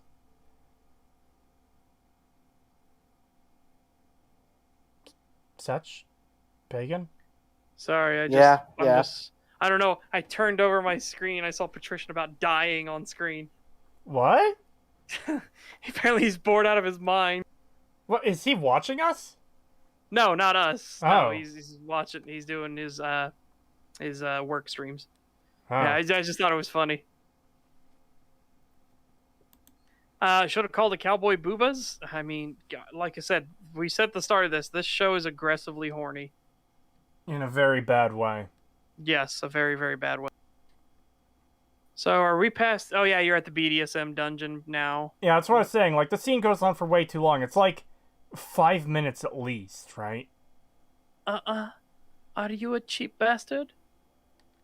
Not by choice, mistress. Yeah, so Spike is a BDSM hound dog. He's into sadomasochism. Because that's something that's going to improve the character of Spike Spiegel. The thing Spike from the anime was missing was being a fucking degenerate Fetishist? sex fetishist. Yes. Now you've really captured my interest in this character. Yeah, so now we get Hakeem's whole thing that he's kidnapping dogs. He's stealing the dogs. Yeah, I'm all just of them. skipping forward to that. We see Ein. And yet he's happy and playing with the dogs. He loves the dogs. And No shit, they're just dogs. yeah, we already kind of went over this, but the rich people of Earth, when the disaster struck, they evacuated themselves and their dogs, not their employees or their workers. Yeah. And So, Hakeem- and Hakeem wants revenge because he was one of those people and him and his family were left behind. yeah. And I think it's implied some of his family died. Yes. Um, And so Hakeem's plan was to kill the people of Earth, the Earthers, and then steal their dog, and then kill their dogs as a haha, see, I've killed your dog. What are you going to do now? I'll But- wait for you to realize the problem with this plan. the fatal Yeah. flaw, it's a small little detail that he might have missed in his plan. Oh, and it's worse. He outright says, like, I want them to feel what I felt when I lost my family. Yes. Do you see the issue here? Do you understand the problem with the plan? Oh my god. So, I think we're safe to just say it. Those people... Hakeem, they're fucking dead, you idiot. You killed them. They are How are dead. you going to feel anything? Martis. Go ahead, do it. So, what's worse is, like, Hakeem's like, yeah, oh man, I am worth a lot of money. Yeah, I'll turn myself into you guys. Then the ISSP shows up and shoots him dead. Yeah, Yeah. what the fuck? And that's it. That's the end of Hakeem in this episode, pretty much. Why did they shoot him? Why? What the Well, they fuck? don't have to pay the bounty. I know, but it's done it's in a such a weird thing. Stupid way. And then we get Jet Black going to his daughter's birthday party. Well, not party, but birthday, and giving her Ein, as Spike kind of confronts Vicious, but not really. Yeah. In fact, is this the Moshi Moshi scene? Yes, I think so. Yeah, so that's when you learn that his daughter. Yep, there it is. Mush Yep. mush. Okay, prepare, chat. Prepare. Let me get the exact. Oh, I'm at it. Okay. Mushy mushy. Moshi Moshi. Why? Vicious. What have they done to you? That is good fucking VLC crust face. Holy shit. Yeah. Dude, you should save that as an accurate depiction of what Vicious compared to his anime self. That still looks too much like his anime self. You know what? Fuck it. The fucking crusty VLC Vicious looks more like anime Vicious than actual Netflix Vicious. Yeah. That's the levels we're at. Dude, it is so. The levels we are at is the fact that we are on episode 3. Oh, it gets so much worse. Anyways, just speeding through this because we want to get this fucking over with. Jet's wife is all like, you can't give a dog, the taxes would kill us. Spike is having his little fucking thing with Vicious. Yeah. And he shoots at he doesn't take the shot he has to kill him. Instead, he's going to play with him, which puts himself in more danger. So he shoots the window numerous times and runs away. He doesn't take the kill shot when he had the chance. Dude, and how did he fuck? know for certain that that glass would actually have stopped that round properly? And then Jet leaves with Ein. And that's pretty much... He's on the silo. Who? It's like, how did you two chuckle nuts not hear the round impact the fucking glass? It would not have been quiet. Also, we kind of skip over this, but yeah, that part with Jet where he was talking to his daughter, that's also the part where they reveal, like, oh, by Bean. Yeah. That's where we realized, oh my fucking god, are you serious? That's where the Bean thing came from. How did he possibly forget that? Oh, and here's the Faye Valentine or focus episode. Oh Christ.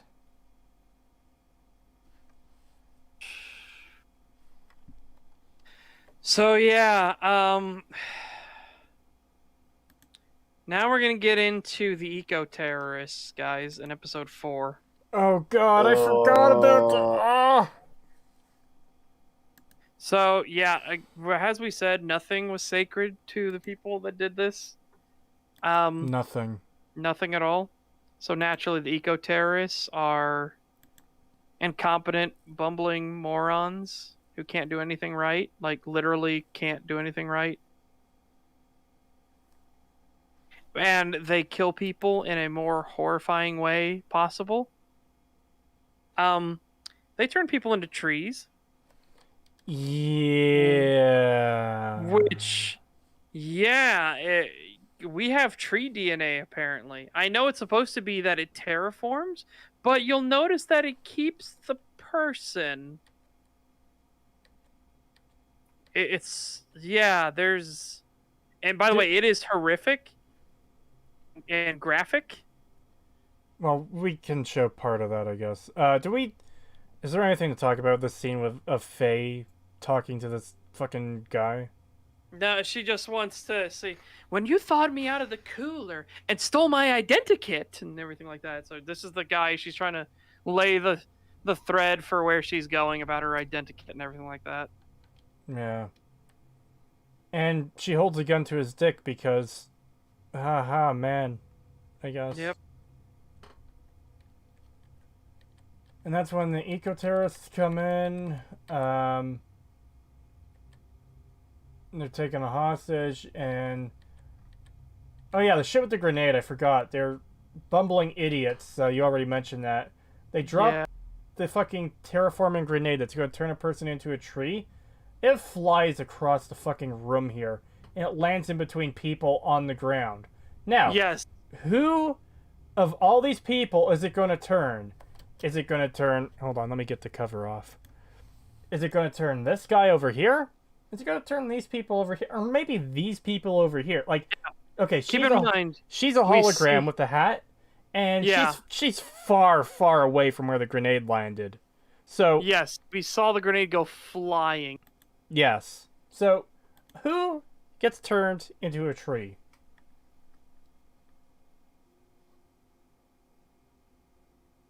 Fucking the person, not anyone who's actually close to it.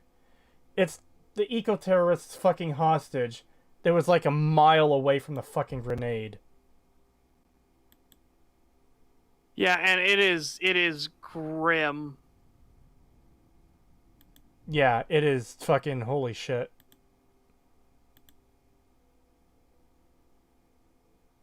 And then it terraforms a couple other people because the spores drift. Yeah. I only know this is one of the Seinfeld edited that clip. Yes, that comes from this episode. Yep. Incompetent eco-terrorists, so it's realistic? I mean, true to life, yes, but they weren't incompetent in the show.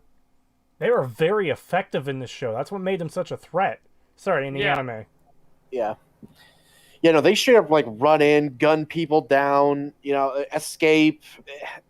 Yeah, They don't do this. They have it planned out. They have blackmail set up on people so that even if someone gets captured, they can get away and everything. Yeah, they know what they're doing. And that's why their leader was so smug in the anime, because she knew she could get away with pretty much anything. Yeah. Because of that blackmail. Oh, take the bounty off my head. Now I'm worthless to Spike and Jet, and they have to let me go.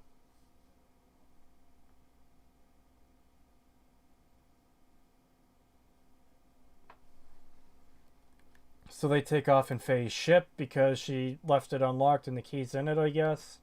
Because she's a... Intro skip. And what a fucking ugly ship that is. God damn. Yeah. Because we couldn't just have her start off with her own ship that, you know, the iconic one from the anime. They had to give her that weird fucking shit ship. And she doesn't get the fucking her normal ship until basically the end of the show. Also, Yeah. I would like to point out that the bullet that Spike is like cradling is, I gotta see next to that's 5.56. Okay, or 2.23, depending on which way you want to do it. But yeah, that round is not super powerful. It's a really good intermediate cartridge, but why were you firing 5.56 out of a fucking like 50 cal? It looked like it should have been a 50 cal. Why are you firing it out of a high powered rifle? Yeah, even if it was a 308, that wouldn't make sense. Yeah, so that's a bit weird. Yeah, what? If it wanted to be something that would have actually like done the damage to the ballistics glass that Vicious's limo would have had, you'd think it would have been a 50, or I guess it could have been if it had been 308 or 30-06. I guess maybe, but yeah, this is really, yeah, that's a really small round. What if it is a 308 and he just has really big hands? Oh, maybe. He's Andre the Giant. We just don't know it yet. Yeah. No, what if it's 50 BMG? Yeah, and he's fucking Andre the Giant. Oh.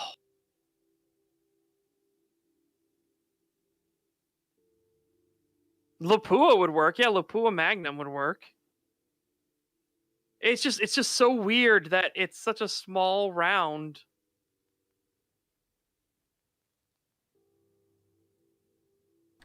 Anyways, we have this cringy scene that everyone's fucking seen on Twitter and everywhere else where holy shitballs, I just saw people get turned into trees, and then the news report, holy shitballs. Like, Fucking People just got nutbags. turned into trees.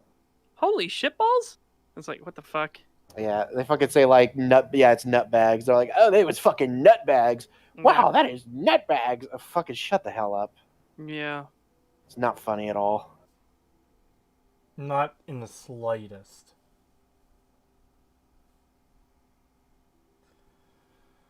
I'm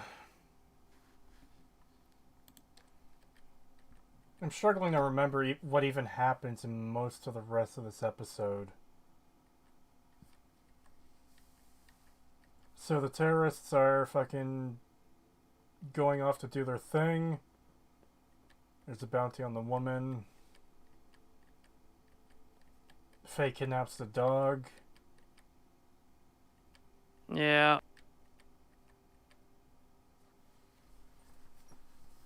They put me on hold. It's mortifying.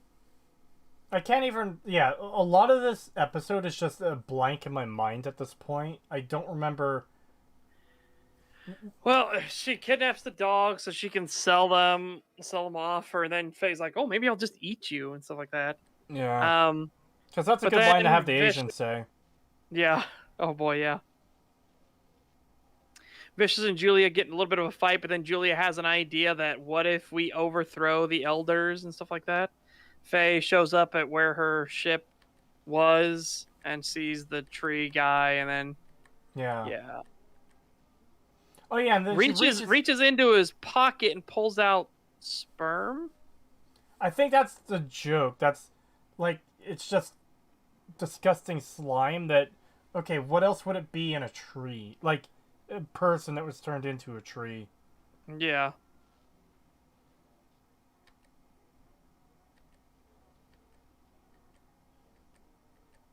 Mm.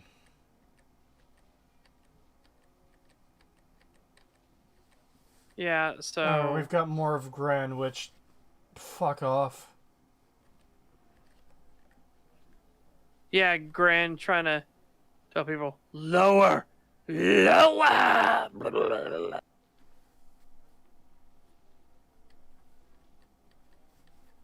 Okay, called the other one out for being such a Howard, so Howard is definitely related. So they go to the place. They're going to put all the terraform orbs in the missiles and fire them at the planet. Yeah. The lead eco-terrorist, the older woman, her husband worked here, and oh look, they turned them all into trees because... Yeah. Yeah. Of course they did. And so instead of the whole gateway shuffle where they have to actually make it back out of the gate before the missiles can get out because the ISSP are not idiots and they're shutting the gate down so that way they'll be stuck in the pocket dimension forever. Yeah. Nah, none of that happens. Instead, really, really terrible fight scenes happen. Because, again, like people who have never fought before, they overswing everything. And then, of course, Faye gets an airstrike to the baby hanger. So, she's out of commission. But hey, she got the phone she wanted. Oh, there it is. Oh, hold on.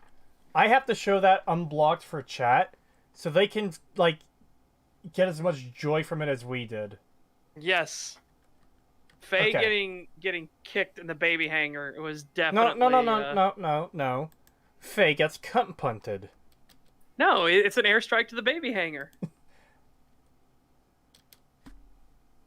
By the way, Come on. There. If anybody gets where I got that from, then my God, my hat is off to you. You're old school, like, game reviewer knowledge. Jesus.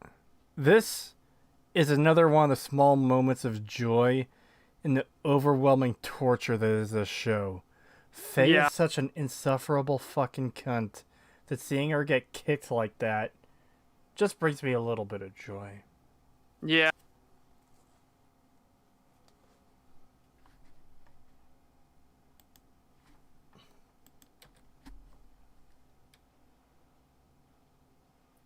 $2 super chat from Scepter Caleb. Thank you very much. Is Seinfeld scene is good in a vacuum? Sans trees.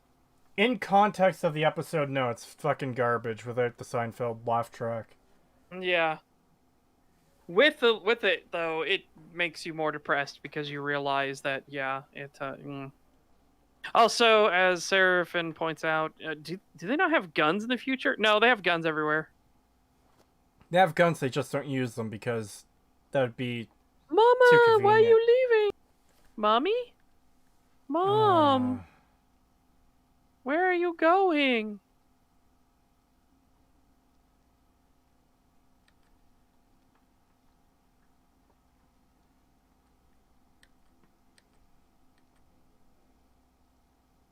Oh yeah, and then Faye. I forgot Faye's heroic, massive air quotes, sacrifice. Where she rams one of the missiles.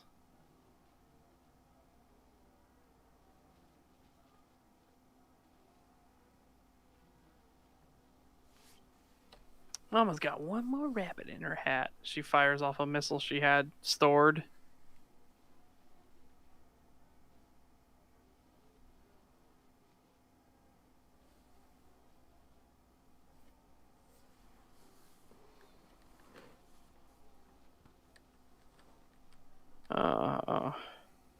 There really isn't much to say because Faye goes about this in the stupidest way possible. Yeah, because okay, so she blows up the missile in atmosphere. I completely fucking forgot about that. So these are terraforming like spores, and you blew it up in the atmosphere. In the atmosphere. So everyone is fucked. Yeah, that's it. It's game over. You don't need the missile to explode. You needed it not to release the spores, and you just tore the missile apart. I mean, good job, Faye. Everyone's dead. Everyone. Or would be. But, you know, it's Faye's heroic sacrifice. And they play, like, sad music, whereas we were all happy that maybe Faye was going to die. We were like, please let her die. Even seeing this again, I'm like, God, please die. Please. And then, again, completely shitting all over the eco-terrorists again. Which, you know, if they were actually eco-terrorists, yeah, fuck them. But, no, it was my idea of heaven. And now they're gonna throw me into prison. And you'll be with me. Together for life. I would rather die than spend another moment with you, Mother. So I will pull this terraform grenade and turn us both into trees. Ah! No, there you go. That's your scene. This is the ending they gave these kids. Like, it was so. Again, we talked about this when we recorded. It was so much more ironic the way they fucking go out in the anime because they weren't like they thought they had all the cards, and Spike slipped the thing into her pocket, and it flew out as they were stopping, and it hit the windshield, and she saw what it was and realized what was about to happen. And she was, oh, fuck. Because she just got fucked over super, super fucking hard by her own plan. Yeah, it wasn't just that they were in the Phantom Realm. No. It wasn't a little betrayal because of reasons. It was, you're fucked. Yeah. Numerous ways. That original one was so good too because she realizes, like, despite all that fucking, you know, how cocky she was and how, I'm gonna get away, you can't do anything about it, and then he gets the last laugh because he slipped the thing back into her pocket, and she realizes, oh fuck, he must have slipped it into my pocket when we were leaving, and she realizes it's like, oh, it's so good. Yep. And I think that's pretty much it for episode 4. Is the cosmonaut? Oh, the cosmonaut. Oh my god. Fuck off. Yeah. That was so annoying. So, we're 4 episodes into this. Thank God. Thank God we're picking up speed because Jesus Christ. There's just a lot of, like, pointless sludge we just have to skip over. Yeah, oh my God, we're episode 5, which is Jet being an idiot, and then episode 6 is Scratch. Oh. Well, at least the Scratch episode will go well, but... Or, not go well, go fast. Yeah. You know what? Much Fast to say about it other than Fast as well at this point because, I mean, we're getting through it. Yeah. Um. Yeah. Again, if I'm sorry that we're starting to speed up on this, guys. I'm not going as in depth, but Jesus Christ, Yeah, that's the thing is, hear our initial thoughts. They will be in the episodes themselves. well, we also can't break down every line of dialogue just because there is so much to go over. Yeah. But trust us, we are hitting on the most important aspects of what this show is. And what the show is complete fucking garbage. But the reason we went so in depth on the first episode, too, because it was really establishing the idiocy of Spike and Jet and Faye. And just the whole show in general. And you could see as we're going through each of these episodes where all the fuck-ups are that we're pointing out. Or it's needlessly horny, or they did this really dumb thing because I don't even know why they thought it was a good idea. It's okay, my liver died long ago. Yeah. Rest in peace, Jose Ventura. We hardly knew ye. Yep. Yeah, and again, trust us, guys, we are not trying to be super reductive here, but this is kind of all the show has to work with. Yeah. These are the high points. Yeah. Oh, wait till you see the fucking the party finale. stuff. Yeah, or the the watch party stuff we did when we get all those uploaded. Oh Yeah. boy, wait till you see that shit when we really like go into it like completely.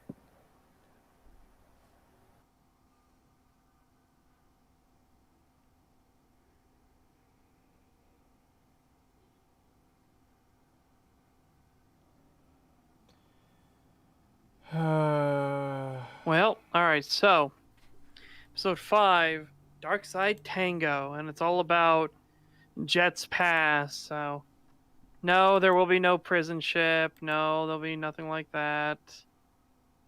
Jet doesn't know who betrayed him. In fact, he puts down money that it was Chalmers because, we got to show that he's always had bad feelings about Chalmers, always, forever, and ever, and ever. And they go in like classic dipshit dress detectives, and then they see Uday. We could actually probably skip most of that because you just summarized like the entire episode. Yeah, I can keep going with it. Let's try to summarize this. Let's try. Okay, so they make Jet Black take the fall as the dirty cop rather than him just being betrayed and leaving because which again doesn't make any fucking sense because he's the one that got shot multiple times, and you would need somebody to finger him, and Uday had a normal pistol and he got shot by a revolver, and it doesn't work on so many fucking levels. Okay, him getting fingered as the dirty cop makes no fucking sense. Zero. Owlman tired? Yes, I've been up since about 1:15 yesterday. Yeah. It is now 6:22. I have no idea how I'm still going. It is a mystery.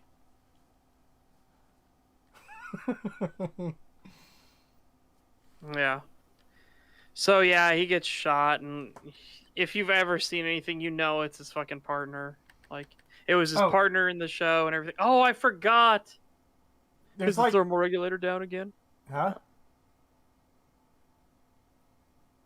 Yeah, this is when they learn about Faye's bathing routine of oh god of shower, bath, shower.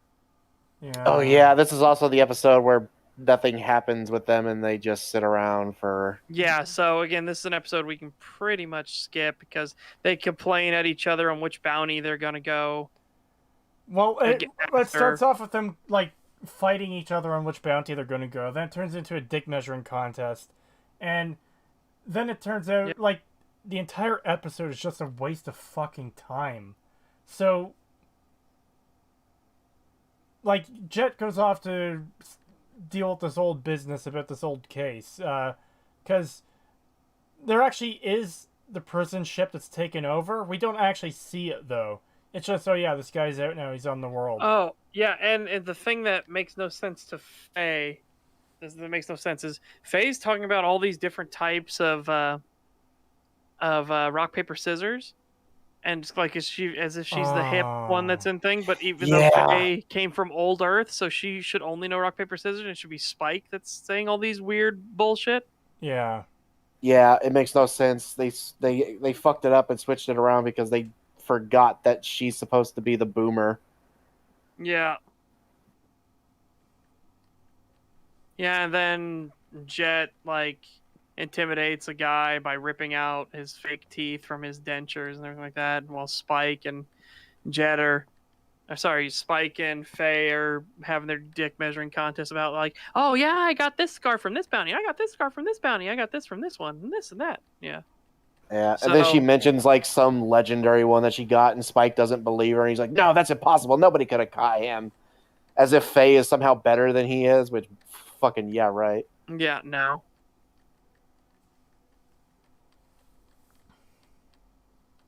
And Jed is obviously working with his old partner again, and this is something I want to point out. Chalmers and another cop are coming to this fucking whatever the den is for whatever reason, and Jed and his partner are trying to hide from them. And they're trying to figure like a way to get out, so they smash this thing open with, I guess, opiates in it that makes everyone fall asleep. But they don't need to do that because the door to the outside is literally right behind them. They could have left that entire time, and they just didn't.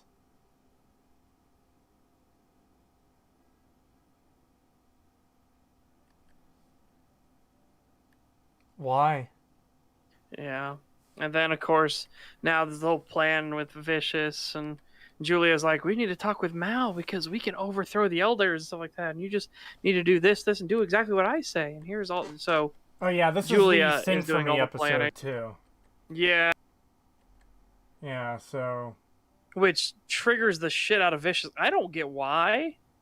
Even after seeing the finale, I don't understand why her singing at all triggers him so bad. Neither do I. Yeah, I don't get it. So yeah, that's a thing that has happened.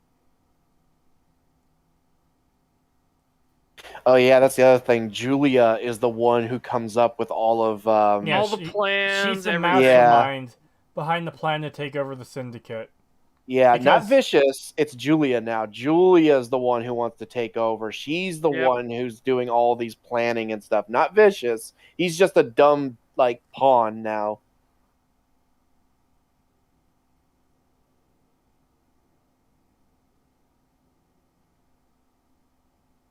Yeah, I didn't think I could have less respect for him than I already did when I watched this episode the first time. I'm looking at this character in a completely different light after fucking episodes 9 and 10. Yeah. Yeah. Like, That shit Yeah. really fucking dragged him down now. Yeah, it really did. like unbelievable. Like, again, we're going fast through these episodes. Once we get to a little bit of 8, but mostly 9 and 10, we are going to be slowing right the fuck down again because that's where a lot of the shit happens. Yeah, fucking 8. Oh my god, that one still pisses me off. It's not as bad as 9 and 10, but it's really fucking bad. Yeah, and we've got to introduce this brand new amazing character, the Unic. This crazy guy who eats testicles. Yeah, what the fuck? Also, they can do one stupid like twist thing that it doesn't really work and is really dumb. It's actually weird in retrospect that they build up the Unic this much just for him to be fucking nothing. Yep. Yeah. Again, they make an entire new character, the Unic. Oh, he wasn't called the Unic because he's got no balls. He eats other people's balls. And they build him up, and he's literally a nothing. He is actually a nothing. Yep. Yeah. He was just like a useless guy that they could have replaced with a nameless character in the end. Yeah, it literally could have been anybody. Ed, I'll elaborate on that when we get to it. Anyone who's seen BebopFlix, you know what I'm talking about. Because he served no function that a nameless Yeah. Randy couldn't. Yeah. Literally, they could have done it with anybody else. It is weird. But yeah, why did the showrunners hate the characters? We have no fucking idea. There's a reason that the original creator of BebopFlix disowned this. Or sorry, of Cowboy Bebop, not BebopFlix. The original creator of Cowboy Bebop disowned this. I am very happy to know that information. That Yeah, that me too. warms my cold, dead heart. Yeah, same. Yeah, thank. I'm curious how they got the rights to this in the first place. If like, couldn't he have thrown enough of his stink to get it like canned? Or maybe now because it's done so badly and it's gotten such bad reviews from everybody that now he'll be able to be like, yeah, no, you're not doing the next part of this. Fuck you. I don't fucking know. I kind of hope so. I kind of hope that, again, I hope this is the last we ever see of this garbage. Yeah, I really don't want to watch a season 2 of this. I don't know if I can do it. Especially with what the ending of this fucking implies. Yes. So yeah, and Faye's dancing around with the dog to show how she took this guy down, which, again, none of this is giving us any useful information. This is all just bullshit. It's filler, a waste of time. You could... This is time that could have been spent on the prison transport ship. Yes. And I think that's something I said in our original recording, too, is you could be using this time to be genuinely building up a relationship. Not a romantic one, of course, but like a friendly relationship between Spike and Faye, where they begin trusting each other more and relying on each other more as they go out and take care of these bounties. And they have to work together in order to complete them. And then by the end, you find out they captured, like, I don't know, 60 to 70% of the escaped convicts. Or just something, just to have that interaction and build them up more.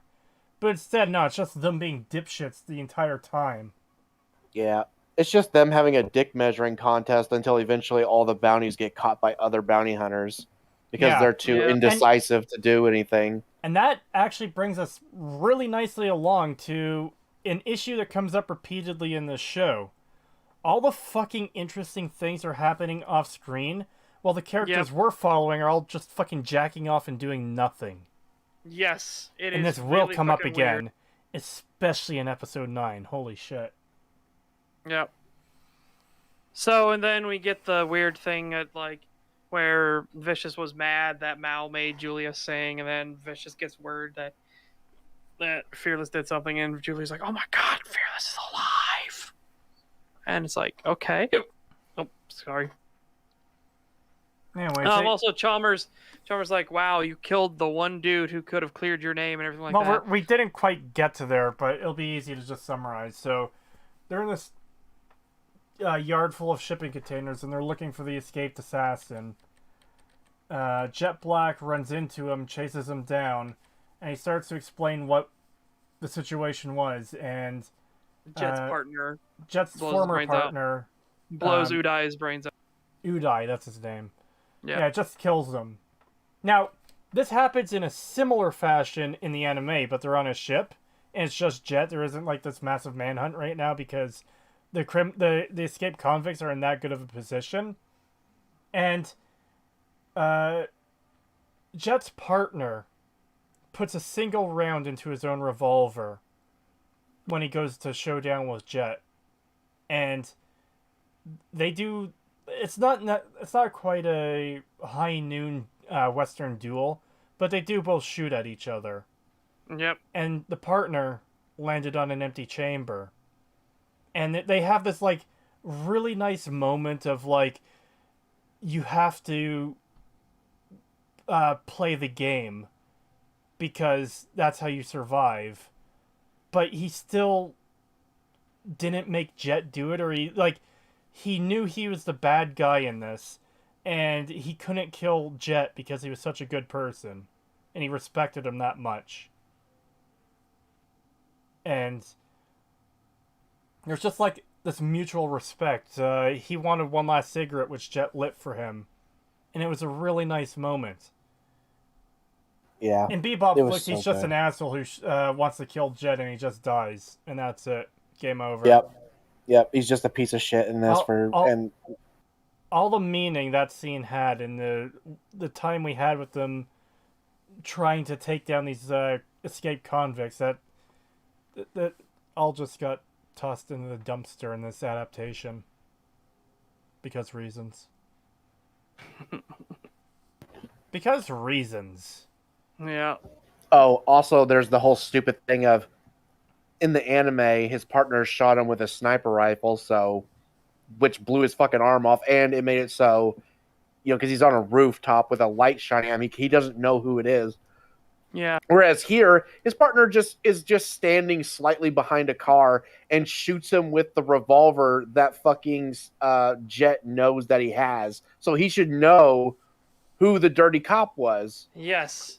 And also, like I said, it doesn't make sense that he got fingered as being the dirty cop because it wasn't Uday that shot him, and they could have been like, "Oh, it was a deal gone bad." Uday tried to cover it up, stuff like that. And no, it was revolver rounds. They're different. Okay, they're different. Here's another thing, and this just goes to show the ineptitude of the writing. Chalmers is like, you know what, Jet, get out of here.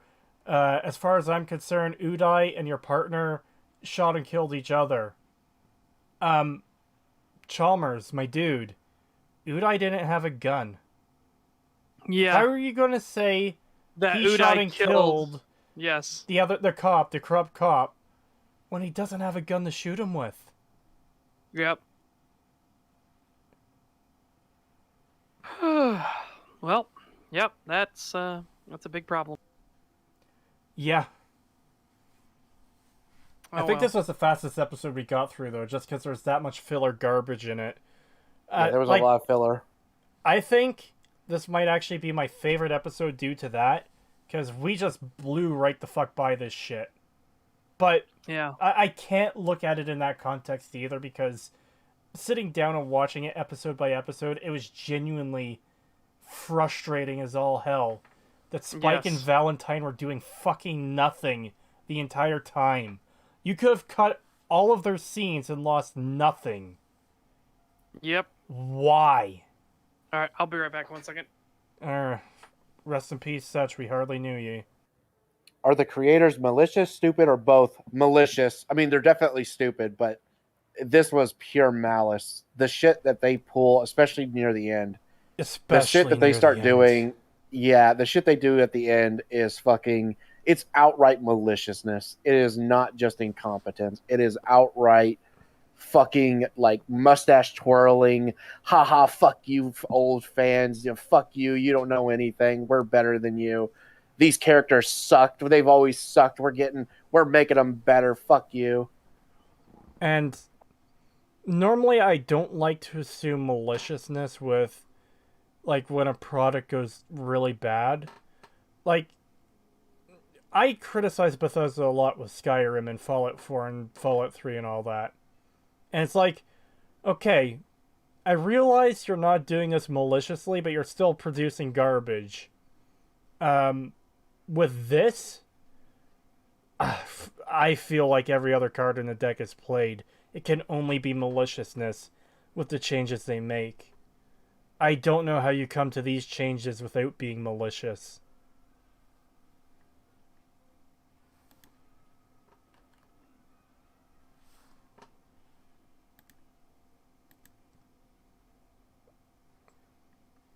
Like, seriously, it is fucking bad. Holy shit.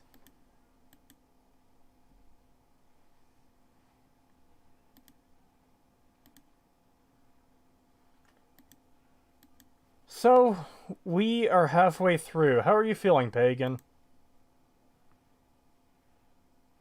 I feel dead inside. Yeah. Yeah, just a little bit. Like I said at the start, it feels like we're walking into a fucking funeral. 'Cause, holy shit, the amount of damage done. It's just unreal.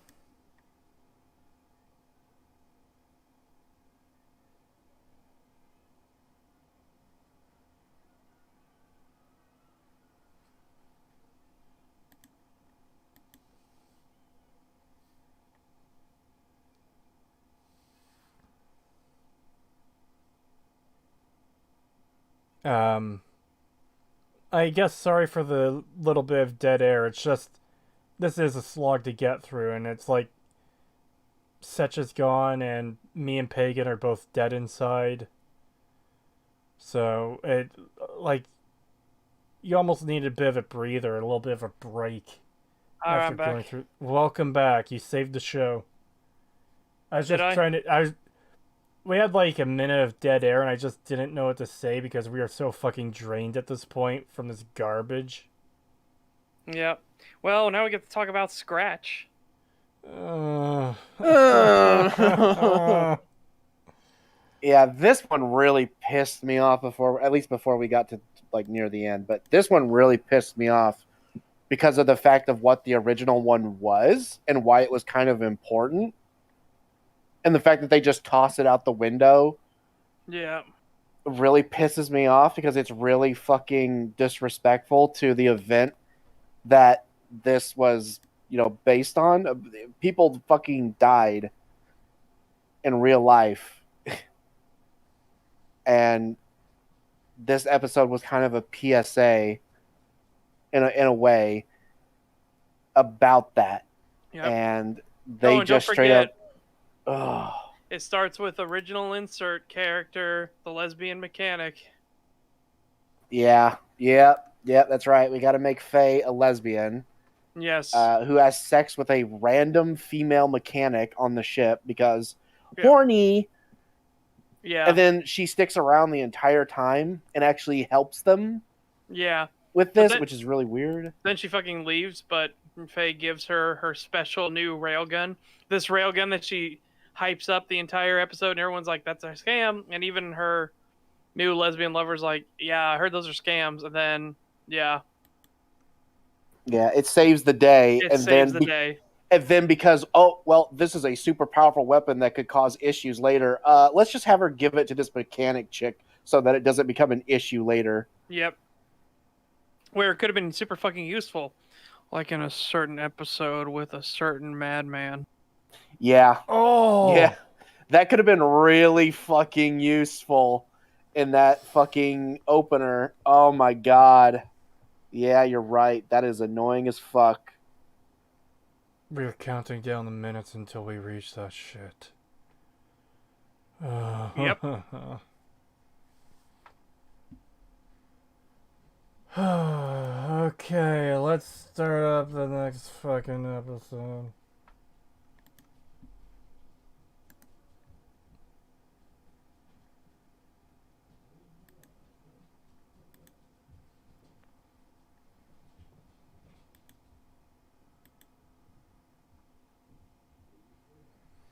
A Netflix series in association with Tomorrow Studios. Well, you know what? Fuck you, Tomorrow Studios, you fucking dumb shit jackasses.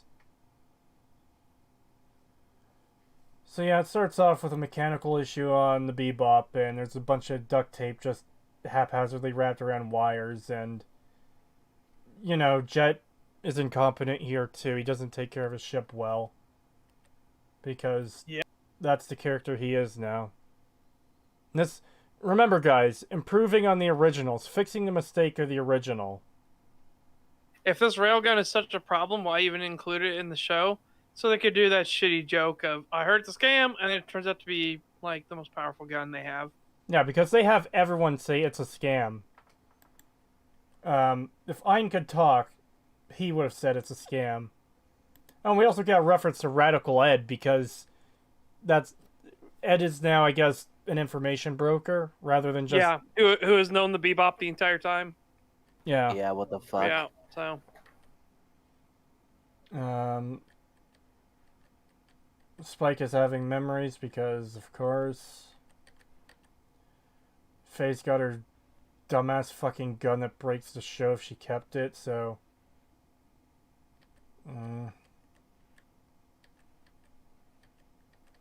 Intro. I guess it doesn't matter why she goes down there. She went down there because she had to meet the woman so they can have lesbian sex, because that's what we needed in Cowboy Bebop. That was the one big flaw about the anime, is there's no lesbian sex in it. just completely arbitrary out of nowhere. Just that was the one thing the anime needed to be a 10 out of 10 was just pointless lesbian sex that doesn't like do anything for the character. It's just kind of there. Nan does things for the character. She becomes more insufferable after this. I can't believe it. Nah. Remember, then she gets her, like, she's reading through magazines, like, I can't decide, am I a boobs girl or a butt girl? Ah! Oh it's my like, god. fuck it off, Faye. Fixing the mistakes of the original. Yep. I'm so glad that these people are just masters of storytelling and know how to fix such a garbage cartoon. These dumb Chinese cartoons. Fuck. So Spike is going off this, I guess, bounty for Dr. Londes. It's not built up at all in the way it was in the anime. In the anime, you get all these scenes of, like, Dr. Londes doing his, show, trying to be this, like, zen fucking, at peace with the world type He's a guy. guru. A He's supposed to be a guru. yes. That's trying to sell you inner peace and everything. Yes. And you even have a clip of Faye in the cult because she's hunting him for the bounty, and she's putting on her act, oh, well, I felt that Scratch could help me wipe away my debts, basically. Not find the girl, wipe away my debts. That might be better than this shit, actually. Holy shit, I can't believe I said that about Bioshock Shipfinite, but here we are. Point is, though, for a 22-minute fucking episode of a TV show, they did a real good job of building up Dr. Londes.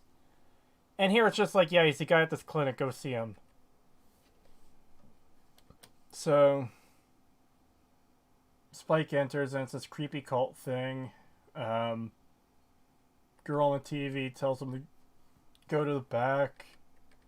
Well, yeah, after Faye says, I'm here to make sure you're not dicking around. And then Mechanic starts flirting with her hardcore. I'm not even at that yet. Well, no, that's because that's the scene right before he's in there. He's talking to the girl in the clinic and everything right now. Oh, well, I've been skipping around because I just want to get this over with. Yeah, I want to get the substance of it through. Yep. So Spike sits down on the chair and... Yeah, talk about the most obvious fucking trap ever. Yeah. Just sit in the fucking chair and put these over your eyes. And see, it was... And then for some reason, right after that's done, the TV column lifts up, the TV pyramid, because, you know, I hear it scratch! Oh, it's Dr. Londe! I think that's a good example of missing the entire fucking point, too. Oh, yeah. Dr. Londe, there's a TV pyramid. Let's include that in the show. Dr. Londes wasn't a TV pyramid. That was just like a bit of a creepy visual they put there to have his face all over the place, you know? Yeah.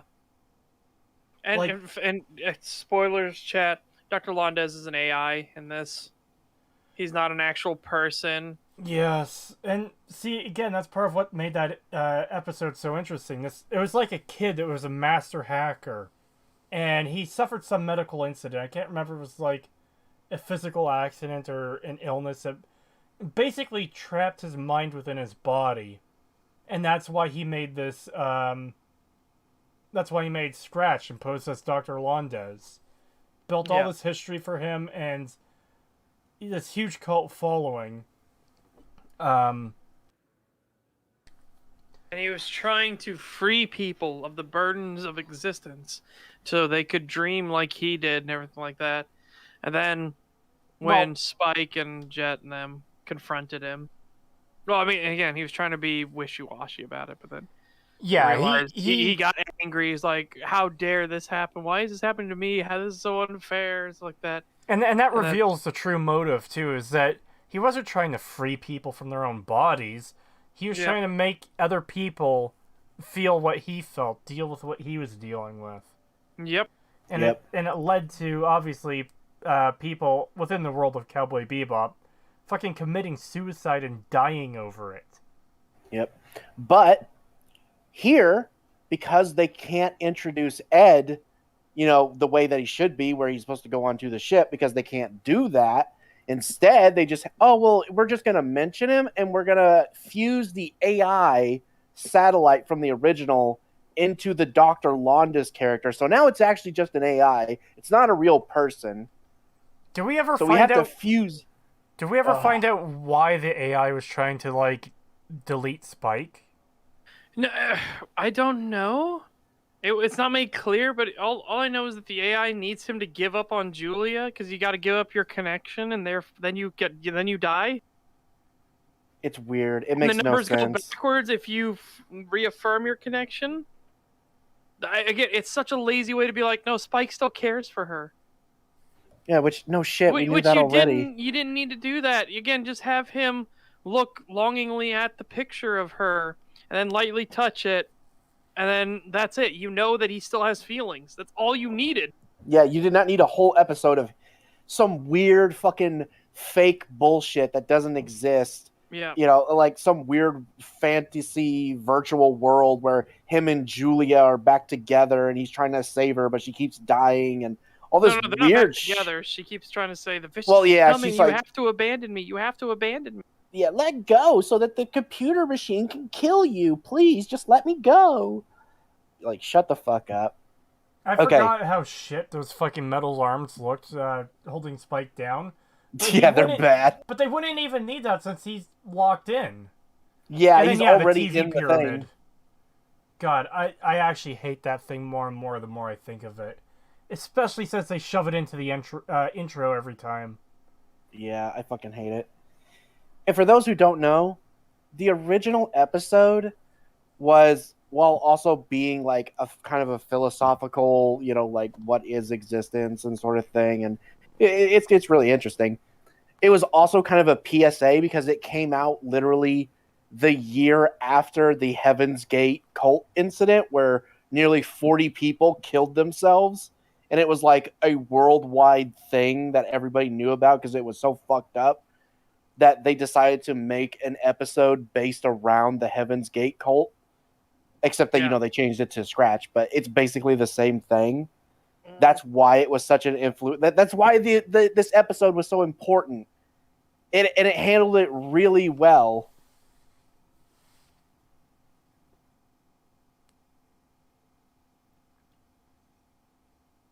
I don't know how much more we actually have to say about this episode, because I think that covers it pretty solidly for the most part.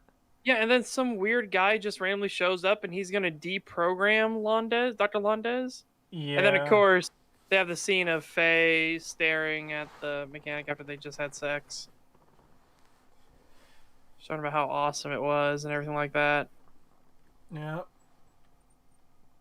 And also, when Spike is in this, like, computer dream world, as it goes on longer and longer, they just have this disgusting filter on it that just gets worse and worse as the episode goes. And like, okay, so we know it's a computer world, we know it's not real. Why are you just making the visuals look like fucking garbage? Yeah, the audience doesn't need to be like, oh, but how are we gonna know what's real and what's not unless it looks like dog shit? I'm gonna take the copyright cover off. Look at how, like, I don't know how to describe what's going on with her hair here. But, like, it's kind of, like, blending and like, the colors are mushing together, and it looks very, like, kind of pasty, almost, like it's like a painting? It's like an oil painting. Almost, yeah. It's like when you get Photoshop or any of the, like, art programs, and they have these effects you can put on. It's just like, oh yeah, take this photograph and put an oil painting filter on it. So that's what this looks like, and it looks like shit. And it gets way worse. Oh man, by the end, like the room they're sitting in, it literally looks like they're sitting in the middle of an oil painting. It's so weird. Yep. Yeah, I'm just gonna skip deeper and deeper into this. Oh god. Fuck off. Fuck off!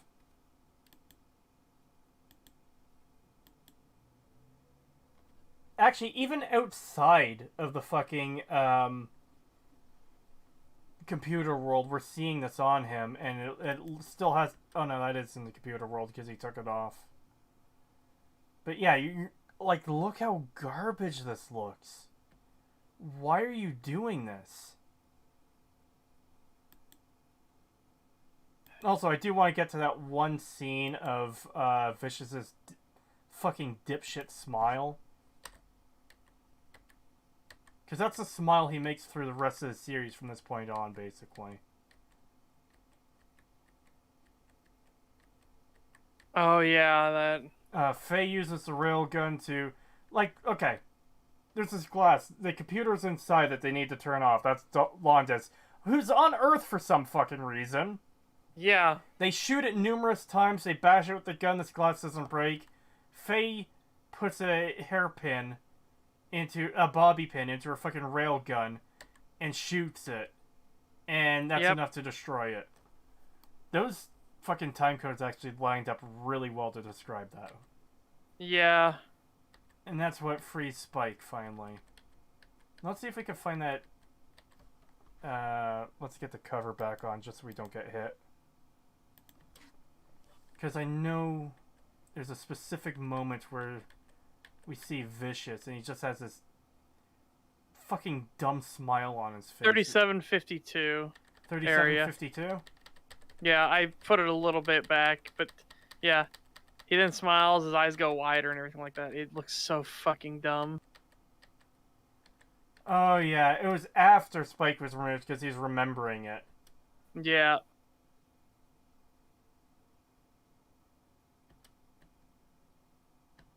Oh my god, it's even worse than that because if you pause before that, before the camera changes, he has like a super bitchy pout face on. Look at this shit. Oh, shit. It's just so fucking bad.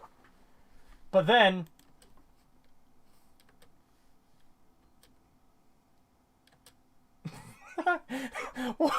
what?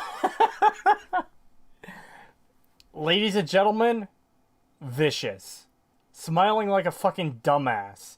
And he makes this dumb fucking smile repeatedly over the rest of the series. The next fucking 4 episodes we see him in. And, again, he was supposed to be this, like, cold-hearted motherfucker.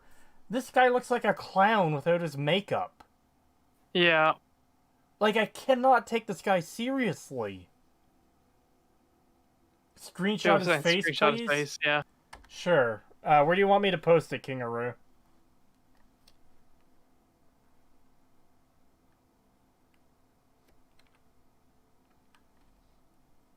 I'll just slap that screenshot into paint.net for now. Or Microsoft Paint, I should say. Yeah. I think this one image sums up Vicious for most of the show anyways until the last 2 episodes. And that's Scratch and Dr. Londes fucking episode. Yeah. Well, now we're back to aggressively horny again. Yeah, so we're down to the last 4 episodes now, and I remember one of you said you wanted to go on a bit of a rant about the horny episode where Faye finally gets her ship. Yes. Oh my god. Yeah, I do, because it's fucking dumb. Oh, I remembered a line from the fucking early part of the episode I really fucking despise too. Because this is like the peak of like dumb woke writers trying so hard. So hard to like make a thing. So I'm sure you're all aware of the phrase brass balls. Well, apparently the female equivalent is brass ovaries. Yeah. They say this unironically. This is a line they thought was cool and put into the show to represent a woman who's like, I don't know, bold. You know what you need? The big O, nature's cure. I speak from experience. And she's just sitting there reading a Playboy, like.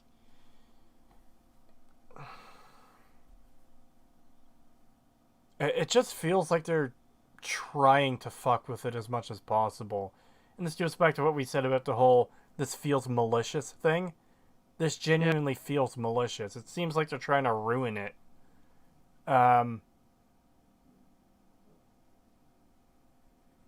Yeah, I don't know how else to put it. Yeah, whatever it is.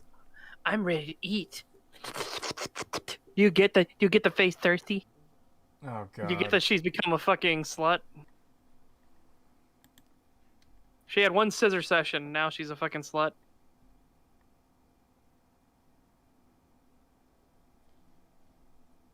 What I can't tell is real is whether or not I'm into butts or boobs. Oh yeah. This whole scene is taking place on a beach and not on the fucking deck of the Bebop. Because, you know, we've seen them fishing off the deck of the Bebop and suntanning on the Bebop. But I guess Faye just thought it was a nicer spot to sit next to this, like, crusty old fucking backhoe. This is just purely because they didn't want to make the set of the Bebop upper deck. Well, you can refuse to think that people thought this was better than the original, but fucking Gren's actor is like, we were righting the wrongs of the anime. Yeah. So they're delusional people, and they worked on this project.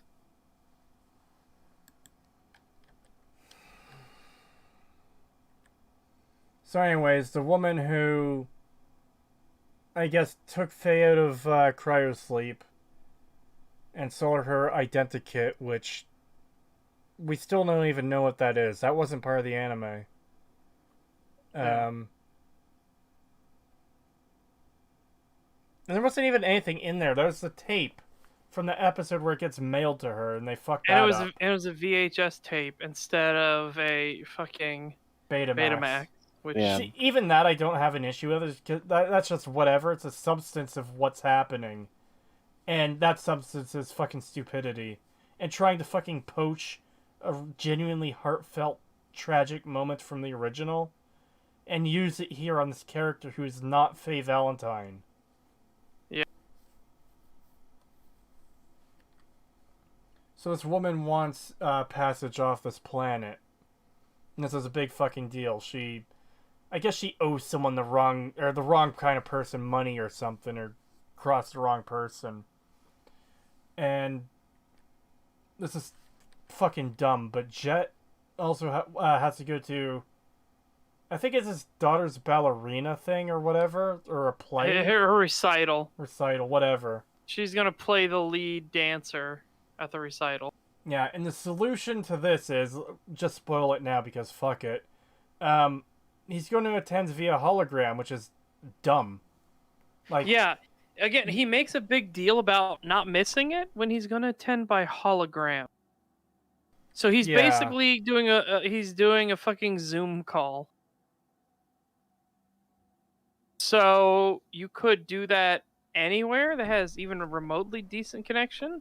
Yeah. What is your problem?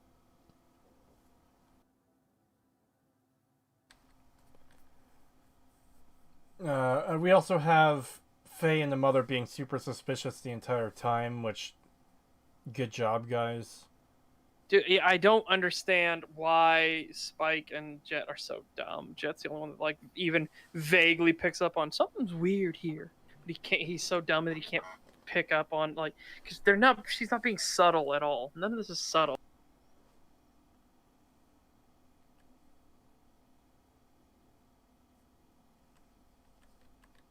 Well, we could skip most of this. Yeah. Julia confronts Anna about Spike. Yeah, Gren's there, but thank God, I don't think he talks much, so, you know.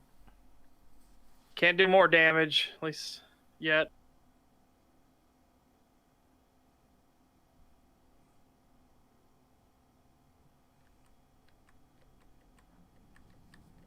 Oh, Kevin in the mouth, isn't it?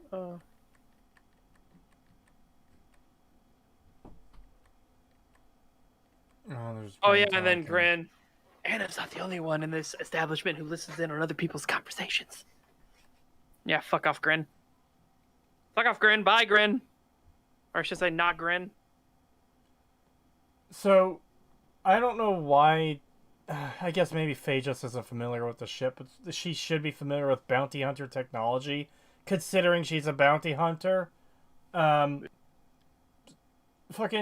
Jet looks up the mother's face, and they come up with like 30 results of different identities she's stolen, and which doesn't make any fucking sense because the fucking identity changer thing is old and outdated, and so it's cheap. And all of her fake identities have massive bounties on them. Like, they just hit the jackpot.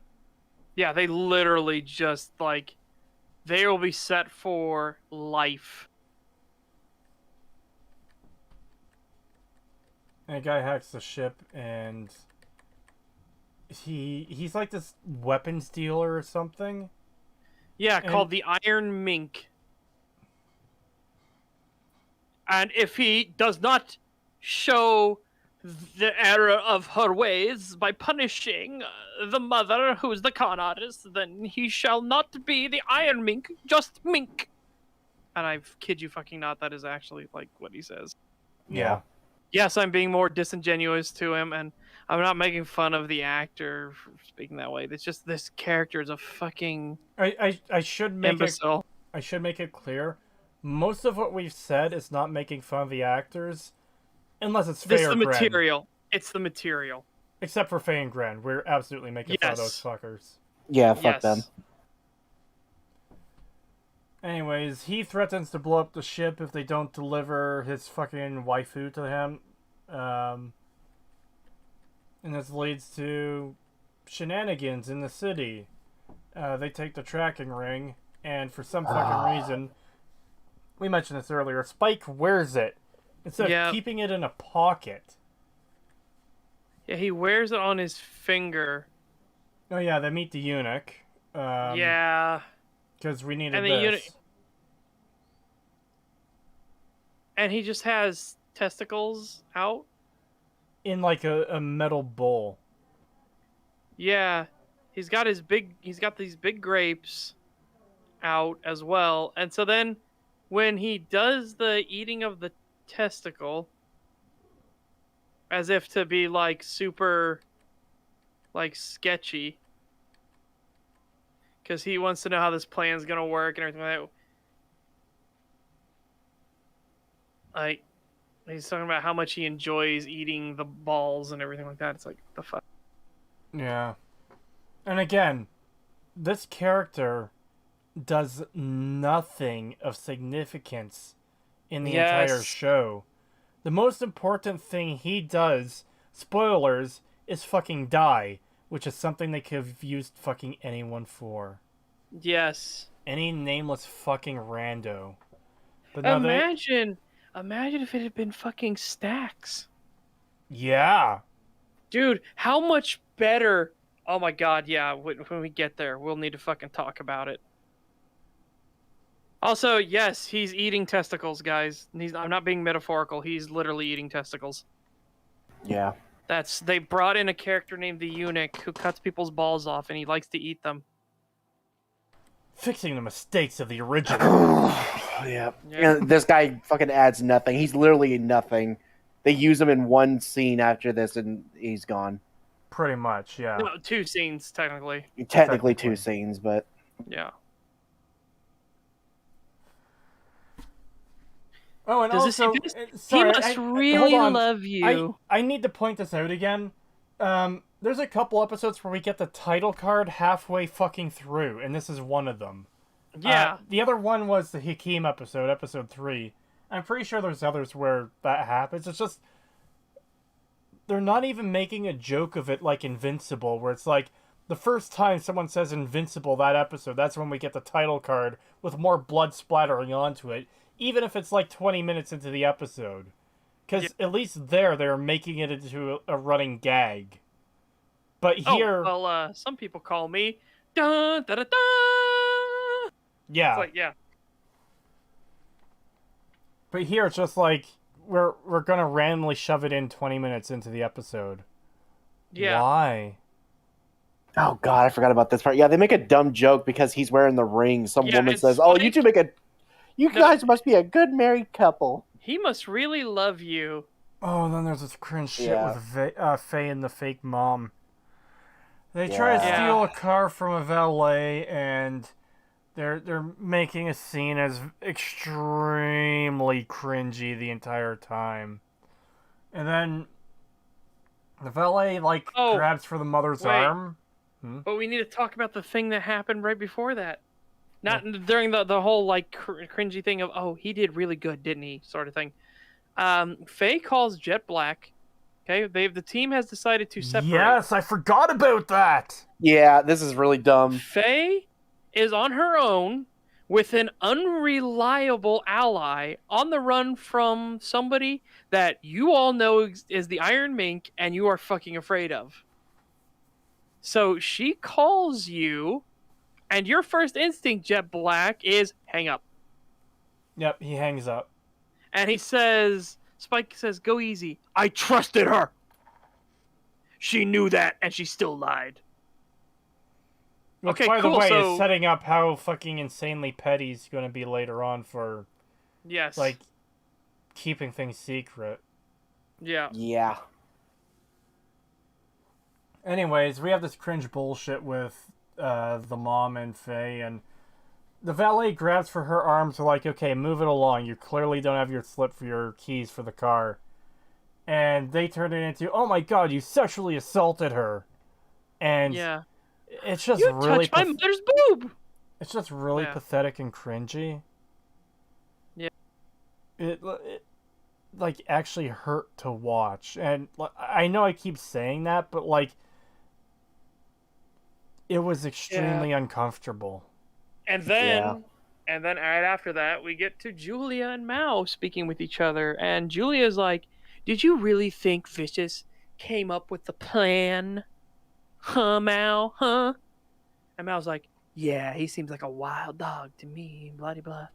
Julia's like, I want you to kill him for me. That's the new plan. He's a shoot first, fuck the consequences type of guy. You called him a mad dog.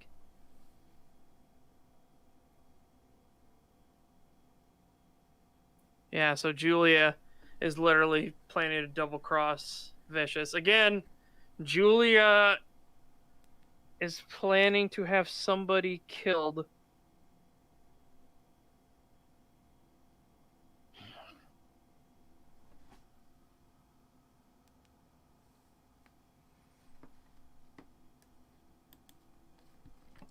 You know, it's adorable that people still think valet keys keep them out of their trunks. Yeah, so. It just seems like there's more bullshit for us to skip. Yeah, I'm trying to get to You stuff. So Jet goes to do his hologram hologram, and my god, is it the most cuck move I've ever seen? thing. Oh my god, he shows up and he's yeah, like, this is "I'm pathetic. sorry I'm late. You're right on time, champ." And he's in the back behind the two. Yeah. A nick of time, pal. There it is. Also, we're getting the big dumb joke where, oh hey, the big fight is happening in the background while main character doesn't notice the entire time. Yeah, so it makes you ask, what can Jet hear? How do the holograms work? Because Jet can hear the guy that's in the room with him, but he can hear Chalmers and them just fine. He can see the program just fine. But he can hear and see the guy also at the same time in the store he's in. Yeah, but he can't hear the people screaming outside and dying. And that's what makes it so bizarre the way they show it, because just to use an example, remember all the holograms in fucking Star Wars? They're just like a little blue dude on a projector that you can send messages to and from. So the way they did it is, it's just projecting your image so you can talk to them, and you realize on the other end, okay, so they're seeing a blue image of you while you see a blue image of them. Here, they make it look like Jet Black, well, any character, is actually there sitting in the room physically. And Yeah, and it's a big problem because of stuff that happens later. yes. But not just that. It's just like he's leaning back like he's sitting in the chair that's there. I don't even know why there's a chair in that position. But Yeah, it wouldn't fucking matter. Like, he just sitting on a box there in the store. It doesn't fucking matter. so His hologram isn't a real thing. His hologram can fucking float. Who cares? and that's kind of what I was going to lead into here is you have to realize if such a technology existed, we would absolutely have issues where people's holograms are either floating above the chair they're sitting on or whatever, or they're clipping into the ground because, like, okay, let's say I'm sitting on a chair and my projector in another room is 2 inches too low. Well, 2 inches of my feet are going to be clipping into the floor from the hologram, and vice versa. If I was sitting on a higher chair, and there was a lower one in the other room, or no, if I was sitting on a lower chair and there's a higher one in the other room, the projector is sitting on, then I would just be floating, or you know what I mean. The hologram of me would be floating.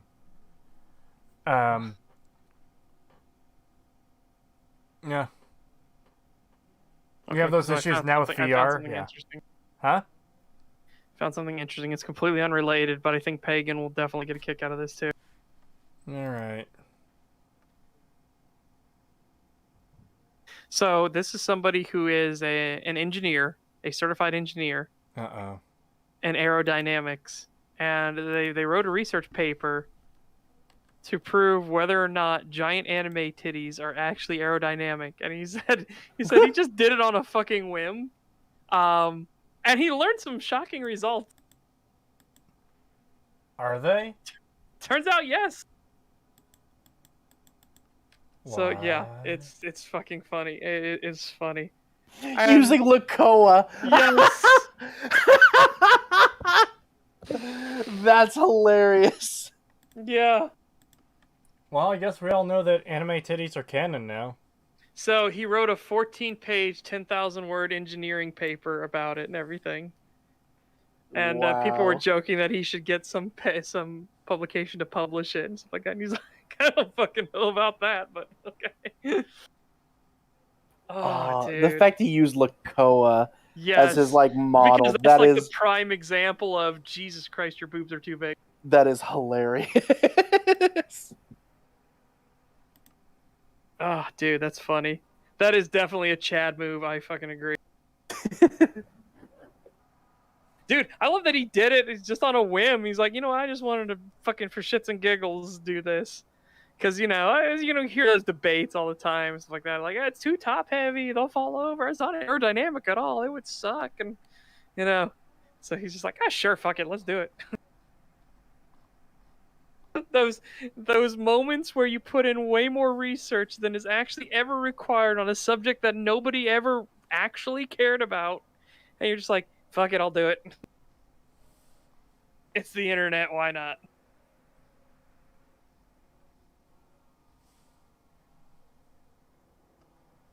Anyways, we should probably continue because we're finally making some pretty good progress through this shit. Yes. And again, I just have to state. Actually, this is kind of accurate. And kind of accurate to what we're about to talk about. Yeah, let's go. Mhm. I do just want to state again too is most of these episodes still have a lot of issues that we're just skipping over just because it would take forever to go through each and every piece of dialogue. But you're getting what most of the substance is. Like there's also a lot of filler, and we can't we could again, sit here guys, and criticize each piece of filler, like Spike and Faye's fucking dick measuring contests for their bounties, but that's not the substance of the content. We are trying not to be reductive, but it is very fucking hard because there's not much to work with in this show. Yeah, the show itself is fucking reductive. Yeah. Yeah. Have we got to the Ed yet? No. No. No, and just you No. wait till we do, because we got something to tell you. Yeah, we've got shit to talk about when we get to Ed. All right, so we then appear after the whole fight scene and everything like that. Iron Mink lost all of his dudes. Like Spike beat the day and everything like that. Yeah, because Soy Boy had to leave his daughter's recital. Which Like, also, well, you that's the did. kind of thing that would upset your kid too. Like, this is the classic story that you tell. Oh, I needed to make it to my daughter's recital. And, oh, it was almost late, but I made it. Now, the thing you don't want to do in that situation is not show Leave up at early. all. Because that's the story too, is not showing up at all to the fucking daughter's recital. Or leaving early. And Jet just kind of fucks off and it's never mentioned again. It's not an issue. Yeah. They don't care that he showed up basically by fucking telephone. They don't care that he fucked off early. Yeah, because you would have need to set up a thing there specifically, so they knew he was coming by telephone. Yeah.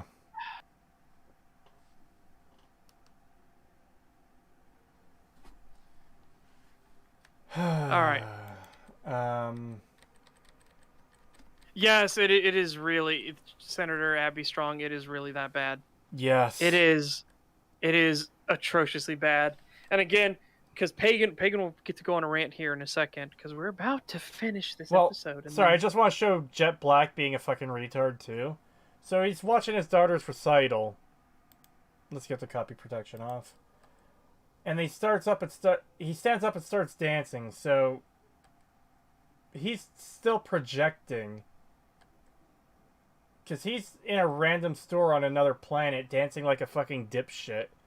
Well, his friend, his, longtime partner at this point for bounty hunting, is fighting people in the background, and he somehow doesn't hear that. Yeah. And I think he starts waving, and the guy behind the counter is like, hello? And he's like, oh yeah, I'm doing the thing. Don't worry. Yeah. And this is kind of what I meant earlier, too, when I said, why do writers keep writing this cringe bullshit? Do people actually find that funny? Yep. I don't have a problem with them if they do. It's just, I've always found it bizarre that, oh yeah, a character acting like a complete idiot and embarrassing themselves is somehow comedy. Yeah. Okay. So now we get to Faye and Not Mom at the Stash and Go, Yeah. where she apparently has stashed tons and tons of valuables, probably worth way more than anything the Bebop crew or Faye or anyone has ever seen. Including, a few dozen identikits from random people who were frozen. And she didn't even bother opening them to see what the contents were. Why did you take these if you weren't going to take the valuables in them? Yeah. Or is it just purely for stealing identity? I don't know. And then Faye looks in and she's like, what the hell? It's a VHS tape.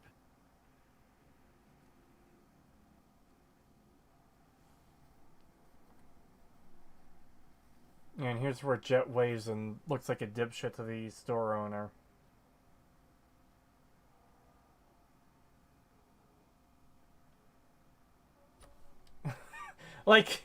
I just have to point out, he kind of looks autistic here.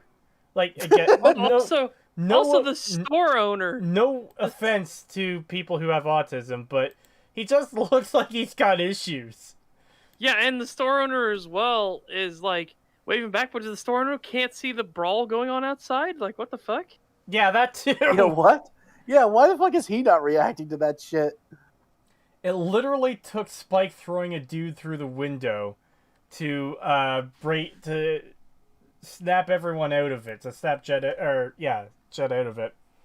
Why didn't the guy who got thrown through the window appear in the hologram in the other room?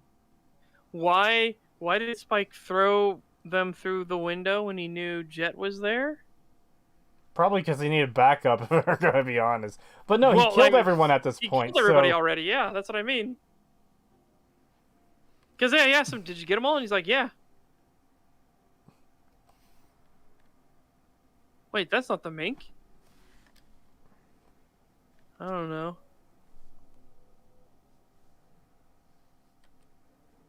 Oh god, I'm just waiting for the thing to come up so I can fucking rant about it. Oh, you're seconds away from going off. Because I am so pissed off about that shit. That is so dumb. So, the Iron Mink caught up with, I don't even know this bitch's name, in Faye. Yeah. Or not Faye, whatever you want to call this dumb cunt, because this is not Faye. This is Jake Valentine. It's Harley Quinn. Yeah. And they do their little, like, I forget the exact dialogue, but they're trying to talk their way out of the situation, and... Yeah, what's yours is mine, and what's mine I lock away for safekeeping. Time you open your beautiful lying mouth, I want to kiss it. Grrr. It's just, like, weird hearing that, but what's worse is the context that's coming. Oh yeah, this gets worse. This gets so fucking bad. I don't get this. I don't know how they could write this in and think it was a good idea. And who are you to beg? I'm her daughter.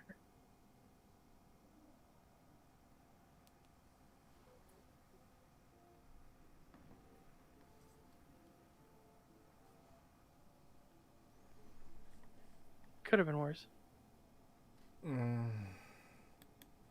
This is really sweet moment. Yeah, But that's the part where we're for me. just getting to on screen. So he pulls the gun on not Faye's, not Mother, and Faye steps in because I guess she doesn't want to see this bitch's brains get blown out, and she makes an appeal to like, oh, please don't hurt my mom type thing, and that's when we get what you said, Pagan, or sorry, Satch, the, oh, this moment's so sweet, I can't do it. And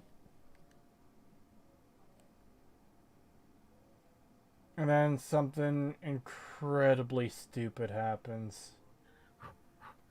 Dimitri, давай! Saddle Stitch! Pagan, that's your cue. You're supposed to kill Creetosis now. Oh. Oh my god. Yeah, he gets his other guy to come up and put the gun up like they're about to shoot. And she says the word, and oh. He just killed his own buddy. Because he heard the safe word. This entire thing was a weird, degenerate sex roleplay.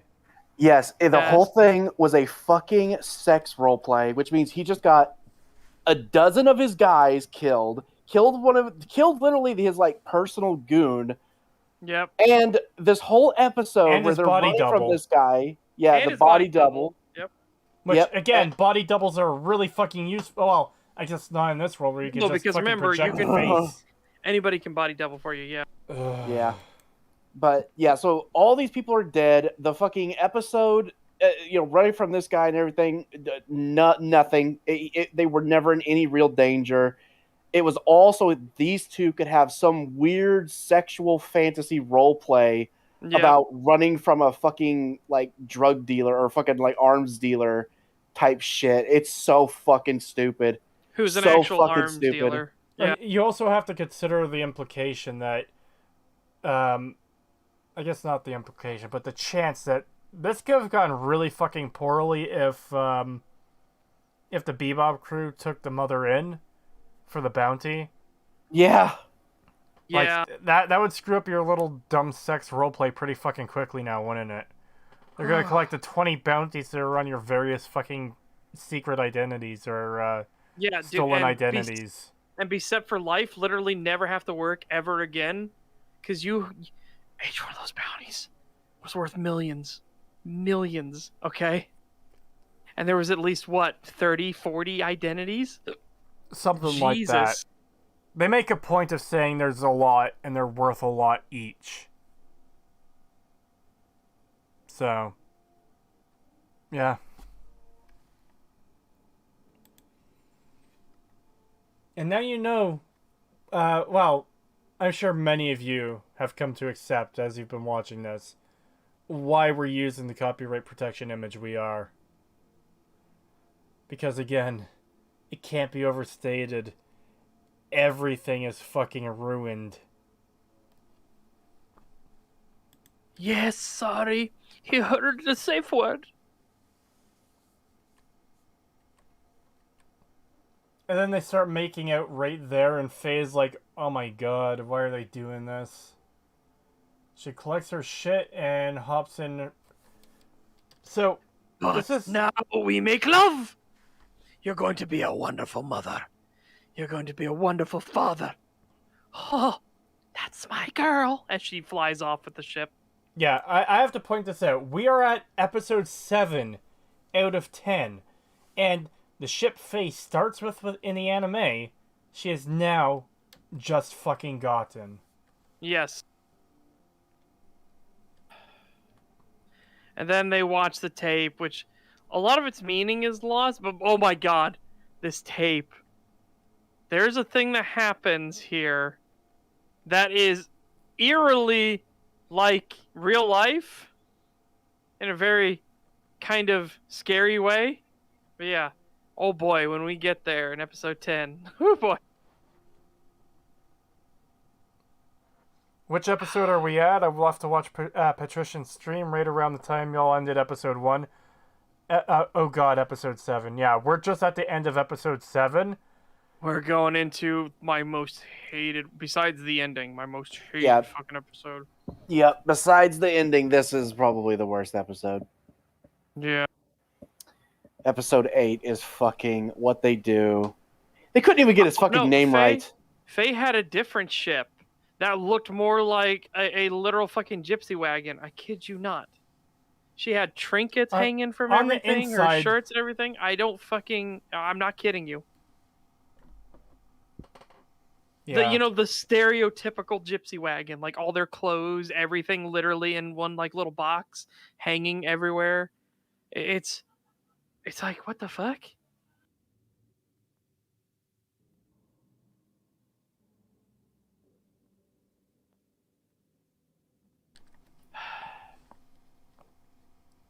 So yeah, episode 8. Are we just gonna skip there from where we are in episode 7? Nothing else to say? Well, I mean, if we want to talk about the tape, she sees the tape because the Bebop crew has a VHS player, because of course they do. Yeah, they just have it. They just have that ancient technology with them. Like, that is considered ancient technology today, and I grew up with that shit. Same. Okay? So, yeah, they would definitely have it in Cowboy Bebop. Yeah, no.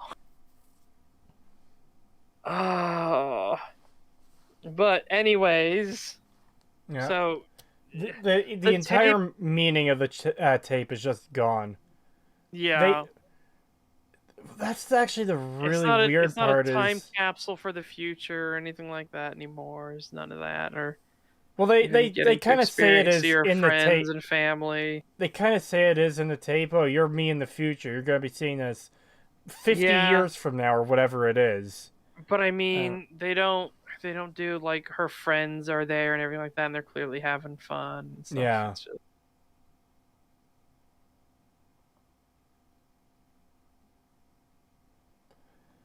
There's a lot of stuff in this that hurts.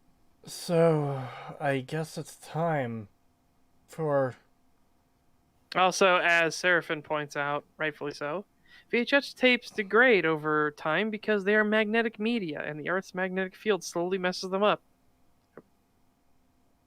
Yep. Getting the VCR itself was a major plot point and took a ton of work in the original series. Yep, they went to Earth. It also didn't help that Spike was being a dumbass, and he was doing what all people would do, percussive maintenance. Nah. And my god, the dude had a heart attack right then and there and died. When he saw Spike hit the Betamax tape player. He about died. Yeah. God, I know I was fucking like like cringing when he was like pulling the tape out Pulling of the his tape foot. out, yeah. Oh my god, dude, that hurt to watch. I was like, no.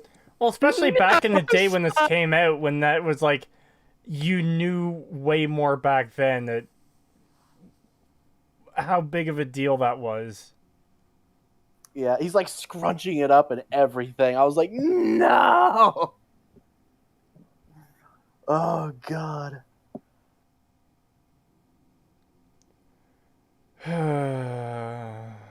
Oh, okay. Apparently, being told messed up Gren's story. He wasn't injured. The drug he took was experimental because he was a prisoner. They were able to use him for trials without his consent. Okay, there you go. Fair. Yeah. Yeah, but that's still like not what we got in the show here. Yeah, Gren is literally nothing. He's literally just a side character who's works at this bar, and that's all you get. There's nothing else to his character, which makes it even more funny that he goes around saying like, "Oh, you know, the media keeps saying, oh, yeah, a major star in the show says that they're fixing the original show's mistakes." It's like, fuck off. Yeah.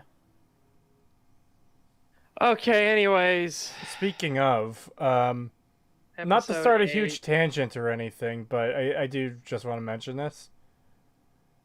The worst part about Acer Thorne's video on me is that he uses the fucking light theme on YouTube. What the fuck is wrong with you? I don't know. That would definitely. Okay, so a lot of things to fix. Use the dark theme on YouTube, guys. Your eyes will thank you, and also get a blue light filter. Anyways, let's continue on. That's just general advice for everybody. Trust me, blue light filters are really fucking nice. Now, this next episode is in any other situation, this would be the big one. Unfortunately, this is still really small compared to the real big one that they decided to end this shit on. Yeah. Yeah. We thought this was going to be the worst, but we were stood corrected by the end of the show. Yeah. So, one of my favorite episodes My favorite episode of Cowboy Bebop is all about Mad Perot. And you are going to see, this is the moment when they actually character assassinate the dog. Oh my god. And they completely ruin Mad Perot. They don't even get his name right. They don't even get his fucking name right. Period. Period. Don't release him. Mad Period will kill us all. There's a reason we call him Mad Period. It's like, oh my what god. the fuck? That's not his name, you dumb bitch. Yeah, so Like, and this in this shouldn't be a difficult thing to figure out too. Like, French isn't a dead language yet. Yeah. Like, ask anyone who knows a basic amount of French, and they'll be like, "Oh yeah, that's Perot, not fucking Period." Period. Yeah. Because like that's almost the meme where you see a French word and you just intentionally do the dumbass pronunciation that you know it's not going to be. You literally just sound it out, yeah. Well, let's get this shit started. So, Mad Period in this. He is an assassin, a hitman, one of the best ever. He, so Vicious is like, sounds like my kind of guy. I want him. I want the best. So Vicious is breaking him out of like this dog kennel facility that he's housed in. And I'm not sure what this facility is. It's weird because I guess it's some kind of medical facility, but they've got all these random dogs locked up, and it's not because they're data dogs. Because, yeah, let's talk about this. So Mad Periot has been hooked and addicted to Red Eye so they can keep him a bit more sane, a bit more tame. He also was experimented on and cut into multiple times while the dogs watch, and now he has an irrational hatred of dogs. Hatred, mind you. Hatred. And then says, dogs aren't the only thing. And he looks over at the scientist that experimented on him, and so Vicious just blows her brains out, and then Mad Periot's like, thank you. He's like, my pleasure. So, yeah, he hates dogs, and he's not afraid of cats. He hates dogs in this. And it is worth mentioning that the reason he hates cats is for a somewhat similar reason. The people experimenting on him, they did have a cat that was around. They had a cat that he could see through the glass. It was the lead researcher's cat. And he associated that with his trauma. At him. Yeah. So he was terrified of cats. He thought he would be punished again, which is what happened. Again, they literally broke his mind through the constant abuse of drugs and psychological training and everything like that. They literally fucked his mind. And so he reverted to a childlike state. And so now he just wants revenge. He just wants to kill everybody. Yeah. In this, he is being hired by Vicious to kill Spike. So he specifically is after Spike. Not because in the anime, Spike witnessed him killing the ISSP, which he's like, I can't have any witnesses and stuff like that because he's fucking madman, and he's like teeth chattering and laughing and everything like that. He's making a game out of toying with Spike. And that's a reputation he has too in the anime, is that no one who has seen his face has lived to tell about it. Yeah. They might get away, but they all die. They all die, Spike. Do you understand? And Spike says, I got to deal with him anyways. Like, I'm dead either way, so. In this, he hates dogs. I'm emphasizing hates for a reason and not fears. Because... sorry, I'll be back in a bit. Oh, okay. Do you want me to continue on? Yes, just keep going. So, he then... after he ambushes our crew, the Bebop crew, who are going bowling, and Faye's talking about how awful this game is, it makes no fucking sense. And stuff like that. Faye gets, of course, Spike gets a strike, by the way. Faye goes up and she does the usual female bowling where, underhands it and rolls it, and with both arms. Yeah, so it gutter balls. This game sucks balls. They turn around and they're celebrating her birthday because they don't know when her birthday is. So they're like, it might as well be today. So, yeah, no, trust me. When we were like, did they say Periot? It's like, yeah, they did. Yeah. So, he attacks them at the bowling alley, and it's very convenient that Ein, at all this time, Ein suddenly shows back up, but Ein needs to not be seen by Mad Periot. So Ein has to go pee and goes behind a dumpster, and Faye goes behind the dumpster with Ein and is like, hurry up.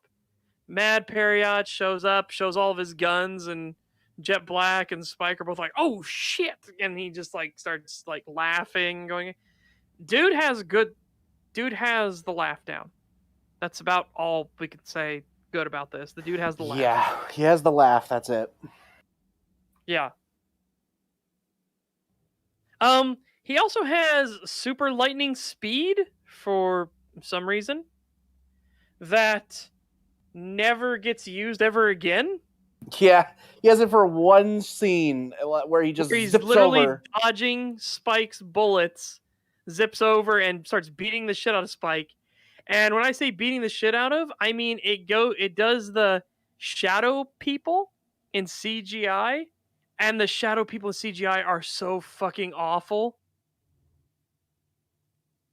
Yeah, And it we looks were really like, we bad. have to show this next to the anime. You have to Yeah, show this we when we get have to that part. to. Because it is so bad. It looks so shit. Yeah, this is one thing I did want to show side by side for the anime to this. Because, Yes. holy shit, the difference. God, that shadow looks so shit. Okay, hold on. Yeah, so I'm rewinding that shit. 923. Hold on, I just want to show the shadow flying over the alley, because this looks really bad too. Okay. Another thing I want to say quickly, I do like the idea that they try to celebrate her birthday, because it's like, Yes, I do like that. they are trying at least a little to build up some friendship among these characters, even though they're all fucking insufferably stupid. Yeah. But the attempt is there, which I can at least appreciate.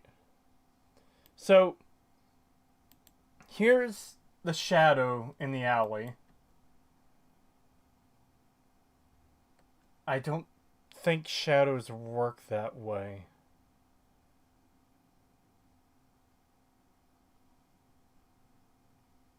It just looks really bad.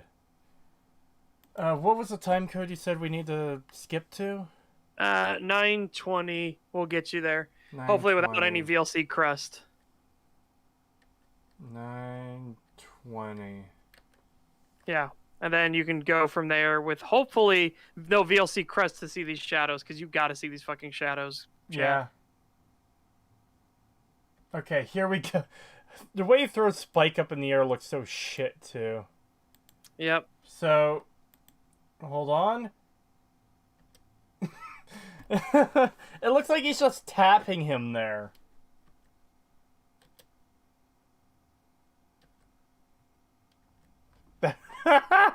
That looks so shit.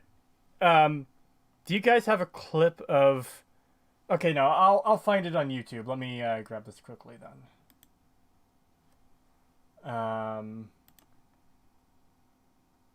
God, that looks so bad. Yeah.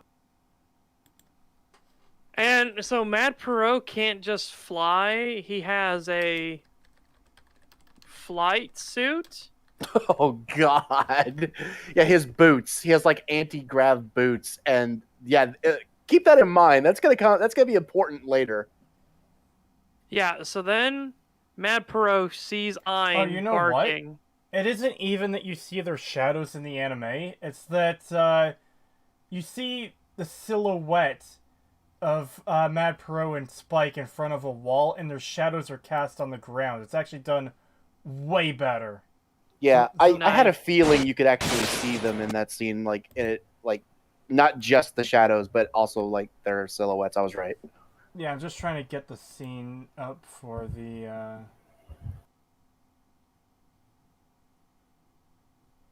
And that's part of what makes this fight interesting too. Is like this is one of the few times, I think maybe even the only time in the entire show, anime, where Spike looks like genuinely worried. Yeah. And that shows like how Spike seriously he takes this threat. Yeah, Spike gets really fucked up by Mad Perot in the anime. Like really seriously fucked up. Yeah.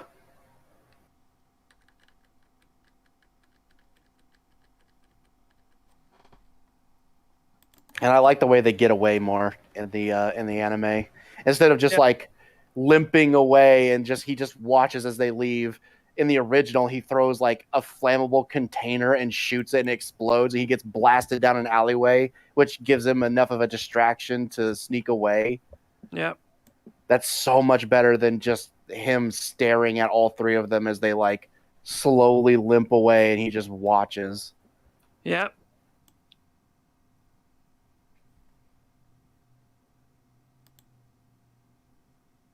Even better. So, Mad Perriot sees Ein, and he starts breathing heavily because he's staring at this dog that he hates.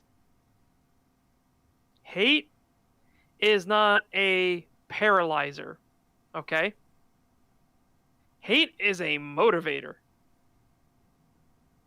Yeah, even in the show, even in the anime, whenever the cats would come up, despite having a absolute terrified fear of them, He it shot would. at them. Yeah, he would be stunned for a moment, and then he would shoot the fuck out of it. Here, no, he just blankly stares at it in anger for no reason. Doesn't shoot at it. Doesn't go to kill it. Doesn't do anything. Just watches it. It actually makes him come off as like kind of retarded, like there's something wrong with him. But And then Hold on, we I'm get just... the chemical bath scene. Yeah, that was weird. I'm gonna try and size this up so... oh, God. So it fits in the screen properly. Okay. This is just the anime version of the shadow part of the Mad Perot fight. And obviously, some of these things are going to be easier to do in animation rather than live action, but the way they did it in this live action just looks like garbage. And here's that same shadow fight in the anime. Just completely fucking comboing him without either of them touching the ground. Because he has the power to levitate. yeah, and keep in mind, both of these scenes are animated. This one's just infinitely better, though. Yeah. Because you can see that Mad Perot is actually like he's holding on to his hat and everything like that. He's like getting a joy out of it. And this is Spike, who we have seen be a very, very competent fighter beforehand, getting his ass handed to him. Yes. Like, he is getting fucking wrecked. It's almost a Worf effect where you have this badass character and he gets his ass fucking demolished by another character to show how strong they are. Yep. The sad part with Worf was that it happened so often that no longer was Worf a badass. Yeah. Yeah. That's why poor Worf. Poor Worf. He deserved better. He got better in Deep Space Nine, though. Deep Space Nine, when he actually had some balls and everything. I love Deep Space Nine. Dude, Deep Space Nine is so fucking... But still, those barrels have no honor! Spike only survived because Perot likely thought he was already dead. That's how I saw it in the original show. Well, that doesn't work because he sends him a message, remember? Yeah. To come to the, to have a party at the, at the yeah, you're invited park. And everything. Yeah, so he knew he was alive, and he was making it known that he knew. Yeah, so, again, in this show, Mad Perriot has the super speed, and he only uses it one time and then never ever again in this, even though it'd be incredibly fucking useful to have the ability to move at lightning speed and dodge bullets, and especially later during the fight. Slower than bullets. Yeah. Anyways, Spike is now getting in the chemical bath solution because he got burns, so he needs to, I'll skip ahead chemical bath. And it's going to be incredibly painful and everything. So, fucking Faye is like, here, you're going to need this. I once saw a dude who was way less fucked up than you go into one of these things, and yeah, he was screaming. Not helping Faye. And also, she hands him a fucking toilet brush? No, a loofah. A loofah? Yeah, loofah with a handle. Yep, this one has a handle on it. Yep. What the motherfuck is a loofah? It's how you... Okay. It's how you... It's kind of like sort of a rough textured sponge. Oh, this is those like... Yeah, you scrub. It's a scrub like stuff from places you can't reach very well when you're showering and everything. It's to get all that the dead skin, oil, and stuff like that. It helps get it off. I had no idea that was the name of those things. Oh my god, that just reminds me of this tangent time for a second, people. So we can save our sanity. Okay, there was this commercial of it was a bathroom cleaner commercial. And it was like this weirdly like horny bathroom cleaner commercial. Oh, so topical. They were like she put her in her bathtub and everything like that, and they're all singing and dancing and they're cleaning. And you're like, yeah, woohoo, ah, yeah. And then she's like all smiling and stuff like that. Then she comes back the next morning. She pulls open the curtains in the shower, and they're all still there. They're like, hey, wahoo, hey. And they're like, oh, you better get in. You're gonna be late for work. And she's just like, whoop! And she's looking at all of them. And then she has to get in the shower, and they're like, oh yeah, yeah. And this big fucking bubble, the biggest bubble in there, looks at her and goes, use the loofah. And they're like, oh yeah, loofah. And when she picks up the loofah, one of the bubbles jumps and kills itself because he's so excited. And it was like the strangest fucking commercial for a bathroom cleaner. They're like the cleaner that keeps on cleaning even after you're done. Yeah, I think I know what that is. Isn't that fucking scrubbing bubbles commercial? Yeah. Oh my god, like yeah, that. I remember that commercial. And I remember it was so fucked. So many people like that on old YouTube would like point to the big fat bubble and be like, and this pervert right fucking here. Yeah, use the loofah. Yeah, that shit was fucking weird. But getting back to the show, I love that they build up this fucking like this chemical solution that's gonna heal him, and they keep building it up, and then when they dump it out of these sacks, it's literally just like gel beads. Yes, they're it's just literally like gel beads, and he starts screaming and kicking. It makes like it so. It's so funny. Like if out of context, if you didn't see the build up to that, and you just saw them like pouring bags of gel beads onto a guy in a bathtub, and he's just like, just screaming, it would be the most weirdest thing. I even started yelling in the fucking while we were watching this live. I'm like, not the beads! It's in my eyes! It's in my eyes! It's so dumb. Oh god. But yeah, $2 super chat from a guy under a bridge. Thank you very much. Thank you. I have the power to make you cringe. Blackmail. I take that thank you back. Yeah, you're not thanked anymore. Go. You've been unthanked. No, seriously though, thank you. But yeah, that line from that woman was super fucking cringe. Yes. Okay, so back to the insanity. So he's going in to get his chemical bath, and then Jet's gotta run off because he's like, I gotta figure out who this is. So he meets with our aggressively horny lady, where it starts playing sultry music. So he goes to meet with Woody.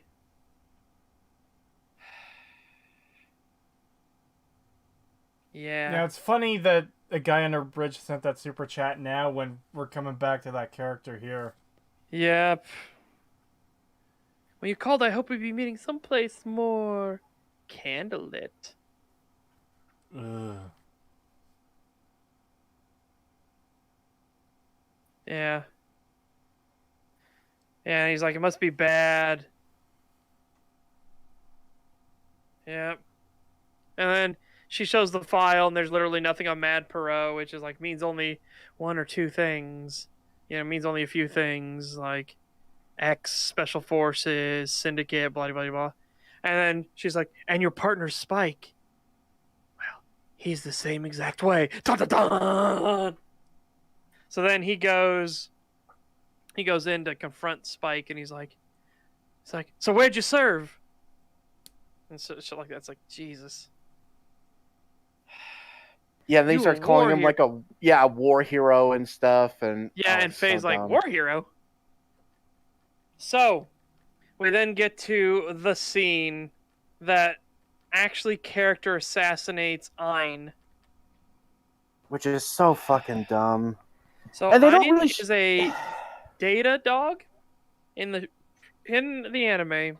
He has the intelligence of a person, everything like that. He's smarter than any other dog. In this, he is a data dog, in that Mad Perot's mind was uploaded to Ein, and so he is going to cyber hack into Ein from his wrist-mounted tablet, and make Ein walk into the room with everyone, and then shine a hologram of Mad Periot's face and saying Spike Spiegel. Blah, blah, blah, blah, blah, blah. Yeah. Come to Earthland. Blah, blah, blah, blah, blah, blah. And they don't even really show Ein being smart very much in the show. They have like that one thing where he's like, "Follow me," but in the show, like you actually see him do things. Like there's even an episode where he actually does a better job of hacking than Ed does. That was Yeah. actually the Dr. Londes episode. Yeah, Meanwhile, He also barks once for yes and twice for no. So whenever you hear him barking, you can actually tell what he's saying if you pay attention. yes. And meanwhile, Faye's like, "Oh, it's not a list. It's not one of my enemies." Well, I'll dodge the bullet there. Woo!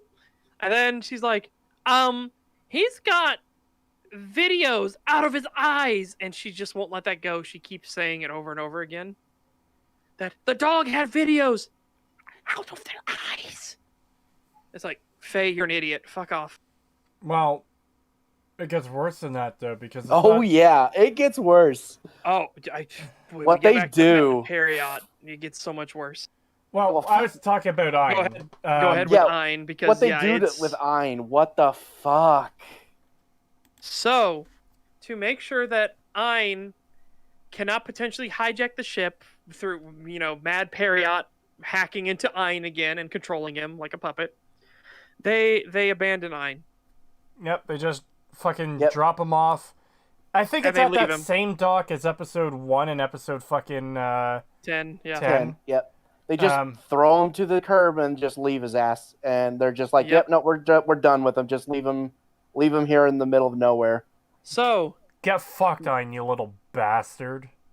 Mad Periot goes to Earthland, and for some reason, Earthland is A rusted shithole.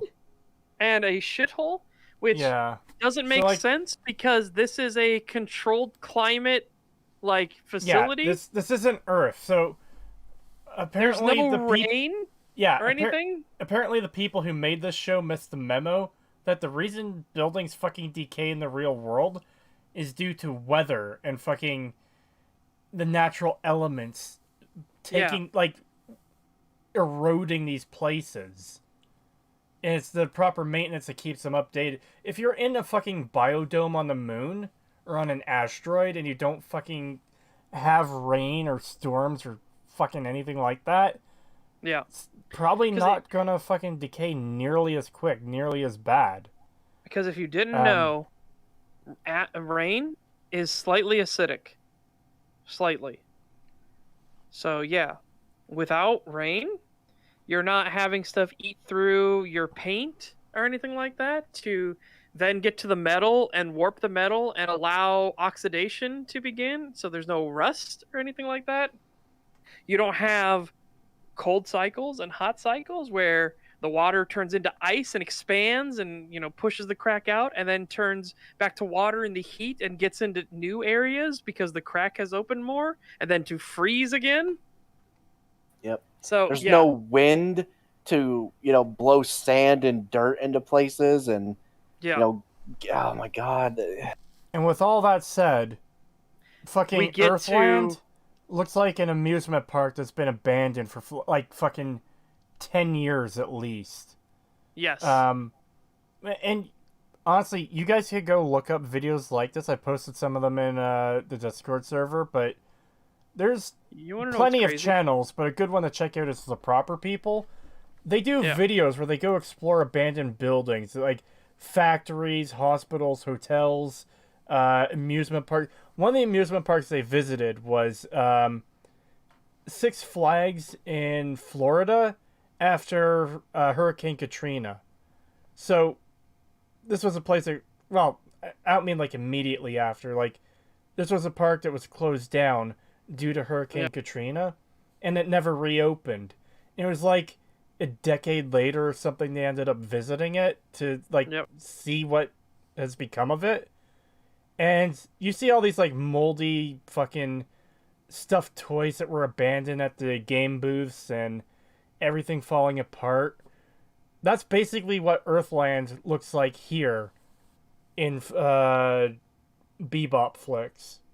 which sucks because in the anime, It was the still park pristine. was preserved. Yes. So all of the rides are still working. The holograms are still running. There's still the mascot, the robot mascots walking around doing their parade stuff. It makes it a lot more creepy, and there's a lot more interactivity going on with the park itself. It's not just a stag. It's not just a stagnant set piece. It actually has like it actually plays roles in the fight. And then I think we're gonna come up to what I think is the most offensive thing ever. Yeah, I've got it up on screen right now, and I can just hit I will play. explain what is being said here. All right. So, yeah. Let me know when you want to hit play. I'm playing and pausing now. He's gonna drop the gun. He's looking at the costume. All right. Gasps. I have seen so many things that you, the dead, would never believe. All these moments will be soon forgotten.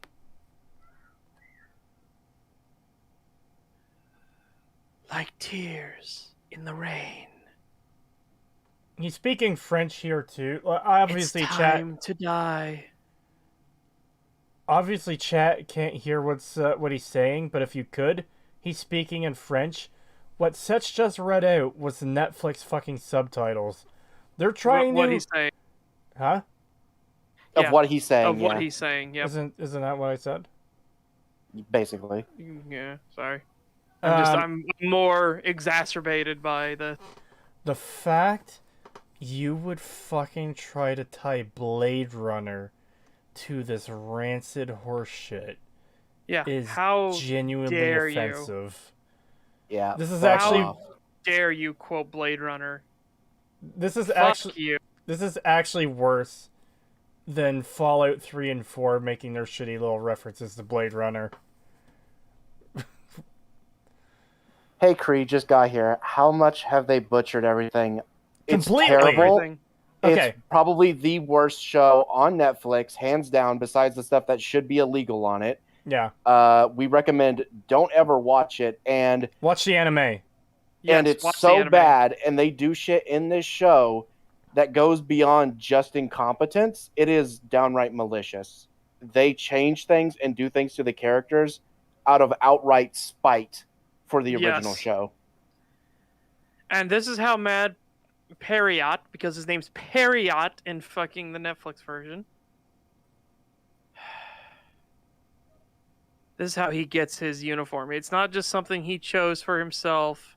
He literally sees this, quotes Blade Runner, and then puts it fucking on. By the way, the only pristine part of the entire fucking park is the case that houses this costume.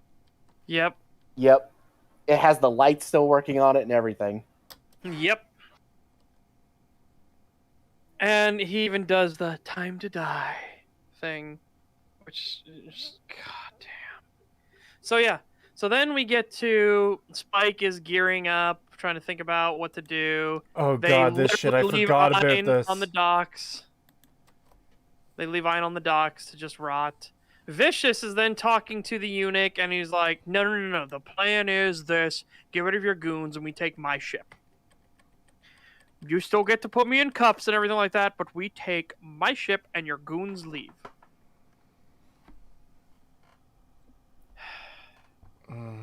And the Unic, for whatever reason, is like, fuck it. Yeah. Even though Vicious has more to lose if this goes sideways than the Unic ever would. But the Unic agrees because reasons. Then we get to an awful part, and I agree in theory with why they're doing it, but they make it so fucking insufferable. So Jet makes them say their plan out. He makes them say the plan out and how they're going to beat the unstoppable assassin. And he makes them kind of do it in a sing-songy way, along with rhyming. And Spike legitimately asks, like, why are we rhyming this? Is like, so you remember the plan. It's like, yeah, that is actually a legitimate strategy to remember something. You make it rhyme with something else. It's a way to keep things locked in your memory because, the human brain is fucking weird and we like patterns. So, but again, how do you make this insufferable? Make it go on for way too fucking long, show the entire thing, and then show it multiple times. Yeah. And at the end of it, every single time, Jet lights his trash can on fire. Yeah. Because they're going to dump poison in a pit with the unstoppable assassin and then light it on fire. Right, War Hero? Faye, War Hero. You two ruck the muck together?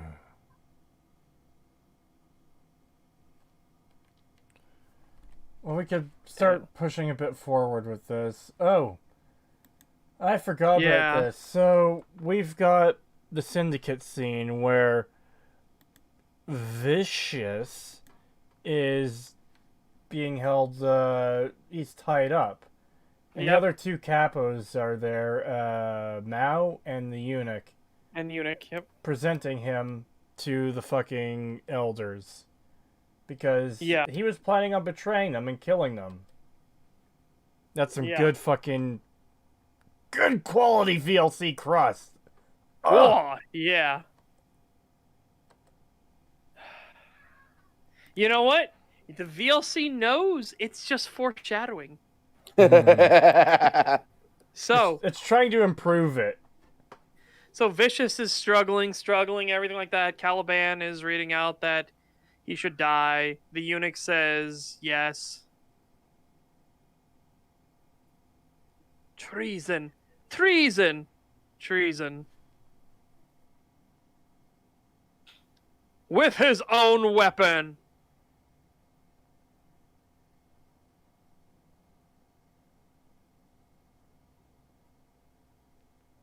So, there is one subtle thing, and I want to see. So at, 2808? Basically, when he passes the sword to Mao, look carefully at the Unic's wrist. 2808? Yeah. When he's unsheathing the sword from the scabbard, look at the Unic's wrist.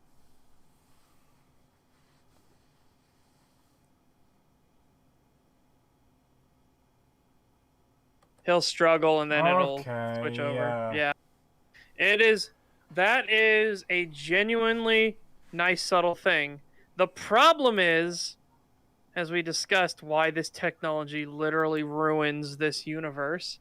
You're about to see another example of why this technology ruins the universe.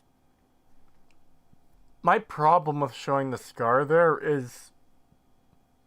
it's a good detail, but why are they so absurdly inconsistent with these details? Yes. You could tell they thought of this scene first.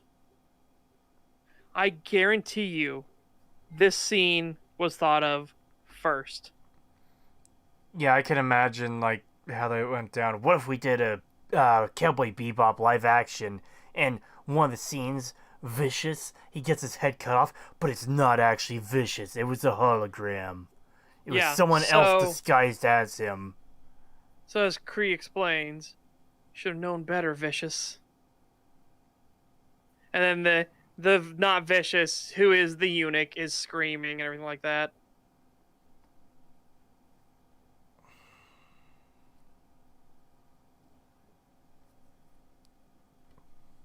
And Mao is happy because she thinks she is killing the real Vicious. But, what's that? Vicious's head rolled across the floor. Hold on. How good is this technology? How did Vicious know that they were going to betray him? Because he didn't trust them. He specifically said at that meeting, "Do you trust me?" Because, yeah. So then the hologram breaks down, and it's actually the Unic. Caliban gasps! Oh! And then everyone is like, who could the bad guy possibly be now that the head was revealed to be the eunuch? But the eunuch's standing right there. Who could the bad guy be? Let's all gasp and just look around. And then Vicious. You shouldn't have made Julia sing. Yeah, I got confused when we were watching that yesterday. It's Dude, like... even better, I'm watching the background guards for the elders, and they're literally standing there with their swords up and looking around like, "Ooh, what's going on? Ooh, over and over again. Watch carefully the guards that are down there. Yeah. No, your microphone did that thing again where you suddenly get loud. Oh, really? Yeah, you did that earlier too, Cree. I did? Fuck, man. Yeah, you did it once. Oh. Yeah, sorry, guys. Well, no, it just seems to happen randomly, which is just weird. Yeah, I don't get why it happens either. So watch the guards when he slices Mao's stomach open. Watch the guards that are on the same platform as Vicious, but are closer to the elders, and all of a sudden you notice they pull their weapons up and they just start looking around rapidly like, what's going on? Hoo-ha, hoo-ha. Like they don't know what they're supposed to do. So again, it's that trope in kung fu and fights and everything like that where everybody's got to wait their turn. Yeah. Such briefly revealed his true lizard man self. $2 from a guy under a bridge. Thank you. Battlefield Earth vibes from the camera and lights. Oh yeah, it does. Some of these shots are so stupid. Wait until we get to. You have no idea how accurate you are with Battlefield Earth, by the way. Wait until we get to episode 10, and you can see all the Dutch angles. Yeah. Oh my God, the Dutch angles. There's so many. Dude, it's fucking ridiculous. So yeah, the guards don't know what they're doing. Vicious is a really competent swordsman, and yeah, that's the only thing he's competent at. Otherwise, he's a whiny crybaby. He kills all the elders.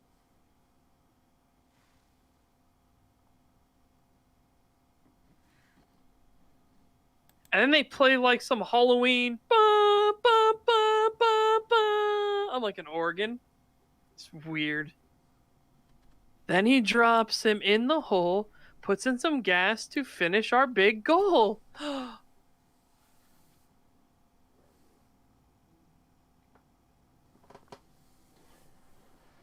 Anyways, let's start pushing through this, because I think I'm gonna crash soon. This gas feels a little intense. Like, yeah, Spike decides to fly off, but he sabotages the Bebop so that they can't stop him. So now Spike is going to go face Mad Perot on his own. But before that, Vicious suddenly sees Mao is alive and crawling away. And Mao says, I'm sorry for making her sing. And then Mao laughs and's like, for failing Julia. She wanted me to bring her your head.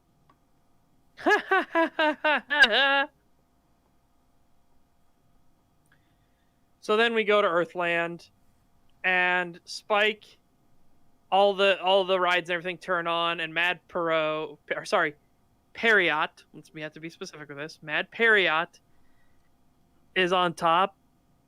Hello, boy. Which is a line directly from the anime, too. Like, party. And then he pulls up a Bren gun for some reason.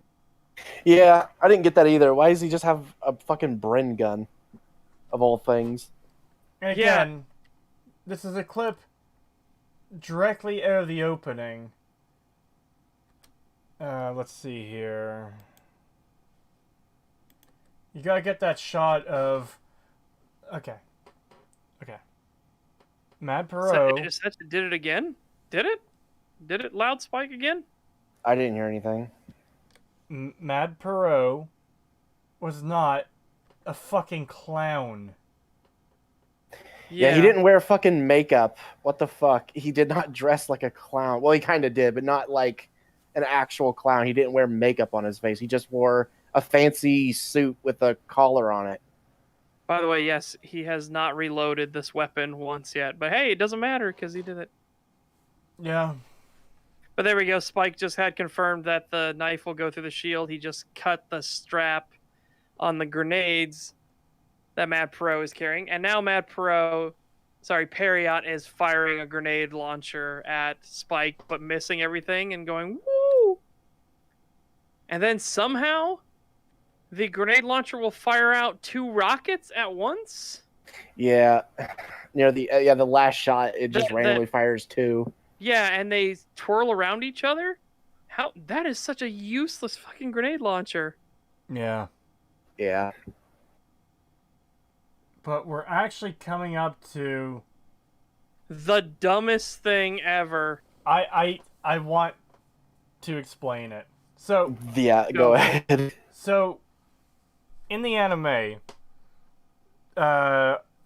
obviously they're fighting through the park, and like Spike can't get a shot on Perot because he's got the bullet shield, basically. He didn't plan. I don't think he planned to have the knives. He only had one on him, and I assume it's the one Perot threw at him earlier in the episode. And they get to the showdown. Like they're staring each other down. And Spike throws the knife as Perot shoots. Spike takes the bullet in the arm, and the knife hits Perot in the leg. And remember, in the anime, we were told Perot's mind has regressed to a childlike state. So, being injured like that fucking breaks him. Like, it's disturbing but tragic at the same time, because he starts crying for his mother. Because, again, mind of a child at this point. He's just a crazy murderous child, basically, mentally.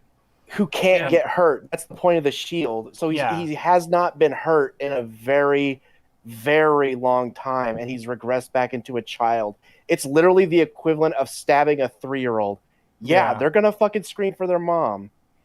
So, with that in mind, we have the same scene in BebopFlix, and my fucking god, is it not the same? Oh wait, something else happens here. Spike distracts him with a toy dog. Again, in the anime, it was a complete fucking coincidence that a toy cat had fallen out and distracted him. Spike is intentionally using it to fuck with him here. So, yeah, there's that. And it kind of takes away from that empathetic aspect too, because he's like manipulating him in this way, I guess. Because he just freezes up there. And this is when Spike... I think this is when Spike takes the shot. Let's see here. Yes. So Spike uses that moment to attack Perot. In the anime, he used this chance to fucking get away. And they had their showdown a little later. So... Spike runs up. There, if you need it, by the way. What? That's the anime version. Oh, that's gonna be hard to bring up right now. No, that's fine. That's fine. Just saying if you wanted to show. Okay, so Spike stabs him in the leg. In the anime, he throws the dagger at his leg, and honestly, Perot's death in the anime is... It's creepy, and it makes you feel sorry. You feel sorry for him because he's crying and he's like dealing with all... Despite being the psycho he is, you still feel empathy for him. And even Spike has that moment when he looks at him. And he doesn't look like joyous or anything like that. He looks miserable.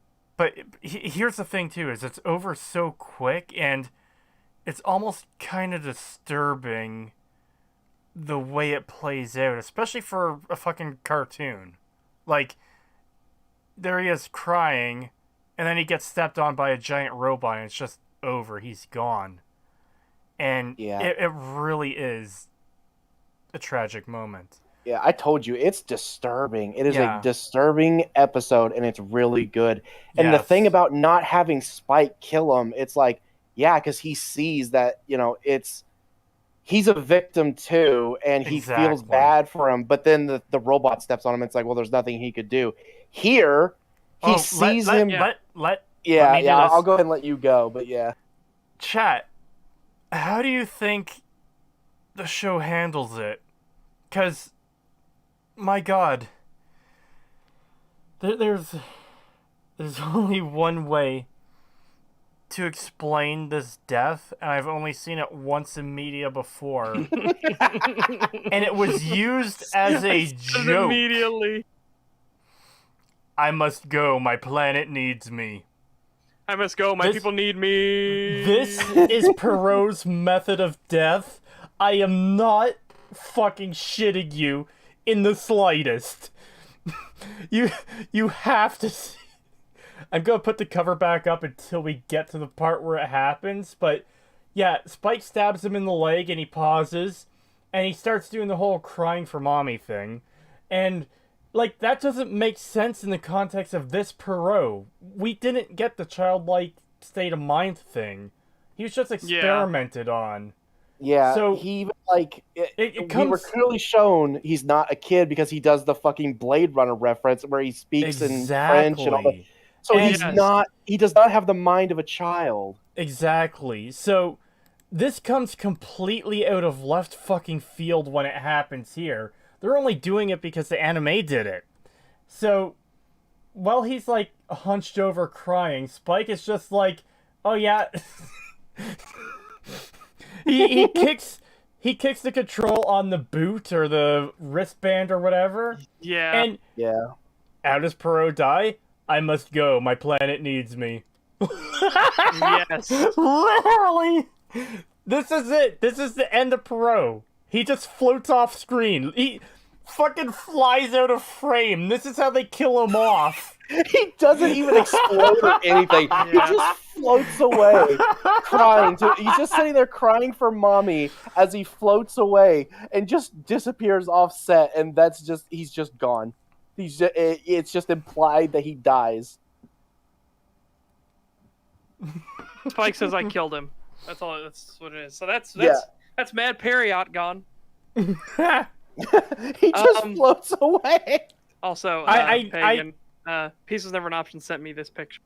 I never thought I would actually see an unironic, I must go, my people need me death. Holy shit. Yep. It's so fucking accurate. It is scary accurate. Especially that shotgun. That fucking shotgun. God awful fucking shotgun. Oh, and we don't... He just keeps floating upwards, and we don't see what happens to him. I guess he just floats up let and himself dies. go into the atmosphere shield and die, I guess? Yeah. Because they don't actually specify that he died. He just kind of floats up. And the last thing we see of him is his grenade belt breaks, and the grenades fall. And fucking everything explodes. Yeah, and not in, one, grenades don't explode that way, but two, watch how the explosions go. They, blow up, not even anywhere near where the grenades were. They're, going off all over the place. Because they just threw up random explosion, .gif everywhere. Anyways, Senator Abby Strong reminded me something. Boss, you want to extract him too? Yeah, just the airlift shit. Dude, I love how many people make fun of that. Kojima read the first line of how the Fulton recovery device works, and then didn't bother reading how it actually worked. So people get to you just put it on them, and they go boom, get shot up into fucking space. It's what the hell? Yeah. Oh, it's so funny. And here we are. Vicious realizes the treachery of fucking Julia. Trying to get... He's doing the dipshit smile again. Yeah. Yep. I thought you'd be happy for me. God, I almost want to skip this next episode because it's actually there's not much to talk about, but it has like the best actor in this in it. Yeah. Stax is genuinely like really good. Yeah, this is what we were talking about at the beginning, where there's one good actor who actually does a good job at acting in this show, and you actually feel invested for a few seconds. Yeah. Oh, I forgot to mention, by the way. So I mentioned this in the live recording when we were doing our initial thoughts, doing our reactions to the episodes. Grenade pins are not meant to come out easily. So one, don't try to pull a grenade pin with your teeth. You will chip your teeth, and the grenade pin will stay where it was.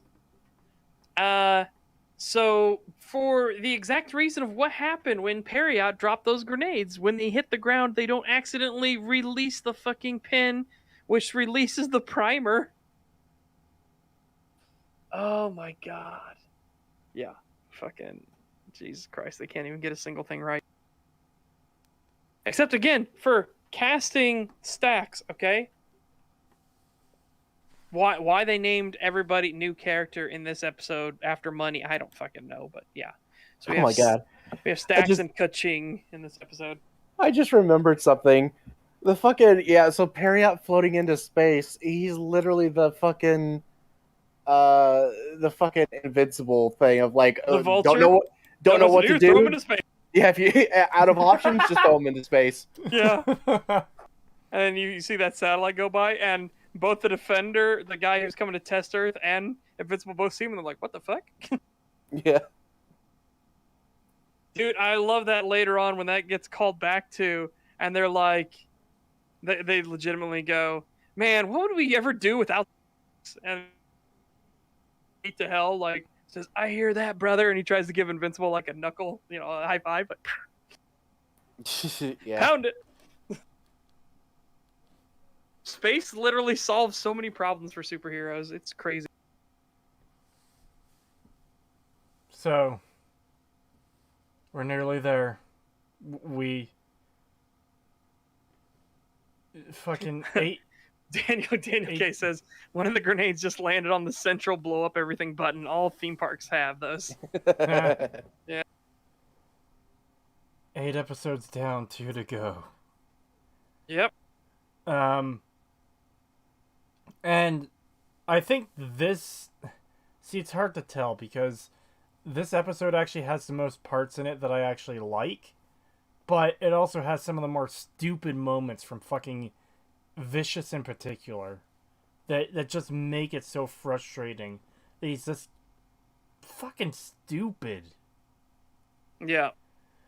So this entire episode is a flashback. You guys go ahead. I'll be right back. I gotta go to the bathroom. Alright. Okay.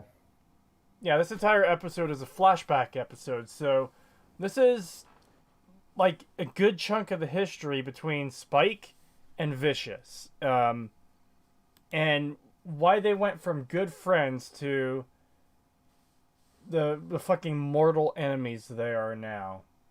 And to be honest, there did not need to be a whole episode dedicated to it, because I could sum up the whole thing in about 2 minutes, if even that. Like, it's literally that simple. The only reason you would even care to watch this episode is for one character who can actually act, and that's it. And he only shows up like 3 times. Yeah. So it starts off with Spike and Vicious on a job to, I think it's to kill a DA or a prosecutor or something. It doesn't really matter. And Spike lets a woman and a kid go because we don't kill kids. But this also shows very quickly the difference in their styles. Spike is choking him with a garrote. Yeah, garrote wire. A garrote wire. And Vicious comes Which they, for some reason, call it garrote wire, which that's... Yeah. I don't know why they're calling it that. And Vicious comes up and stabs the fuck out of him, making a huge mess. Yeah, so this shows that Vicious, for whatever reason, has, like, a sexual pleasure from blades. Like, even before this part, they're talking about, like... Shaving his balls with a straight Yeah, razor. shaving his balls and how, like we're not even joking about that. He's literally, like, getting off on the discussion of, oh my god, she shaved my balls with a straight razor. It's At like, any what the moment, she fuck? could have. Why? Yeah, she's like, he's like, oh, the slightest twitch of the wrist, and the veins would open, the blood would flow, and then he, you know, because you don't really know what he's talking about, and then he says, yeah, she was shaving my balls. Then he starts stabbing this guy repeatedly, and he gets like, you know, as he's doing it, it's just like, what the fuck? Why are you like so turned on by cutting people?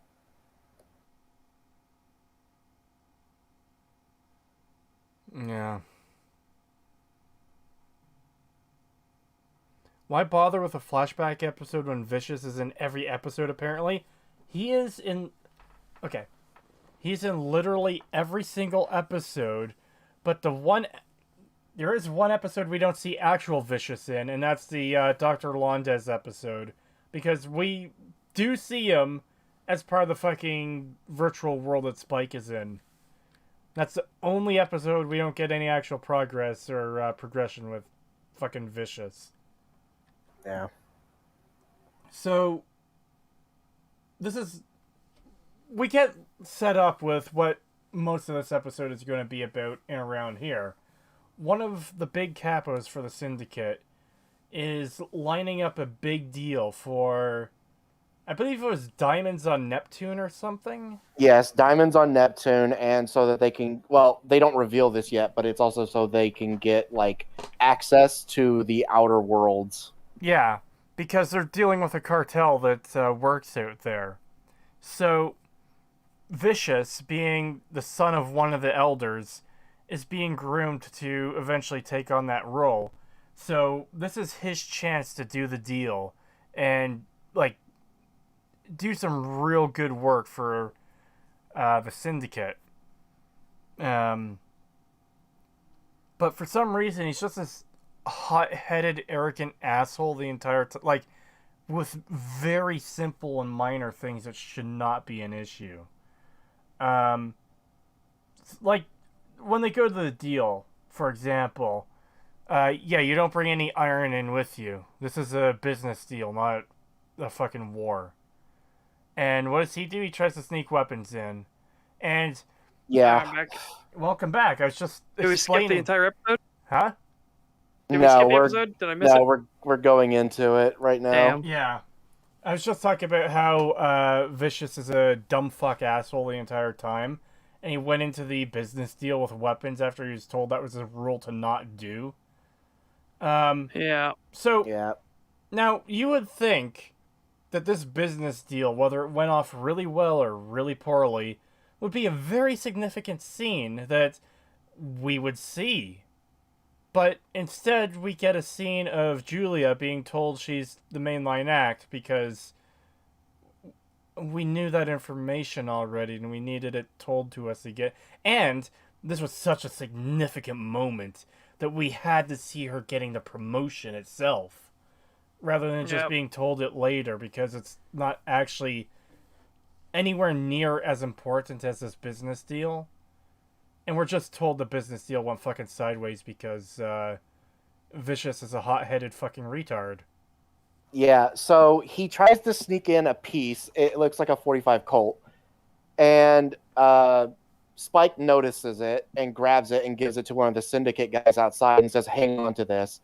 That's where it cuts away as they walk inside the building. And then the next time we see them again is after the Julia thing, and we're just told that the dealer said something apparently mean about the Syndicate.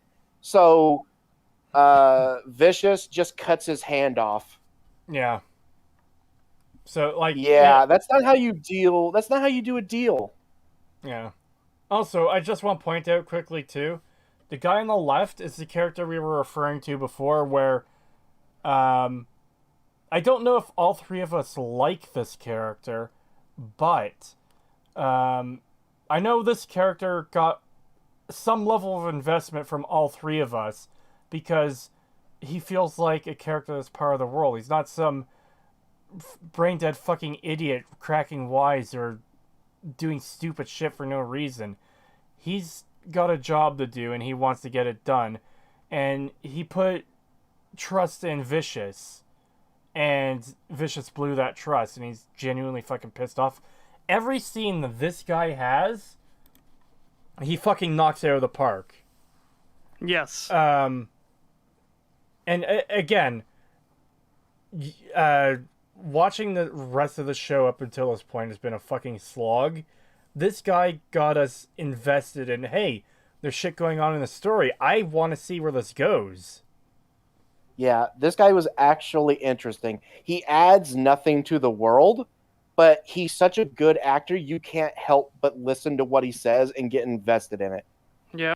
Yeah. Because he might as well just be, like, nameless mobster capo, but, like, it doesn't even matter because he's still performing, and again, it just feels like he's a part of the world. All the other characters we're dealing with just feel like random dipshits that were thrown into the world, and I don't know. They feel out of place. They can't Yes. act, or at least not with what they are given. Yes, not with what material they had to work with. So, yeah.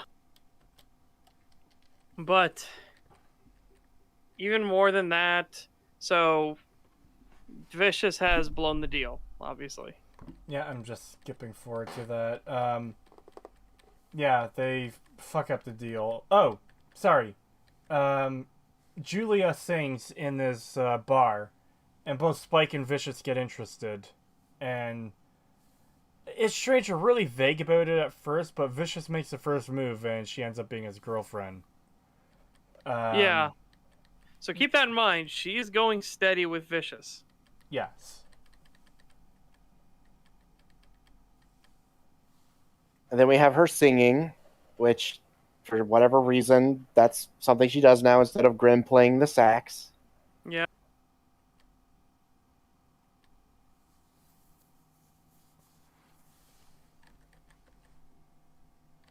So yeah, they're going to the deal and they fuck it up. Oh yeah, this is what I meant is they're wasting this screen time on Julia getting the headline act when that's not something we need. There would have been so much more you'd get from seeing the business deal go down. Well, it's probably just Vicious being a retard like he is in the rest of this fucking episode. But in a better show, it would be the business deal you would want to see, because that's where the big important things are happening. Nothing of significance or value is happening by learning fucking she got promoted. Which we already knew. Yes. Now, back from the meeting where Vicious fucked it up because he's a uncontrollable fucking idiot. The capo guy is fucking pissed. This was like a big deal, and Vicious is laughing about it like a jackass. Yeah. And he explains, no, it's later the war stuff comes up, isn't it? I just like that. Did you think this was just about diamonds? Yeah. I love that part. Yeah. And then he explains to him, like, yeah, it was so that they could get access to the outer worlds to do deals out there and get a foothold out there. And yeah, it's, oh, you fucking idiot. And what's really dumb is he's like, before they go to the deal, he's telling Spike, like, hey, they're finally, like, treating me with respect that I deserve. They're finally, I'm finally getting my place and all this stuff. And then they go to the deal, and then the first thing he does is fuck it up. Yeah. And it's like, Because dumbass. They insulted the syndicate. Yeah, so he It's cuts like- off his fucking hand. It's like, dude, Vicious, why are you such a fuck up in this? Oh, God, I just remembered something. I'll hold off on it, but you'll know when we get to it, because you guys will remember it too and be like, oh, fuck, I forgot. Well, and then we need to talk about Vicious literally cucking himself. Yes. Yeah, there's that What too. the fuck? Yeah, why the fuck? I just want to drink, and my Why does girlfriend this wants to keep dance. happening? Spike, why don't you go dance with her? Like, Yeah, I want to sit here and mope and everything like that. You go take her and have fun. Like, it's like, Vicious, what do you think the outcome of this is gonna be? Yeah. Especially with what a fucking insane person you are. And what he follows it up with, like, right after. Oh, hey, it's the guy. I know the guy. It's the guy. I'm not supposed to do anything to him, but fucking he pisses me off. I'm gonna go kill him. Yeah. And fucking, like, scars Julia for having to watch it. Yeah, It's and like, then immediately, in the same fucking night, immediately Julia's like, I want you, Spike. Let's bang. So they do, while Vicious burns Kaching alive after torturing him significantly. Yeah. So, yeah, she's an adulterer. Fantastic. Wow. Yep. Thank you for ruining Julia more. And yeah, he Vicious literally full cucked himself here. I can't even believe it. Man, I can't wait to get to that part, though. It's so bad. I think it's the worst part of this whole episode when we get to it. I think I just dozed off for a second on the skip forward button, so I think we might have blown by a lot of that. And it's fine. I can fix it easily. So yeah, he burns the dude, and Spike and Julia do the sex. Yeah, and Spike gets called by Stax. Yeah. Because Stax went to bat for fucking Spike. That Stax is the kind of dude that he doesn't throw away an asset. He knows Spike is a fucking asset.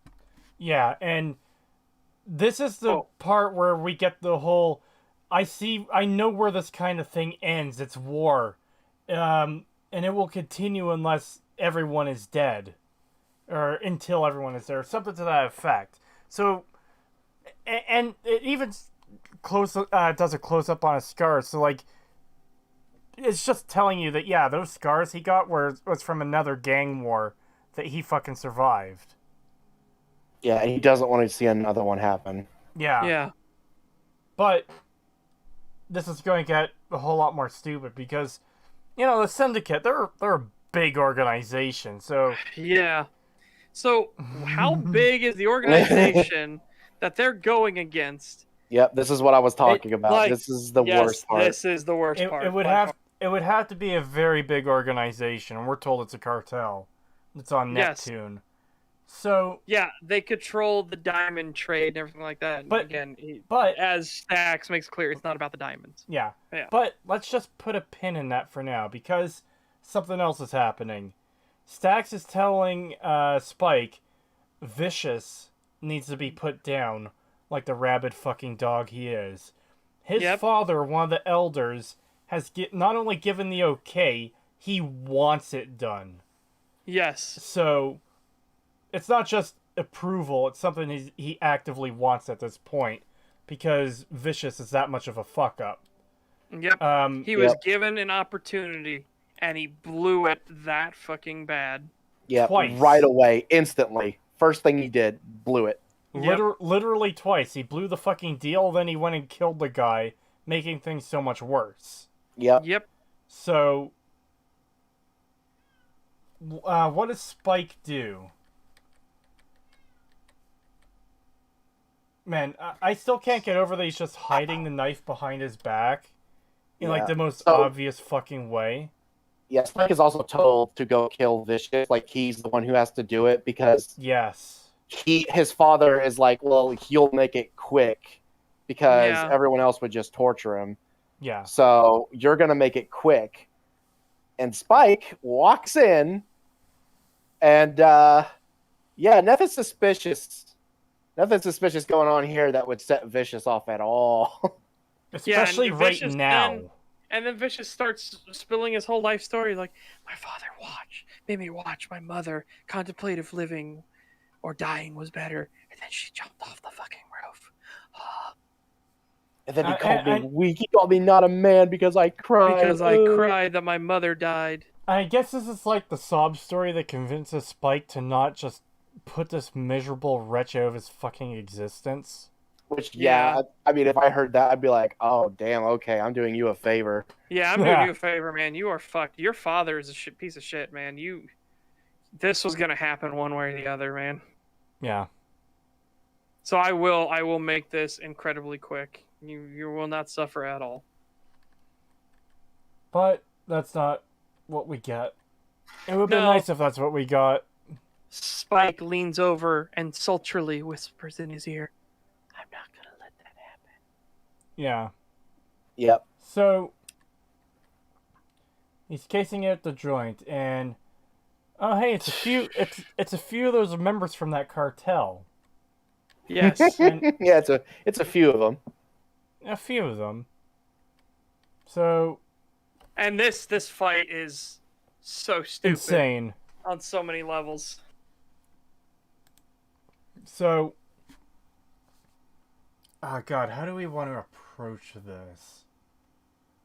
Okay, so he just attacked the cartel, all right, that have enough members and are strong enough that they pose a threat to the syndicate that the syndicate does not want war with them. Yep. Yeah. So, if Spike... And again, people keep trying to punch him with their gun. Well, we're getting a little ahead of ourselves. Spike tracks down these members of the fucking cartel. And it looks like he's gonna go in and fucking start shooting. Spike, what are you doing? Like, wiping out this one building of people is not will not take out the cartel on Neptune. Yes, this one building Yeah. of people will not take out the entire cartel on Neptune. These are just probably a bunch of their lower-ranking members, if we're going to be honest. Especially in this, like, fucking shithole they're in. Yeah. So, Yeah. like, Spike, you have to realize you are only going to make things worse. Not just worse, exponentially worse. The only winning move here was to fucking kill Vicious, put him out of his misery, put him out of our misery, and just be done with it. Yeah, because then now the syndicate will be after you because you disobeyed their orders. You betrayed them. The syndicate will come for you as well. Yeah. Oh, that didn't play for some reason. Why? Oh, there we go. So, that's the situation if we applied logic to it. Here's what really happens. Spike goes in and manages to murder all 40 people. And again, as Cetra said, we get the gun stabby stabs here where, you know, the end of a gun is a blunt, like, surface. It's not sharp. So you're not going to do too good of a job stabbing someone with it. But that doesn't stop It people. isn't even just that. At There are least people that pull try the to trigger.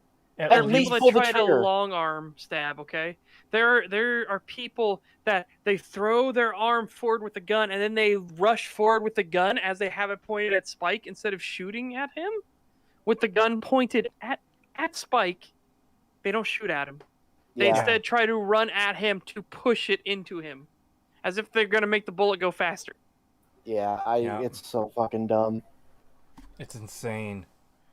Like, I know we've been saying that a lot, but everything about this fucking fight scene is insane. The stupidity of the people he's fighting, trying to stab him with their guns. The fact that he's even here doing this. Spike, what the fuck are you doing? So, Spike takes out the 40 cartel members here and won the war. Holy shit. He wiped out the cartel. This was the entire cartel that was on Neptune. Yeah, this one... by the way, this is not Neptune, by the way. Yeah, this is not Neptune, by the way. Yeah. He just wiped out the entire cartel on Neptune. Yeah, this one by dumpy killing fucking this building. one building. Yeah. This was what posed a huge threat for war with the syndicate. Here's the part that's even worse, because it gets worse. He then cries to Julia that he doesn't want to live this life anymore because they make him do bad things. And he's like, Spike, those 40 people are entirely you. Yeah, you the were not syndicate told. never asked you to do that. Yeah, they did not want you to do that. They wanted you to kill fucking Vicious so that they would have better relations with them. You fucking idiot. You don't get to blame the syndicate for this. This is you. Yeah. Only you. So, what happens next? We go back to Vicious's apartment to find, I don't know, I guess he's a drunk retard and he smoked all night and he's passed out on his couch. Yeah, because he figures he's gonna die anyway, so he's trying to live it up for one last moment. Yeah, that's fair. But the shot never came. Yep. Instead, his father shows up. And the father is actually, like, proud that the cartel was fucking wiped out. Even though that's not how that should work at all. This is what I meant when I said we'd have a lot to talk about for fucking episode 9. Vicious being a complete idiot the entire time. And making everything worse fucking constantly. Not because of his, like, lust for power or his greed or anything of the sort. I didn't make these sacrifices for love or anything. It's, yeah, I'm just a petty retard and I kill everyone who makes me mad. Yeah. And I have daddy issues. I'm a well-written BebopFlix character. Yeah. And what's even better was that Caliban gets more pissed off because he lied, and now he's really angry because Spike is running away. He's taking your woman. How much of a cuck are you? Yep. I never thought it would be a major plot point of BebopFlix that Vicious is a cuck. That Vicious is actually a cuck. He is actually a cuck. That isn't us saying that he's acting like a beta male. No, he is actually a cuck. Yeah, it's actually a plot point that he's a cuck. His dad actually fucking gets mad at him for being a cuck. Yes. Oh my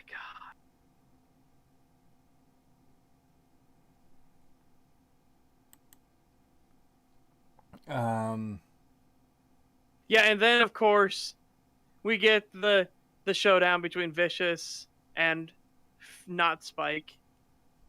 And yeah, they fire their guns. None of the slides move at all on any of the guns firing.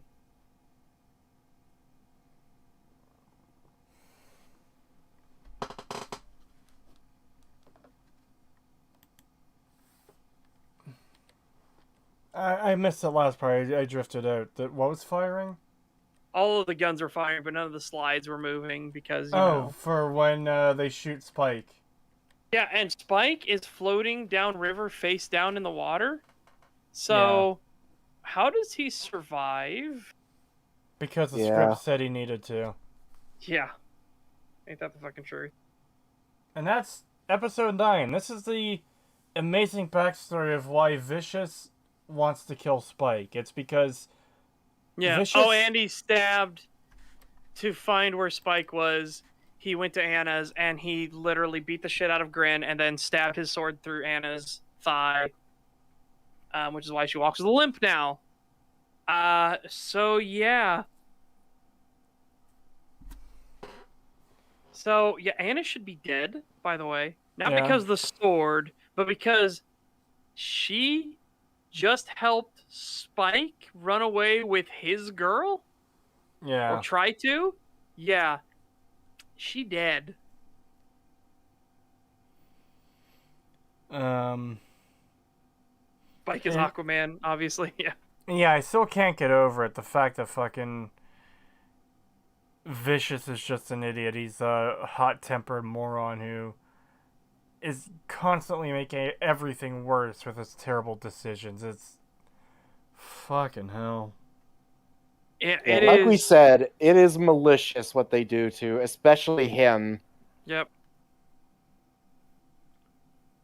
And it gets worse. We're at episode 10, baby, and guess what? Oh boy, wait till we get to it. Oh boy.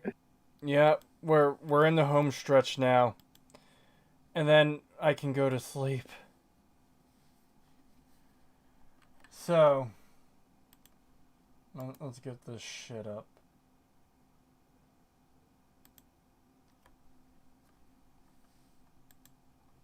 Because this gets really bad from here on out. Of course it does.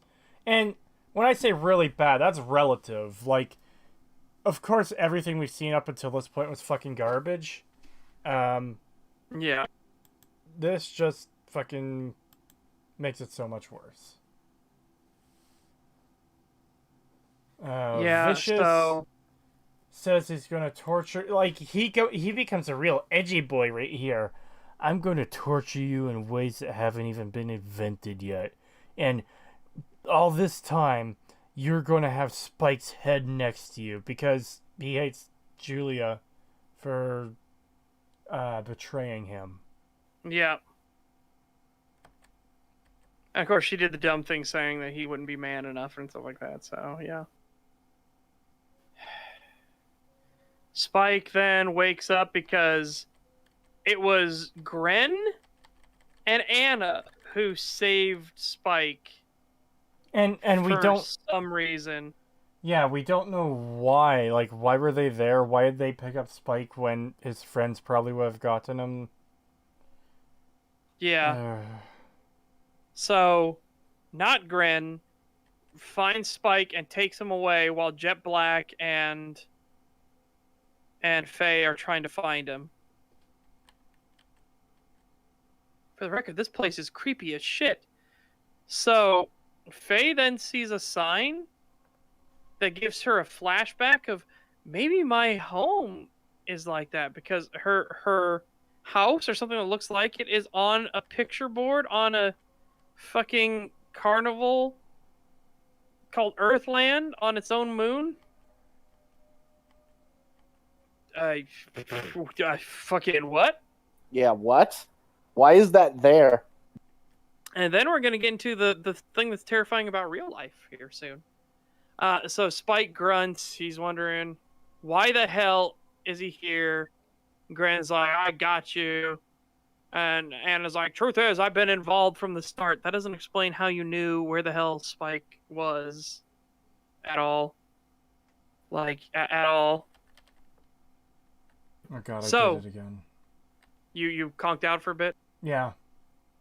Okay, well, we're about to get to the part where Faye is watching the VHS tape. The VHS tape, mind you, chat. And then she asks the computer to expand the zoom image out. Yes. Um, Not to zoom in, so the computer has something to work with. No.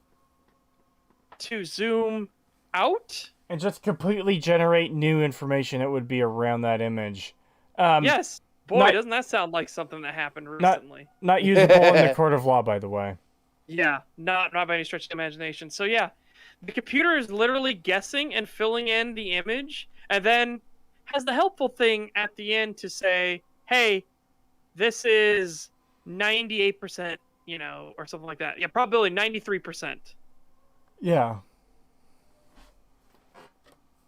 It's like, what the fuck? How would the computer possibly know that?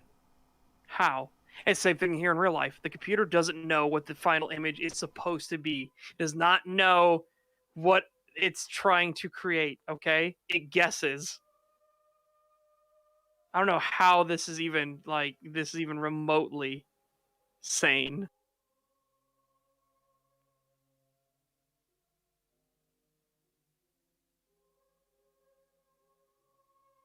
No, because it turns out it wasn't a picture of her house. She just had the idea because it said Green Acre. And then she went back to the VHS tape and saw there was green something on the thing. So then the computer was like, it's probably Greenvale.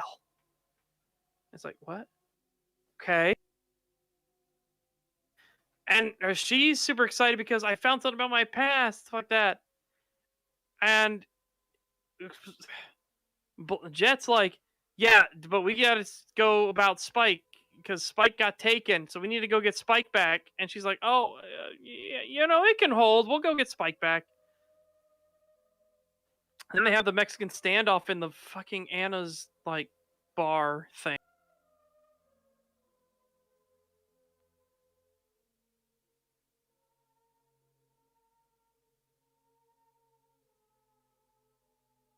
Yeah.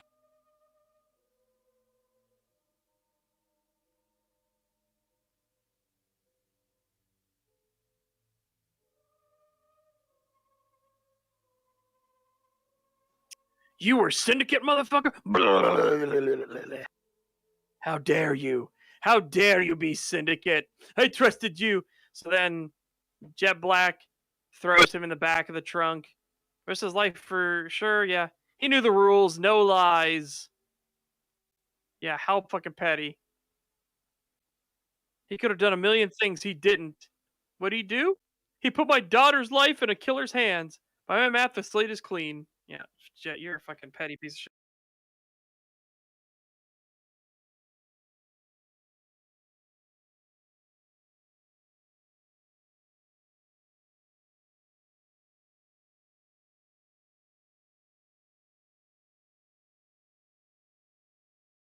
They're saying is Kree muted, by the way. Sorry. Make sure. Sorry. What I was saying was, Faye's been insufferable for this entire time. The entire show, up until this point. But I actually do really like this moment with her, because she's like, okay, he's part of our team, and he's saved my life numerous times at this point. I can't just let you take him away to be killed. Like, it's showing that team affection they should have for one another, that, you know, they're friends, they're in this together. We're not gonna fucking turn on each other. But it only lasts a brief moment, because Jet is set on this. So instead of, like, pulling her gun or trying to do fucking anything to save Spike, she just walks away. I won't carry that weight. Yeah, fuck you. Absolutely, fuck you. Yeah, fuck you for trying to make that reference. Fuck you. Yeah. And also, fuck Jet. What the fuck? So we knew, basically, from, like, episode 2 or 3 that they were setting this up, that, oh, they're gonna make Jet a petty asshole who, the moment he finds out that Spike had anything to do with the Syndicate, he's gonna turn on him, and just, he's gonna have a grudge, he's not gonna let it down, and blah, blah, blah. And yep, that's exactly what happens. The moment he finds out that he was actually fucking Syndicate, he's like, you made me think you were a war hero. And he's like, I never fucking said that. Like, you're the one who said that. Well, you made me believe it, and fucking, oh my god. Hey, well, you could have corrected me. And it's like, dude, come on. He literally said he didn't want to talk about it. Yeah, and then he fucking loses it, and it's just like, it gets worse. Well, I'm not going to get to it now, but later there's going to be something he says, and it gets a lot worse. Hold on, just for chat, I'm double sorry for number 1, muting myself, number 2, the noise. Okay, so what happened there was, it was getting cold in my room, so I muted myself and put my heater on. But then I kind of conked out for a second. Then I woke up, I had something to say about that scene. And so I started talking, and then you're like, oh, you're muted, and I completely forgot about the heater. So I unmuted. Yeah, we get it. I'm tired too. I just want to get this over with. Yeah. Yeah, same. Because we've got a lot to say about the fucking bullshit that's about to happen. Yeah, the ending is going to be. Yeah. So Faye stomps off. I'll try to get this so we can get to the ending quicker. All right. So Julia is being driven in the back of a car by the Syndicate because, again, she's going to be sent off somewhere to be tortured and fucking, you know, all kinds of horrible shit happen. Well, she's talking to the other woman that was there that saw me. He's like, you saw him hurt me. You know that he's going to kill you next because you heard that Fearless was alive. Meanwhile, the driver and passenger, who are about the same distance away from Julia that the woman in the backseat is, can hear all this, and they don't do anything about this. And the woman's like, well, do you love Fearless? And she's like, yeah, then you should be with him. And then she pulls out a garrote and starts strangling the driver. And then there's this really dumb fight where the passenger has to try to stab her with the gun again to shoot because fuck me. Well, then we get to the meeting where Jet is going to trade Spike for his daughter. And remember, this is what I said, why holograms are fucking dumb. Because obviously, Jet believes in Spike, screams for Spike now, Spike shoots the 3 guys. Jet tries to shoot Vicious, and, wow, it's a hologram. Yeah, and this is something they should fucking know. They shouldn't be making mistake. This should be like a common tactic. And the Yes. fact that it's not, and they weren't prepared for this, just goes to show that, okay, so number one, the characters are stupid, but number two, that the writers are stupid. Yeah. Yeah, because they don't fucking take the consequences of the things they're adding into the show into any kind of effect. Also, I hate this Yep. thing they do, too, where, we're going to trick the audience into thinking that Jet is really going to give up Spike, but they secretly planned off screen to do this the whole time. It's like, Yep. no. No. Well, and then it gets worse because now Jet and Spike are captured. Okay. And Julia gets up, and the one lady, she's dying because of the car crash. So, yeah. The lady gives Julia a handgun. We then come back to Spike and Jet are now tied up in the church. And if you realize what they're doing, of fucking course, it's a girl power moment. Because it can't be that Faye was overly ambitious, threw caution to the wind, and tried to take the vicious bounty for herself. No. It has to be Faye will miraculously jump in and save Spike and Jet because girl power. And she has thermal vision, by the way, so she can see through the walls. So she can see that she didn't get all the bad guys. Keep that in mind. She can see through the walls because of the thermal vision. Yeah. Welcome to the ouch, motherfuckers! And again, Faye is just an annoying twat. All of the bullets hit all of the metal parts of the ship, so they don't hit any of the like glass or anything, because that would be awkward, wouldn't it? There's another voice spike. Wow, fucking course there was. So yeah, she shoots everyone. She sees on thermal that there's no one left but Spike and Jet. Wow, yeah, because she's on thermals. And yeah, she shoots Jet and Spike free. And they exfiltrate. Because obviously Faye would have checked everything. You know, why not? $5 super chat from Scootmeister. You guys still going? I was briefly listening to this before I left for work 6 hours ago. Was it really that bad? I know Jack about Cowboy Bebop. It is that Thank bad. you. It is. And yes, yeah, it is that bad. And keep in mind, we skipped a lot of shit. We could have gone on for so much long. We could probably have been at fucking episode 6 or 7 right now if we did go into as much detail as we did with episode 1. Oh yeah, Yes. we are skipping a lot because we want to get this over with. But yeah, Yep. there are some more bad stuff. It's just not the biggest stuff. Yeah. Well, one of them. So Yeah, one of yeah, Spike is now injured, and again, Spike did his little twirl to try to keep Jet's daughter safe. But his twirl actually put her head in line with where the bullet was going, because it turns out the dude was going to shoot him in Spike's right shoulder. Oops. Yeah. When we were watching the thing and he does that and it hits him in the shoulder, I'm like, man, it's a real good thing that bullet decided to stop in his shoulder and not go through and hit the girl in the fucking head and kill her, right? Yeah. Who boy. And now Jet, because there's no way he's gonna fit. He's literally sticking out of the side of the ship. It's so bad. And then the door just closes. So Spike walks back in. It starts playing music, talking about the rain. So Spike then fights up to Vicious. They get And- into the worst duel ever. And Netflix are so incompetent that when they got the shot with the iconic shot, Well, there's other And- parts with this scene that should be discussed, like how oh, Spike... like when Vicious slices a chair apart, so Spike uses a part of that chair, and that piece of wood magically becomes blade proof, Yeah, exactly. even though yeah. the chair got sliced in half, two pieces. Yeah. Yeah. Ugh. And instead of using both pieces as a weapon, you could have, used one as a projectile to throw at him. He just tosses Yeah. one away. Mhm.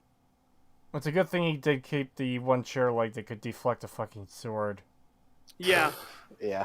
But then when they get to the iconic part where Vicious has his sword down at Spike, they realize they fucked up the scene because you couldn't tell the sword was there.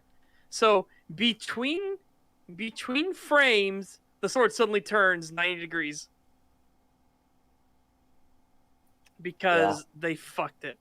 Yeah, when they do their close-up shot, it suddenly turned for some reason, which you don't see that happen. It just randomly happens. Yeah. Because they realized their lighting is fucked and it wasn't as good as in the anime, where they controlled everything. Yeah. So, yeah, the anime is better again. I mean, Jesus Christ. They keep spiking my audio, really? Okay. What the fuck? Why does it keep happening? I don't know. Okay, so I hope you guys are ready for this because here comes the worst part of the show. Yep. Yeah, okay, so it just showed on screen Vicious was holding the gun down at Spike, and then Vicious got shot from off screen. So, if we consider every single thing in the show that has happened at this point to have been on rails, this is the moment where it goes off the rails. This is even if everything else was fucking great, which it's not, this is the moment. This is the point of no return. You are fucking it up beyond repair. Because the person who fired that shot was fucking Julia. Yep. And oh boy, get ready because she doesn't shoot him for the reason you're thinking. Yes, she doesn't shoot him to save Spike. She's doing it purely for selfish fucking reasons. So she comes up to Spike and they're doing their talk and I forget what's said exactly, but she basically doesn't seem to like his answer at first. And she reveals, well, the Syndicate is mine for the taking now. Yeah, I'm so close to the throne. It's literally mine. Yeah, Since so when she has wants Julia to run the wanted the Syndicate. throne? Yep. And so Spike obviously turns her down because he's like, I don't want to live that life anymore. I don't want to be a part of the Syndicate. And she doesn't take that too well. She decides, okay then, die. Yeah, literally. The iconic scene of Spike flying through the window. Yeah. Where Vicious was a true badass that even after getting shot, he immediately spun around, grabbed Spike's fucking face, and then shoved him out the window. Yeah, no. And then Spike, again, because he was a pickpocket and was really fucking quick, dropped a grenade as he was falling out the window at Vicious's feet. Yeah, none of that happens. No. None of that. Yeah. Julia, Spike's fucking love. The entire finale of the anime, a big part of it is him trying to save her. And the connection they had to one another. And she just shoots him straight out the fucking window. Yep. And then, of course, it plays the song. Yep, it plays the song. Let me unmute this for a second so chat can get a taste of this. Yeah. The most unearned, undeserved moment in fucking cinema. No. And Spike also looks terrified. Rather than at peace. Yeah, he doesn't look relaxed or at peace. He's like terrified. It's finally over. This is what my road came to, and everything like that.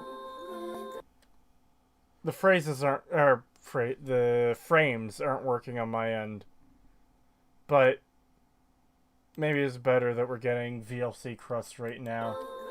Maybe, yeah. I should mute that too, so I don't get hit by. Yeah, and she watches as he falls and to the rocks, by the way. Yeah. he had actually less of a fall in the anime onto Yeah, the I was gonna point that stairs. out. Like, yeah, he was fucked up hitting those stairs. He didn't like get up and start walking away or anything like that. But he had less height to fall, and he is falling on rocks. Well, it showed at the last second that he went way farther out than he should have and landed in water. Yeah, because again, the gun didn't send him flying. It wasn't Vicious literally giving him momentum and shoving him through the thing. He fell backwards after getting shot. So he should have Yeah. fallen almost straight down. Yeah. Yeah, he should have So- done like that thing where like they whack their head or whatever on the fucking rock and then spin to their death into the water. Yep. Yeah. So, the ex-wife and her husband show up and take the girl away. So, Yeah. And Jet's sitting here like, man, I'm such a fucking loser because things were out of my control, make me look bad. Yeah. And then he's like, he won't even tell Faye to stay. He's like, no, you should go find out who your real identity is or where you are. You should do that. Even though he already said that we're going to go do that after we save Spike. Yeah, we're gonna do that together. Then we get to Vicious chained up in a basement somewhere. Oh my god. And Julia shows up with a revolver, and she has a single round in it, and she spins it like Russian roulette. It goes click. She goes, well, I guess we'll try again tomorrow. She's literally going to play Russian roulette with him every day. Yeah. And she's also running. She's like, well, Vicious is alive, so technically he's supposed to be. Well, he's the leader of the syndicate, but nobody's supposed to be able to see the leader except The certain elders? people. Yeah, Yeah. the elders. So she's going to be his voice. So no one's going to know that he's locked away and that she's actually just, lying. Yep. So yeah, she runs the syndicate now. Yeah, and then when Spike shows back up to Jet, Jet says, the only reason you're still alive is you helped save Kimmy. Your buddy Vicious was right. You're a devil. If I ever see you again, I will kill you. And then he just leaves. Yep, with his ship, by With the way. Spike's ship.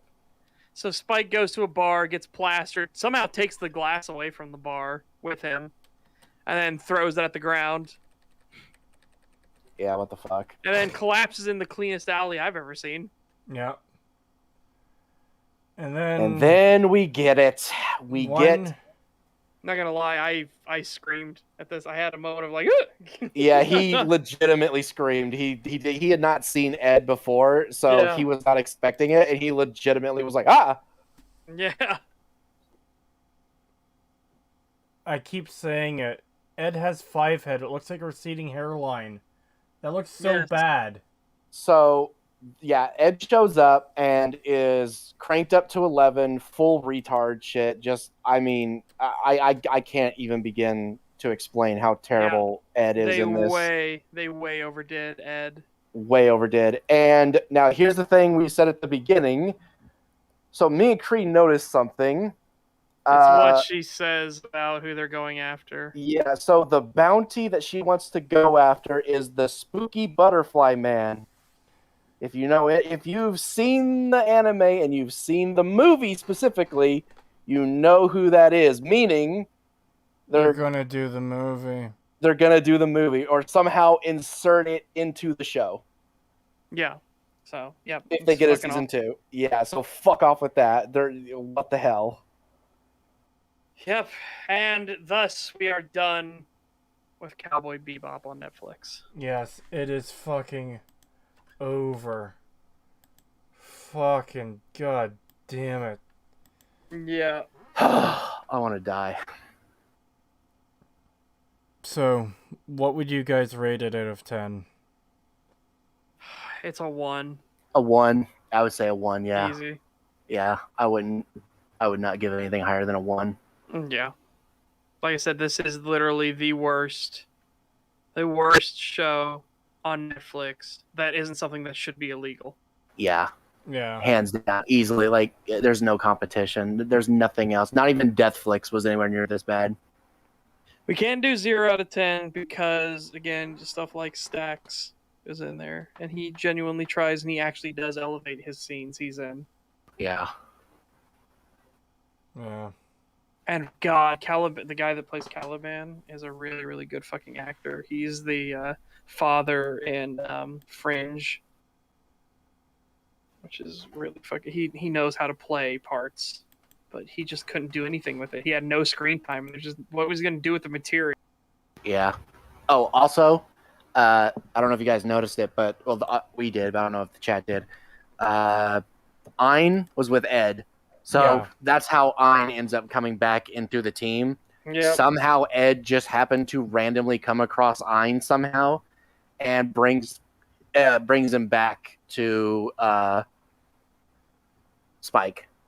So yeah, they abandoned him they basically abandoned Ein to die in the city by himself, and a few episodes later, he's just magically with Ed, and Ed brings him to Spike to do their bounty and insert the movie.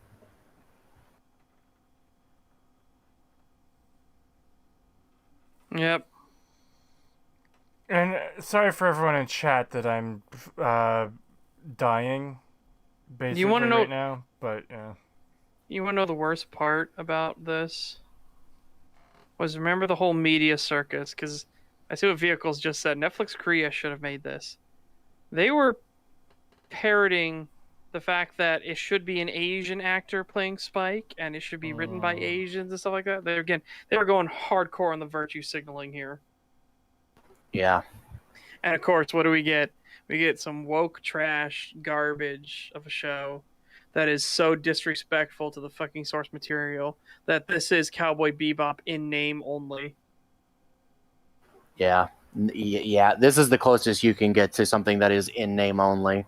No, iRobot still wins that is definitely in name only.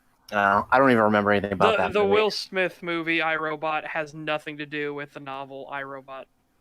Yeah, I have not read the novel, and I barely remember anything from that movie. Yeah, it was not a good movie, just in general. Yeah, well, I know that I do remember not liking it when I saw it like years ago.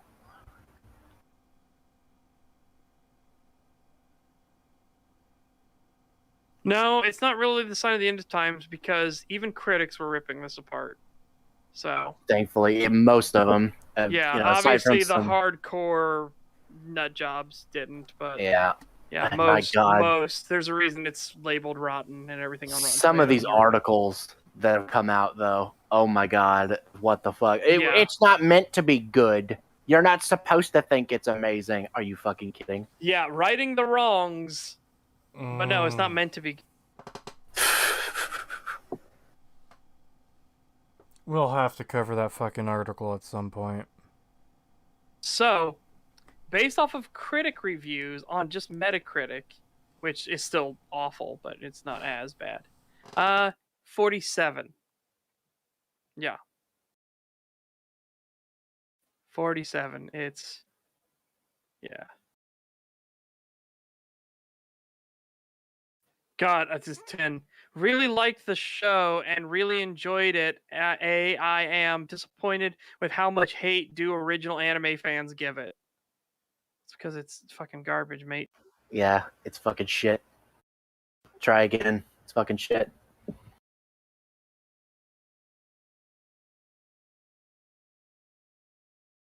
Alternate universe Bebop is how you're supposed to think of the show? Fuck no. Dude, this guy is trying real hard to spin this. Thank God he's got mostly downvotes on his fucking 10 out of 10.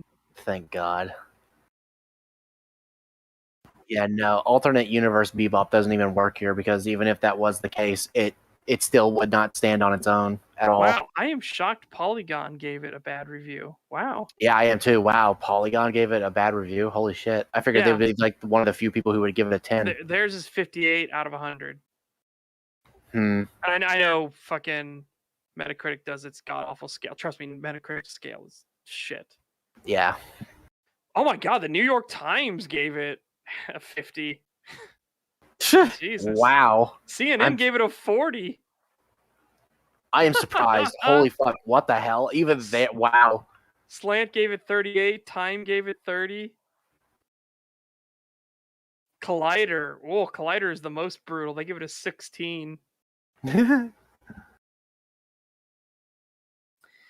result lacks a color palette, a distinct visual language, and any resemblance of soul. Damn! That's true. Collider? Raphael Montemayor? Montemayor? Sorry if I said your name wrong, but Jesus Christ, my dude. I agree. Daniel K. Watching it only causes mild seizures. 47%. Yeah. Anyways, do we have anything else to say, or are we good to wrap it up here? I think we will wrap it up here. We have Yeah. something to watch after this and talk about, but other than that, yeah. Yeah, I think we're done. I think we are good here. Fuck this show. Don't go watch it. It's not worth it. That's all I gotta say. It is fucking garbage. There are no redeeming qualities. None. Zero. Well, again, there's stacks. But Stacks, yes. he is literally a man adrift in an ocean of piss. Yeah. Not just an ocean. A planet that is nothing but ocean. Yes. Yes, he is a tiny speck. And he is literally just a crumb in the piss. It's not worth it at all. Anyways, I guess that's it for today. Yeah. Yeah. Have a good night, everyone. I know Take care, I will. chat.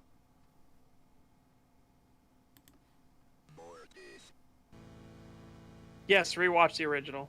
Definitely rewatch the original. Yes.